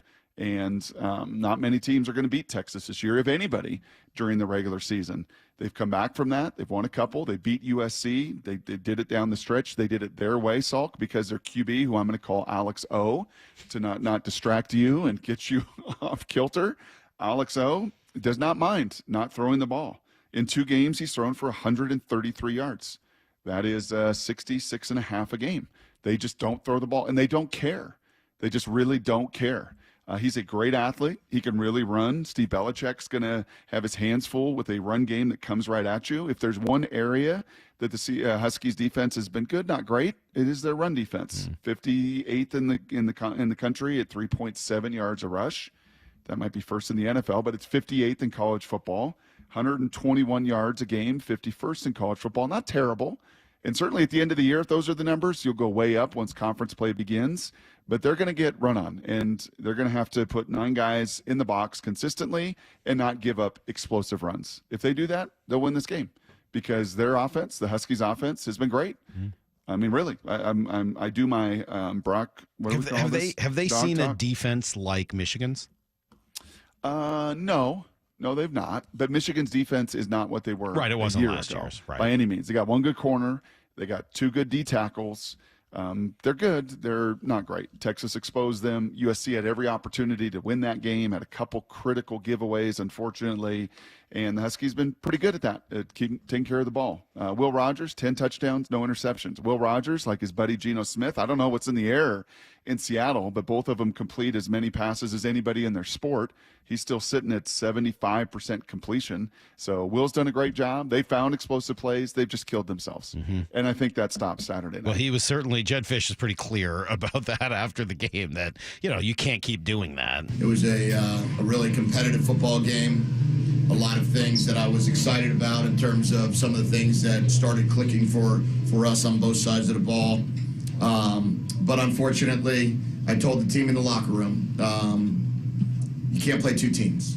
You can't play ourselves and our opponent. Yeah, he went on from there. I've never seen, twice we had offensive linemen on 15-yard penalties, one for trying to pull a guy off a pile and one on a screenplay. So these are the ones that we have to clean up. We're continuing to talk about it. We're clearly going to continue to make it a point of emphasis as we made the offsides and the false starts. And, that's a disappointment. And I think Husky Stadium comes to life. I think early on, I want to say the opening game, they had more fans than anybody else west of the Mississippi. And I think Saturday night's one of those, when we've seen it before, like one of these primetime games. The whole country is watching. This is a huge, huge recruiting opportunity. If Jed Fish wants to have the biggest and best class, high school class, that the program's ever seen, and it's trending that way, and they've got a lot of kids committed, do you know what you got to do then Saturday night? You got to win. Right? You got to win because all those 3- and 4-star kids that are committed, and other people will come calling. And if this season is a 6-6 season or whatever, and just kind of goes off the rails, this is one of those little crossroads. You're 3-2. You have some hard games, hard games at Iowa, at Oregon. There's some difficult games coming up in the second half of this season. This is one in prime time. You got to win. You got to win it for these players and young players, but you got to win it for the recruiting, the momentum, the fundraising, the NIL, all the stuff that plays into it.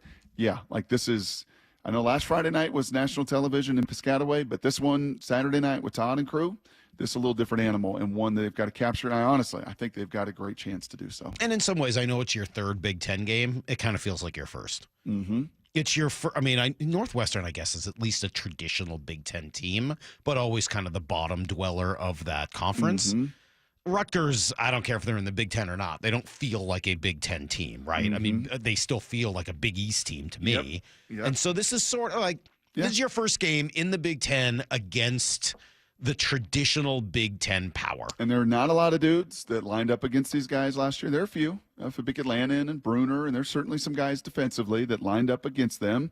Does Michigan have anybody back? They do. Their big old running back, who's an absolute monster, who you'll love. Mm-hmm. He's 235 pounds. Mullins, he was a linebacker, power back last year, kind of ran through them at times. And, he's back. Tight end Lovelace is back. Got a few pieces that are back. Quarterback really excels in group projects. Alex O? Yes, Alex O does, Salk. You just couldn't help yourself. You waited. I really couldn't. I tried. You were sitting on that. I really tried. Honestly, I really tried not to say anything. For 7 minutes. I really did try. Yeah. 7 minutes. You even put a cough drop in your mouth to be like, you know what? Maybe this will get in the way of me, doing this. I was trying to distract myself. My throat hurts so much. Yep. I am Alex Orji is a pain. Great teammate. He is a great teammate, and Nope. Everyone, I just got to stop. That is Washington Wednesday for today. By the way, a little a little dog talk with Brock is going to come out tonight. I'm going to tape it after the show. John Jansen, Michigan color analyst, friend of mine, friend of the show, great dude. Detroit Sports Radio, former All-American there. He'll be out, so we'll get John's perspective on this one as well. But yeah, I think this something, as I said, doesn't feel like a rematch, doesn't feel like retribution, doesn't feel like any of that. But it is. And once the game kicks off and those colors and that helmet come into that locker room, it will. And what an opportunity for Jed in the program. Michigan doesn't play Oregon State this year, do they? No. That's probably for the best. Let's come right back. We'll give you guys everything you need to know. It's Brock and Salk, Seattle Sports on 710, seattlesports.com. Oh, boy. Hawks Live. Tomorrow night from 7 to 9. Live from Bellevue Square Center Court. Join former Seahawks Michael Bumpus and Paul Moyer as they go deep on the Hawks with player interviews and opponents' analysis. We're joined now by Drake Thomas. Talk to me about the Mike McDonald defense. I think he really utilizes personnel well, and I think that the game plan and attacking teams and what they're doing is just on another level. Presented by the Bellevue Collection. Every Thursday night throughout the Hawks season. Hey, Brock Hewitt here, and yes, I have had my share of sports injuries over the last couple decades. I do know a little bit about pain and how debilitating it can be, but you don't have to have been a former athlete or pro sports player to know what I'm talking about. Painful joints from tendonitis, bursitis, arthritis, any of those itises and so much more can affect anyone and make it hard to do pretty much anything. And that is where, my buddy and friend, Dr. Daniel Nelson from Eastside Pain and Regenerative Medicine over there in Kirkland comes into play. He has seen so many patients through the years suffering from chronic joint pain caused by arthritis. And don't let pain stop you from your quality of life and enjoying your life. Consider Dr. Nelson, the only doctor with over 30 years of experience in pain medicine techniques. So many have jumped aboard over the last 10 years. Not Dr. Dan. He's been doing it for over 30 years. So no matter what walks through the door, he's got a solution. You can reach him at 425-823-4000, 425-823-4000, or visit DanielNelsonMD.com. That's DanielNelsonMD.com. When you want to kick your weekend off right, Michael Shoot Casino Resort is always a big hit. Hey, it's your boy Cliff Averill. The biggest and the best in the Northwest is now bigger and better. Mark your calendar for a night of nonstop laughs with my guy and Washington's own Joel McHale, live at the Muckleshoot Event Center, Thursday, October 3rd. Gather your crew and meet up at Market 253 for delicious food and drinks before the show. Get your tickets to Joel McHale at muckleshootcasino.com, and please game responsibly.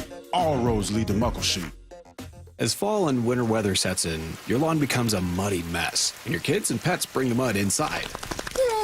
But with Synthetic Turf Northwest, you can have a lush, green yard year-round. No mud, no mess. Their premium synthetic turf systems drain fast and stay clean, no matter how hard it rains. Right now, during the Fall Blitz, you can save up to $1,500 on a new synthetic lawn. So say goodbye to muddy paws and say hello to your dream lawn. Call Synthetic Turf Northwest today or visit syntheticturfnorthwest.com to get started. Paid political announcement. A Bob for Bob update. Public school is for other Bobs. Did you know Attorney General Bob Ferguson sends his kids to a private school while denying Washington parents opportunity scholarships to do the same? We spend $18,000 per K-12 public student in Washington, but for Bob, private education is for elites like him, not for your kids. Want a governor who doesn't believe in the public education system he promotes? Vote Bob. Paid for by the Bob for Bob Committee, 1283 Puyallup, Washington, 98371. Top 4 donors, Steve Gordon, Fremont Dock Company, Brian Haywood, and Susie Burke.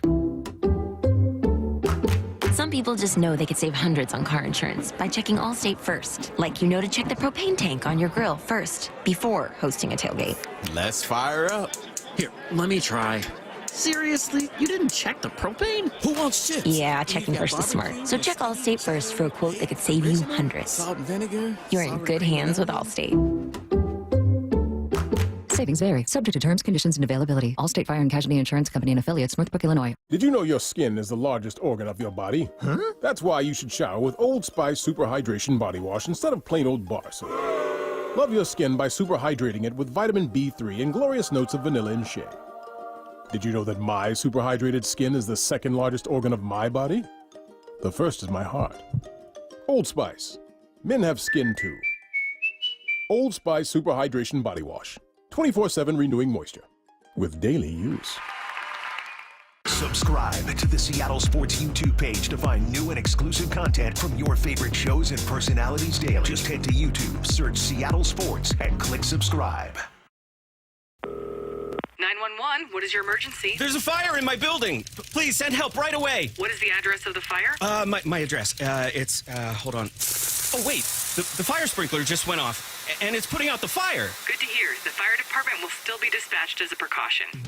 Fires are fast, but fire sprinklers are faster. Fire sprinklers get water on a fire immediately to protect you and your property. Install fire sprinklers in your home or business today. Brought to you by Puget Sound Area Fire Protection Contractors. Fall is near and it's time to break the huddle by taking advantage of Toyota of Kirkland's lifetime powertrain warranty.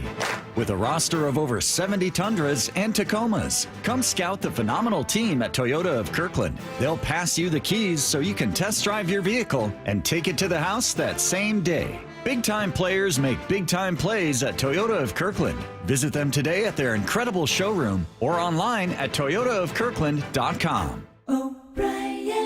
West Coast Men's Health has helped thousands of men overcome erectile dysfunction and Peyronie's disease using acoustic wave therapy. No pills and no shots. But it's not our success stories that separate us from the other clinics. It's how we interact with our patients. From your first call, our medical staff will take the time to answer your questions, whether it's about your ED, how our treatment works, or even about the cost. Our goal is to inform and educate you so you're comfortable when you come in for your first visit. So if you're tired of frustrating nights, you're ready to get off Viagra and put an end to your ED or Peyronie's disease, stop living with this problem and do something about it. Give West Coast Men's Health a call today. It's not just about better health, it's about a better life. With clinics in Redmond and Tacoma, call 206-519-6541. That's 206-519-6541. 206-519-6541. Online at westcoastmenshealth.com. Need to know. Brought to you by Ben's Plumbing, Heating, and Air. 15 minutes past every hour with Brock and Salk. Here's what you need to know. Up first. Crazy that it's already Wednesday, right? You're already just a couple of days away from the Seahawks playing again. They got to get back to practice today, right? You're going to have a practice injury report and all of that. Oh, the list is going to be real long. I would imagine it's going to be gigantic. Yes. And when are some of these guys going to return? We asked Mike McDonald that yesterday. Who's closest? I'd say the closest was Bake, and hamstrings are tricky. They're just tricky. at what point, the guy's running pretty fast. He's getting some certain accelerations. I'd say he's probably the closest right now. And I'm optimistic, though. I mean, like I said last night, everybody's kind of on their own timeline. But it's nothing that we're just going to be like, they're out for forever. It's just when they're ready to come back. That's kind of where we're at with those guys. I mean, you know that. I mean, I saw you nodding along like a bobblehead. Yeah, hamstrings are tricky. They are. I mean, you still haven't gotten to top speed. Nope. It's been how long? Yeah. When in the heck did we do that race? February, In the rain? March. Sheesh, you still haven't gotten back to full speed. No, I don't know if I'll ever sprint all out ever again. I'm serious. Why? Why is that so funny? I don't know that I'll ever sprint all out ever again. I know, you just shifted. You downshifted into a gear that, you no longer have. I know that. So I don't know that I'll ever try to sprint full out ever again. Oh, interesting. I don't have it doesn't come up that often. No, I'm totally prepared to see, honestly, like 30 guys on the injury report today. Yeah. Because there were a week ago. Over the course of the week with limited participation, no participation, full participation, ankles, shoulders, thighs, knees. It's just all over the board. Yeah. But practice does matter. It's not one of those things, just ho-hum. He's not practicing all week. No, it does. There's a reason for it. And there's a reason that Wednesdays and Thursdays and that work you get in usually does pay off on Sunday. But it's going to be, I fear, a very lengthy list today. All right. Well, they did not fall too far in the rankings. It's interesting listening to everybody. What did DJ say? He didn't learn anything about the Seahawks the other night in other a than negative Geno way. can get in a shootout. Right. Other than he can go toe-to-toe. But his first line, I don't come away with a lot of Seahawks takeaways. They were injured, and they got their butts kicked by a really, really good physical football team. Mike Golick Jr. went even farther. I somehow came away from last night just as impressed with this Seahawks team. Geno Smith, if he's not in your top 10 lists of quarterbacks currently playing right now, I don't know what you're missing out there. Buying time, making things happen, his ball placement, all these things, I walked away reminded that Geno Smith is on his best day still one of the better quarterbacks in the NFL, despite the very circuitous story that he took around professional football. Amora, we're going to need his cut, he being Daniel Jeremiah, saying if the Seahawks won't pay him, there's going to be 4 or 5 teams after the season that will. Because there becomes, if he continues to do this, and operates the system the way he's operating it, continues to be the tip of the spear, continues to produce, that'd be a real legitimate conversation about maybe an in-season extension. Don't they have him for one more year anyway? Ooh, that's a good question. Don't they have one more year with him? I mean, he'd be entering the last year of his deal. He'd probably hold out, et cetera. But yeah, that's true. I'm pretty sure they still have one more year. Carolina can't just go pay him. No, that's true. And it does. He has all those escalators that he could hit all of them, and he becomes a $40 million guy. But yeah. No, that's a good point. Yeah, I don't. Still know a conversation. I don't know that that's relevant yet. Still a conversation. Here's the second thing you need to know. Day 2 of the Major League Baseball playoffs today. Postseason started yesterday with really good games, essentially almost all the way around. You had a 3-0 game that got real tight late in Houston, but Detroit hangs on for the win. 1-0 game. Kansas City beats Baltimore. Bobby Witt with the only run driven in that one. Bobby Witt, who has popped to second and popped out in foul ground to first. First pitch. He swings, laces it into left field. A base hit for Bobby Witt. Garcia jogs in from third and scores. And the Royals strike first in game 1. It's 1-0 in the 6th. Then later, great game, back and forth, Mets and Brewers, as the Mets end up winning that one 8-4. And then the Padres win 4-0. By the way, out hit in that game. But when you get a 2-run bomb from Fernando Tatis, that sure helps. You know, I was just thinking about how crazy it is if we would have run into Scooble on the Dick's Burgers on Broadway when he was a student at Seattle U and said, hey, man, this is where you're going to be one day. You're going to be this good. You're going to be the Cy Young Award winner in the American League, and you're going to help lead the Tigers to the playoffs. And who knows what kind of run they could go on. The last 2 months, they've been the best team in baseball. And he's been the front liner with it, and he was right up the road. Does it make you feel any better? Does it make you feel any better that the Detroit team everyone was so mad about losing to, for good reason, it turned out to be really good and is now winning playoff games? No, or does it that's frustrate you fine. even more? No, I can live with that.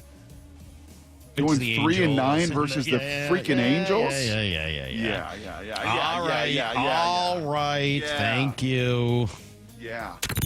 Here's the third thing. Everyone else could beat the know. Angels. All right, That guy, you couldn't beat Ron Washington. The White Sox swept the Angels in the final week of the season. I'm just Yeah, gonna put you that couldn't out beat there. them, though. Would the Mariners go against the Angels? Well, in their last 9, they were 1-8. Wow. I'm telling you, dude, Imagine this guy. How mad Jerry is about that. I'm just. Lyle's going to be. He's going to burst, man. He is. It's all going to come out. The at some dam. point. The Yes. dam is going to burst. Just sitting on this, and sitting on this, and sitting on this. Yep. Yeah. Mount St. Helens. Mount St. Lyle. I'm not even going to get. Do you want my D? I'm not going to give you my No, team. don't do the receiver one. All right, that's No. everything you need to No. know. Why do you like the receiver one? Mount St. Lyle. Yeah. Yep. Who's felt that the most? Is it your brother? Have you kind of shared with your brother the most your frustrations? Is it TJ? Who is it? Yeah, all of the above. So obviously TJ and I text back and forth a lot. And then there's a 3-person group chat between my brother, me, and one of my other really close friends from growing up. So it's usually a combination of those 2 group chats. That being said, my brother's no walk in the park either. Like he yells and screams during these games too. Sure. Yes, Wait, are you as bad as Brock on your other text threads? Like just back to back to back? Yeah. Yeah. Oh, yeah. Okay. Sometimes He's it's probably emotional. worse. Oh. Yeah. I'm trying to think of myself at age 26, and I get it. Age 26 for me was 2004. It was the height of my baseball fandom, right? It was coming off Red Sox Yankees 03, where the Yankees won Game 7, Grady Little game, and then the next year, obviously, the Red Sox win the World Series, the comeback. I don't think I've ever loved anything in sports as much as I loved and cared about baseball in 2004. Yeah. I mean, like, it was my entire life. It was all I thought about every minute of the day. And I still love the game, clearly. I mean, I work here, and it's what we do every day. But I don't know that I've ever cared about anything much more than I cared about baseball when I was 26 years old. So I get And the you sense watch these Lyle's 4 kind games of in the same boat. And by the way, you watched these 4 games yesterday, and Mariners could play with every one of them. Well, because of the pitching. Yes, because you're pitching, and some of the timely hitting you had over the last month, and some of the aggressiveness that you played with the last month, And those everything teams else. really looked on, though. They really looked locked in a way that, again, I just never felt like the Mariners ever truly got to this year. And maybe some of that is just being in the playoffs. Yep. They're athletic. That does stand out as you're watching these games. The athleticism stood out to me a lot yesterday. And a lot of what the Mariners did to their roster over the year made them more athletic. You think if the Orioles fall short again, and now wasn't their pitching yesterday, right? Just a 1-0 game. Wasn't their pitching yesterday? No. But do you think as you watch some of these teams, I guess them in particular, because it could be such a match with their supply and your supply and their lack of, right? You just wonder if they just tune out and stumble once again, if there's going to be more of a clamoring, like, hey, man. You would think, but it also, I mean, like, they feel like more prospect hoarders. I mean, like, even at the deadline this year, they just didn't really go all in, and people in that town are really mad at the way the Orioles handled their deadline, et cetera, and for good reason. I'm not giving them grief for it. Yep. They just seem like prospect hoarders. Like, they just don't want to give up on some of the great prospects that they have in order to bring back some players that could help them right now. And those prospects are now major league ready, too. It's not like they're in single A. Yep. So, yeah. Well, we'll see. Hey, Daniel said something, DJ, there at the very, very end that I don't think we've given enough justice to. Okay. Right? There's a lot of things that we've praised Mike McDonald about, and he does not really like the praise. He's kind of uncomfortable even hearing the Mike McDonald show. But I think there is one element, DJ hit on it, that I would like to really dig into. All right. Justice will be served next on Brock and Salk.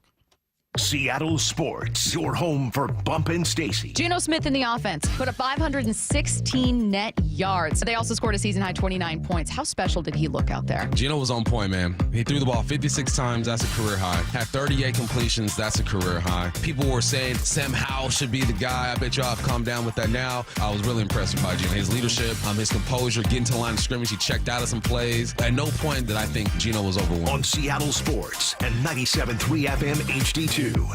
Hey, it's Mike Salk here, and I know this is the time of year where you may find yourself thinking or not about what's going on in your crawl space or attic. You probably never do, because most of us never do, right? It's sort of out of sight, out of mind. But while you're not thinking about it, you may find that there are some rats and rodents, mice, etc., that are looking to find a nice, cozy place to set up shop, get warm, maybe make babies, and then start eating through your insulation. That's why Crawl Pros goes where you don't want to, and they're partnering now with Puget Sound Energy to provide special rebates on insulation work. So if you're a PSC customer and your home was built before 1990, you may qualify to receive a rebate on up to 95% of the cost to properly insulate your crawl space and attic. So take advantage of these enormous rebates today. Call Crawl Pros, learn what's going on back there, and then learn what energy rebates you might be eligible for. Call Crawl Pros before the cold, wet weather sets in. If you are worried about critters, mold, water damage, insulation issues, or anything else related to your crawl space or attic, schedule a free corner-to-corner inspection at crawlpros.com. Hey, Brock Ewart here with my buddy Dave Taylor from First Mark Insurance. So glad, so thankful that Molly and I made the call. Had heard so many First Mark Challenge victories, we needed to take that challenge. What does happen from your perspective when that caller, when that email, when that person reaches out to you for a First Mark Challenge victory? That's a great question. So there's several steps we go through in the process. The first step is we're going to gather information, find out all we can about that client and what their needs are. The next step is we will go out to the market. We have dozens and dozens of carriers that will compete for the business. At the end of that process, we will then bring those findings back to the customer, show them what we found, and who the eventual winner was in that competition. And it may be who they're with. It might be, yes. And sometimes that's the best we can do is recommend they stay where they are, but maybe modify a few coverages to put them in a better position. So go take that challenge today. Go be the next First Mark Challenge victory. It costs you nothing, and they will be there with you every step of the way. FirstMarkInsurance.com. FirstMarkInsurance.com. At 65 years old, Brian has a rather demanding hobby. My biggest passion is snow skiing, and I ski between 70 and 80 days per year. And I ski instruct at a private resort in Montana. Needless to say, that can be a bit tough on the joints. When this knee started to bother me, I thought I'm doomed. That's when Brian decided to see Dr. Mark Wagner, MD, at Seattle Sports and Regenerative Medicine for stem cell therapy. If I did yard work or skied a few days in a row, I was fighting swelling and pain and no sleep and all sorts of problems, and that has absolutely gone away. So are you back on the slopes? I mean, I had a 14-day stretch with clients where I skied every day and had no problem. It was fine. It was just like, I felt like new. So I'm guessing you would recommend this to others. Oh, I already have. I've told everyone that'll listen. Whether it's a shoulder, hip, or knee, before you choose surgery, consider stem cell therapy with Dr. Mark Wagner, MD, at Seattle Sports and Regenerative Medicine. Schedule your consultation at drmarkwagnermd.com. It's really, truly a miracle. At aimyourdigital.com, we'll help you target the right audience, build your leads, and crush your quota. Take your business to the next level. Our digital marketing strategies help grow awareness of your product or service, all while building trust in your business. Our approach involves leveraging multiple tools and strategies to deliver exceptional results that are customized to your unique business needs. Don't wait to run out of sales leads. Keep your business growing. Get started with aimyourdigital.com today. Hawks Live. Tomorrow night from 7 to 9. Live from Bellevue Square Center Court. Geno Smith has himself a day. Presented by the Dining District at the Bellevue Collection. On Seattle Sports. This is the day of the big sale at your gift shop. Welcome in. So this isn't just a big day for your business. It's a big day for the network keeping it all connected. That is, if it can handle the pressure. Next in line, please. So is it possible to get business internet you can really count on? It is. With 99.9% network reliability from Comcast Business. It's like this neat little bow. Do you like that gift wrap?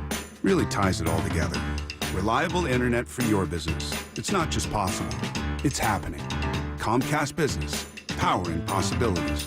Switch to Comcast Business and get started with reliable internet and advanced security for $49.99 a month for 12 months with a 2-year agreement. Plus, ask how to get up to a $500 prepaid card with a qualifying internet package. Don't wait. Call or go online to switch today. Offer ends 10/13/24. Restrictions apply. New customers only with 150 megabit per second internet. Eco bill and auto pay required. Equipment, taxes, and fees extra. After 12 months, regular rates apply. Free consultations, no fee guarantees, 5-star reviews. JP Pendergast with Pendergast Law explains the importance of going beyond these familiar offerings. Accident victims want an attorney, Tom, that satisfies their needs. Someone who handles those needs with the highest degree of care. Pendergast Law offers the no-fee guarantees and free consultations, but these only scratch the surface. Okay, explain more. We make sure that every member of our team is genuinely passionate about helping others. Customer service and communication are our top priority. It's how we take care of our clients so they always feel one step ahead of the insurance companies. Our strong reputation for high standards provides comfort and confidence when it's needed most. Pendergast Law offers the free consultations, the no-fee guarantees, and, of course, they are 5-star rated. But what really makes them different is their genuine passion for helping others. I can't recommend them enough. If you or a loved one has been injured in a car accident, call Pendergast Law. We can help. That's PendergastLaw.com. This hour is brought to you by Muckleshoot Casino Resort. From the Quantum Fiber Studio. This is Brock and Salk. Weekdays 6 to 10. On Seattle Sports and 97.3 FM HD2. Mean tweets coming up in 15 minutes. This may have more bleeps than any week in the history of mean tweets. There were some very... Alex O. Were inappropriate. Yeah. I would think. A lot of Alex O. a lot of sexual as stuff. Haley would say, very inappropriate type of things. Very, very sexually inappropriate. Yeah, stuff. what's up with that? I don't What did know. you do this week to cause all the Central sexual Florida. innuendo? Yeah, just Central Oh Florida. my, so inappropriate. Thanks, so Haley. inappropriate. Yes, it's true. I know. The person we've been on the air long enough that the person in that sound clip is about to get married. How crazy is that? Yeah, that is horrifying. Mostly for us. We spoke to Daniel Jeremiah, as we'll now do every Wednesday throughout this football season. He's been great. I've really enjoyed these conversations with DJ a lot. And Brock, you said that we have not done justice to this point, that maybe we've given it short shrift. Yep. Let me play this for you. This is DJ talking about the draft environment, the environment in the various draft rooms that he had been in his career as a scout around the NFL. And I'll give the Ravens credit. That is the least chaotic environment that I've been in. But I've been in draft rooms before, and you like, it is not calm, cool, and collected. It is like a fire drill, and you're like, holy crap! Like, this probably should have had this decision made a couple months ago. Yes. So it's not all smooth sailing. And he went on with those draft rooms, but even his earlier comments too about the Steelers and the Ravens. Mm-hmm. They're the least chaotic organizations I've been in. He wasn't with the Steelers; he was with the Ravens. And I think we've given a little short shrift of the amount of imprint and impact that organization had on the guy that is now partnered with John Schneider to run this one.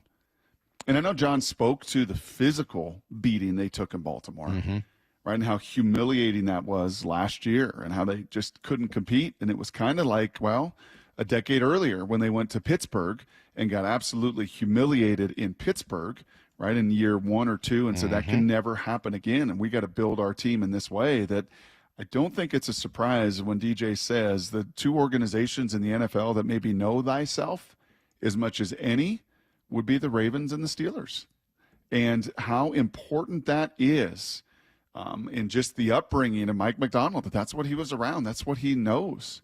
So when we ask him these kind of questions on a Monday that, I don't know, don't feel that outside the box, it's kind of always now coming through the frame or the optics of, okay, what are we getting at here? Because to me, this is pretty simple. Like, find great football players. Like, know who you are.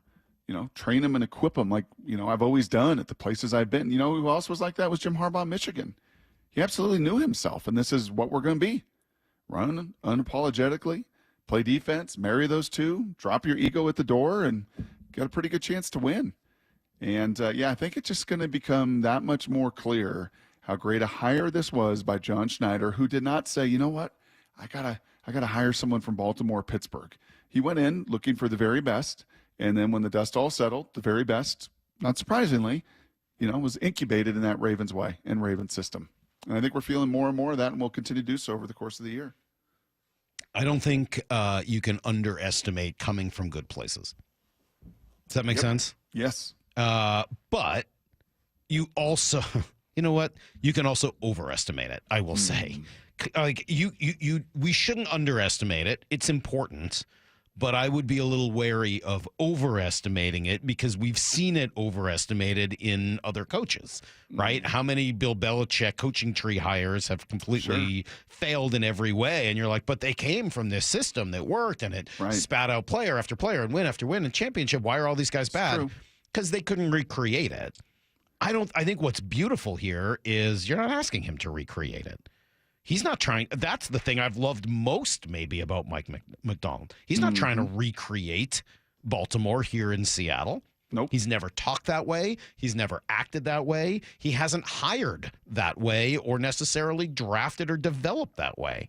All he's done is used it as part of his background and sort of given him a what's the word I'm looking for? Almost like a goal to get to the type of I can't even come up with the right word. I'm sorry. I really feel terrible today. Too many cough drops. Huh? Too many cough Too much drops. melatonin, Yes. obviously. And I apologize. I'm trying to listen. Template, structure, foundation. You know, he knows the way it's supposed to look. And I bet you too, Salk, if you went back and looked, and maybe I'll do this. And they've not had that much turnover in John Harbaugh's years. And even Jim Harbaugh's years, because he kept same coordinators for a bunch of years. But I bet you, and Todd Monken was that kind of hire in Baltimore. There's no relationship.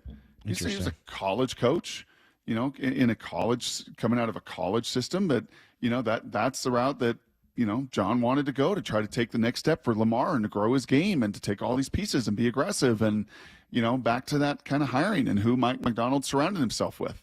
We kind of wondered, is he going to take 10 Ravens with him?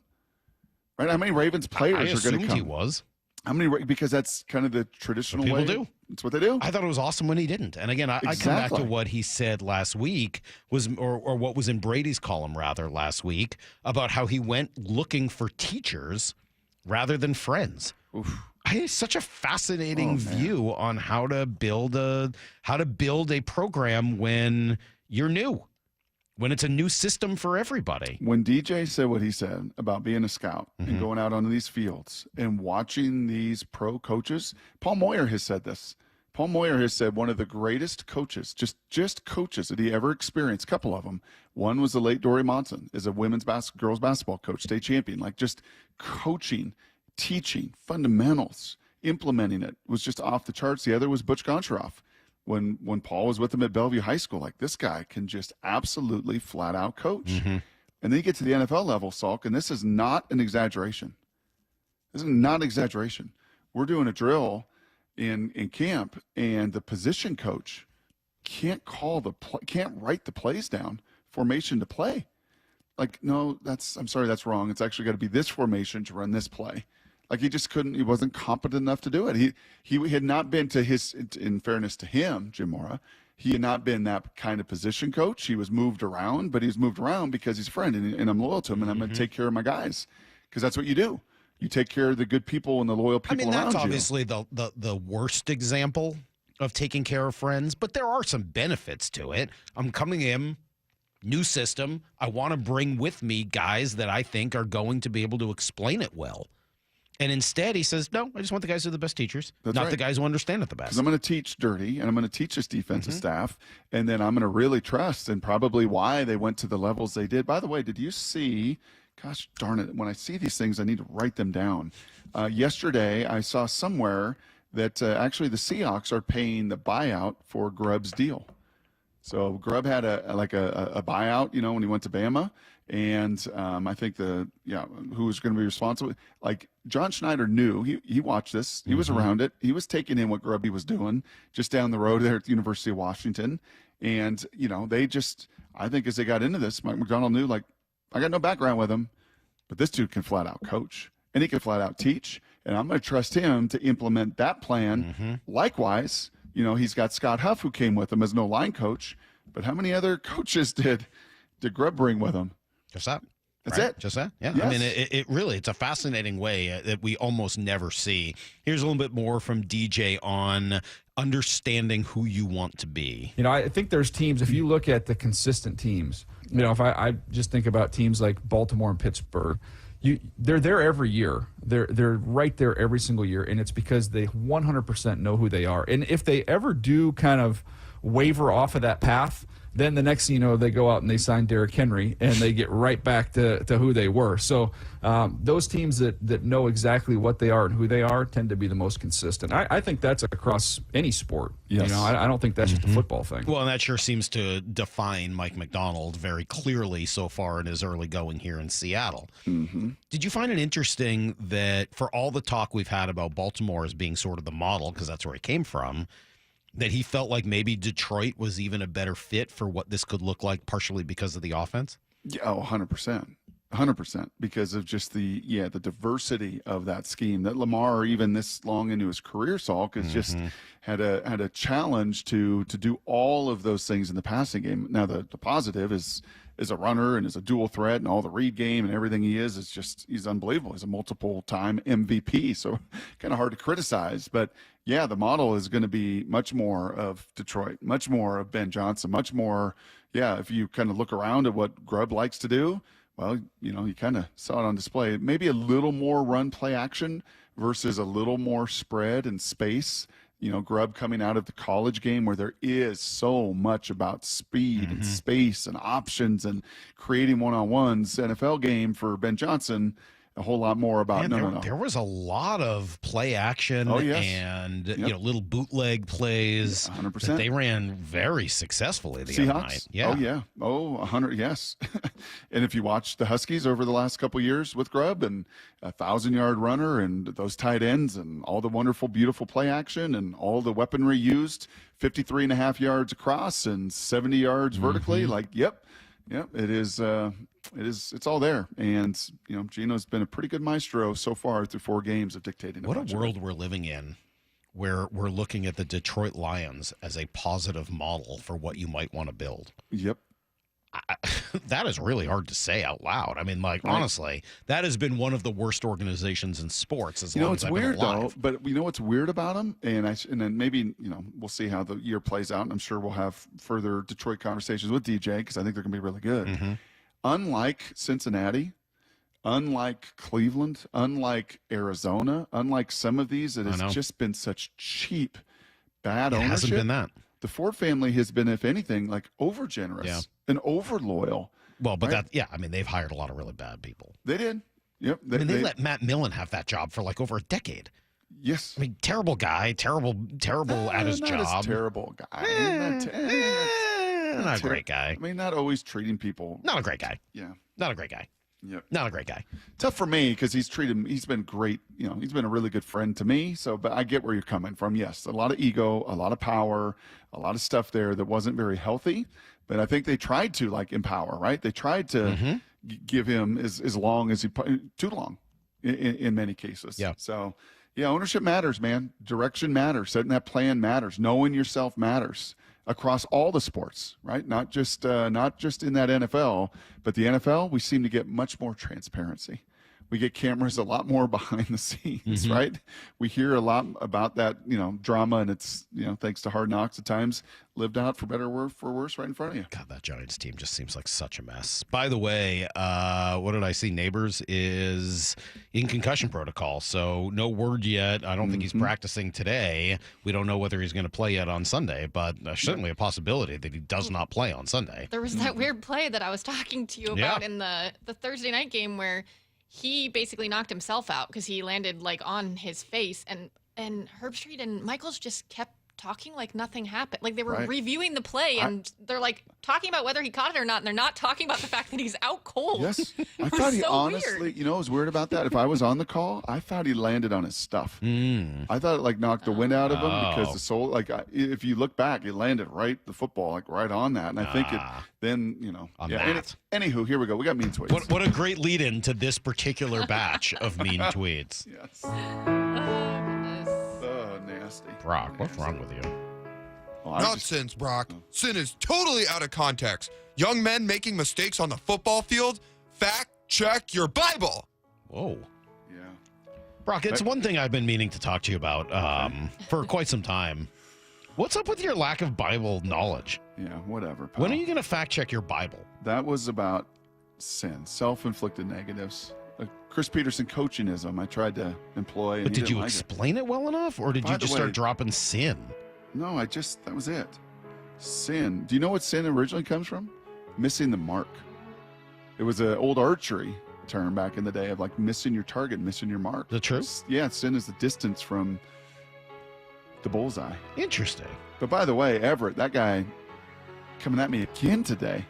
Same guy. The same guy? Oh well, Same guy. You don't want the biblical folks on Hey, your bad Brock. side. Your winded questions with Daniel Jeremiah are very annoying. Mm-hmm. It's not a competition.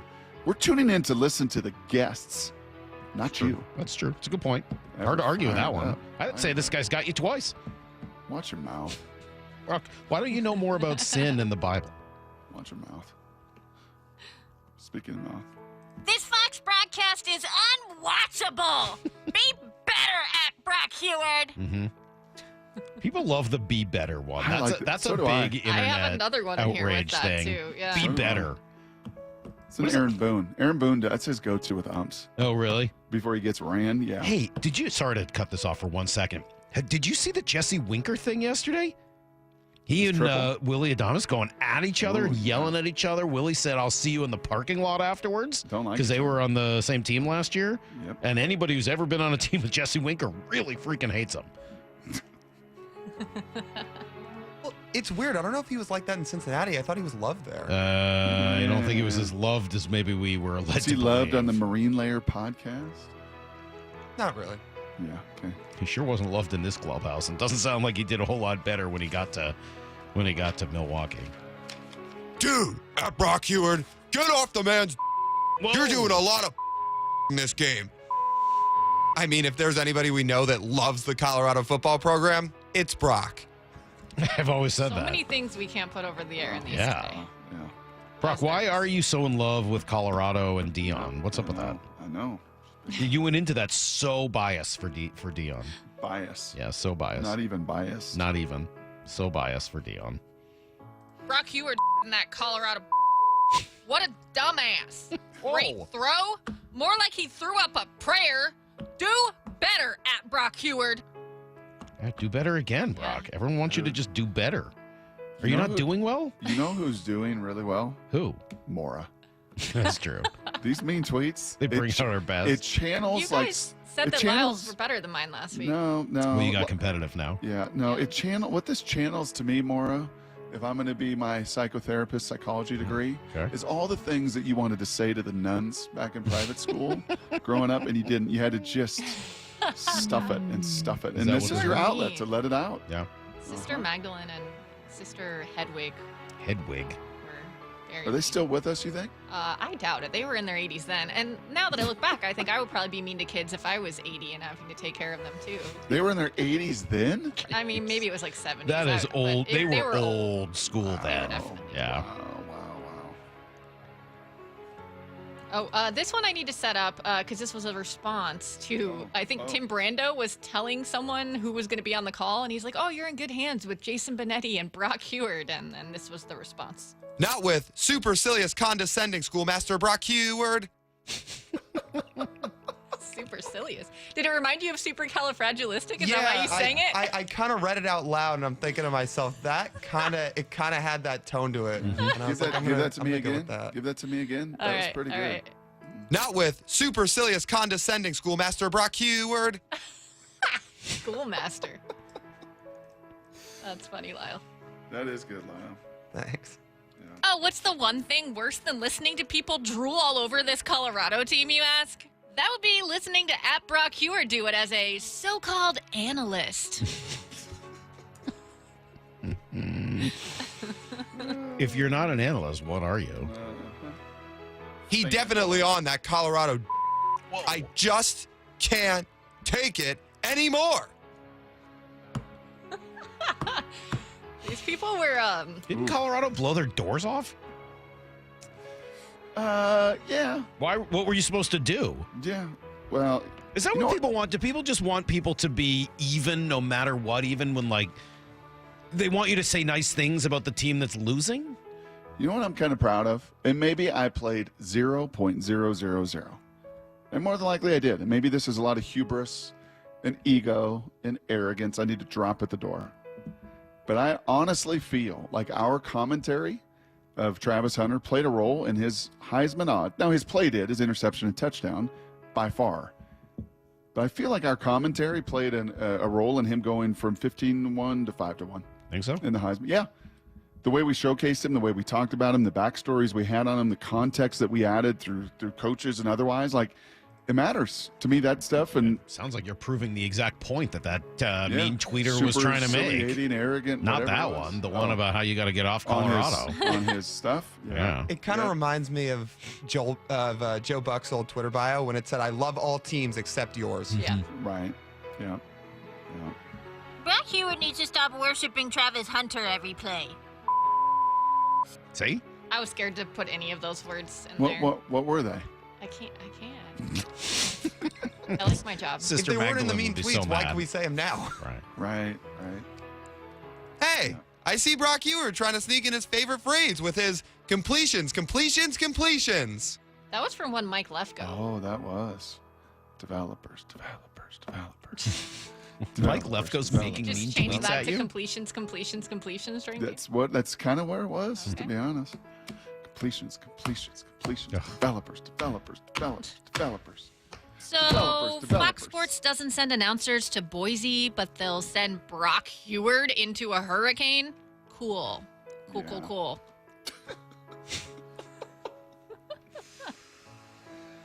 That's about it. Let's see. We got one. Really some on this one at Brock Heward. Wow. Whoa, what was that? Was that Steve Ballmer? Developers. See him bite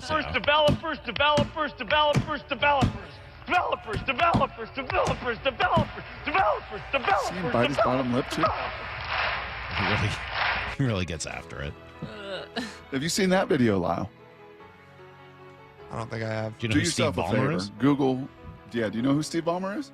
Yeah. Okay. Yeah. Who? I love this company. Yes! Who's Steve Ballmer? He's the guy that after the Clippers signed Kawhi Leonard, he went up on stage like, "This is pretty cool. This is pretty cool." Like, Do you know how he made his money by any chance? that would be at Microsoft. Oh, look at you. Nice. Look at Lyle. Don't come at Lyle. I won't ever Don't come again. at Lyle today. All right. Way to go, We Lyle. gotta go. Hardcore. That's right. Okay. Thank you, Mr. Ballmer. Thank you, Maura. Thank you, Lyle. Thank you to all the mean tweeters out there who had mean things to say about my partner, Brock. How dare any of you. You told people to go to the app for... Here's the thing. I did. Yeah, Did you remember do that? we did it at 8 o'clock. We did a whole thing on it. Here's the thing. Go to the app. Tomorrow at 8 o'clock. Here's Go to the the thing. app and let it go. Let loose. I'd really like to hear from some of our losers, too. Some of you that have lost competitions, like Lousy Larry and Babbling Bob and You need to hear more Nick from today. those people? Yeah, go to the app. Oh. And Brad, you better bring it, man. Bring it. You ripping up your notes? That's it, man. Okay. Brock's done. We're all I done. should not have done that. That had all my Husky stats Yeah, on you there. needed all that. Dog. Then why would you rip like that? What am I doing? Bump and Stacy coming up next. We'll catch you guys tomorrow morning, 6 a.m. Until then, the hay. Barn. See everybody. Get to the chopper!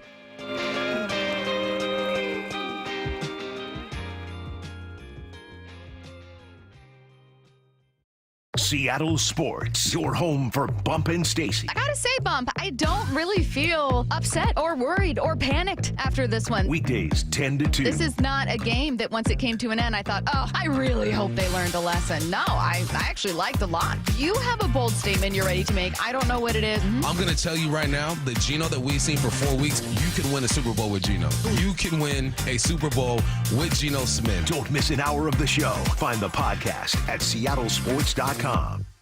If you haven't heard yet, Toyota's Camry called an audible with the brand new hybrid 2025 Camry. And at Toyota of Kirkland, they're excited to put it in play. Backed by the lifetime powertrain warranty, the incredible team at Toyota of Kirkland will set up your test drive so you can take home that 2025 hybrid Camry the same day. Come check it out at the amazing showroom at Toyota of Kirkland or visit online at toyotaofkirkland.com. Natchez RV Resort Phase 2 is open. Reserve your showing now for this weekend. Ty, tell us about it. Our Phase 2 features a release of 12 extra-large RV lots starting at only $89.9, complete with full hookups. Don't have an RV? Come see a stunning turnkey park model. It's the perfect way to make Natchez RV your home away from home. Natchez RV Resort has 300 days of sunshine and year-round family fun. Fishing, hunting, snow skiing, golf, river rafting, outstanding wine tasting, and more. Our 4,300 square foot clubhouse is now open with gourmet kitchen, great room, fitness center, showers, and laundry. Completed are the pickleball courts, playground, dog park, and miles of recreational trails. The saltwater swimming pool and hot tub are just a few weeks away. So reserve your showing now for this weekend, featuring 12 extra large lots from just $89.9. 800-422-6009. 800-422-6009. NatchezRVResort.com. This is a paid political announcement. A Bob for Bob update. Under 12 years of Bob Ferguson as Attorney General and Chief Prosecutor, we in Washington have seen a lot of increases. This, of course, includes a 26% increase in violent crime, 58% increase in homicides, and Washington ranking 4th in the country in stolen vehicles in 2023, behind California, Texas, and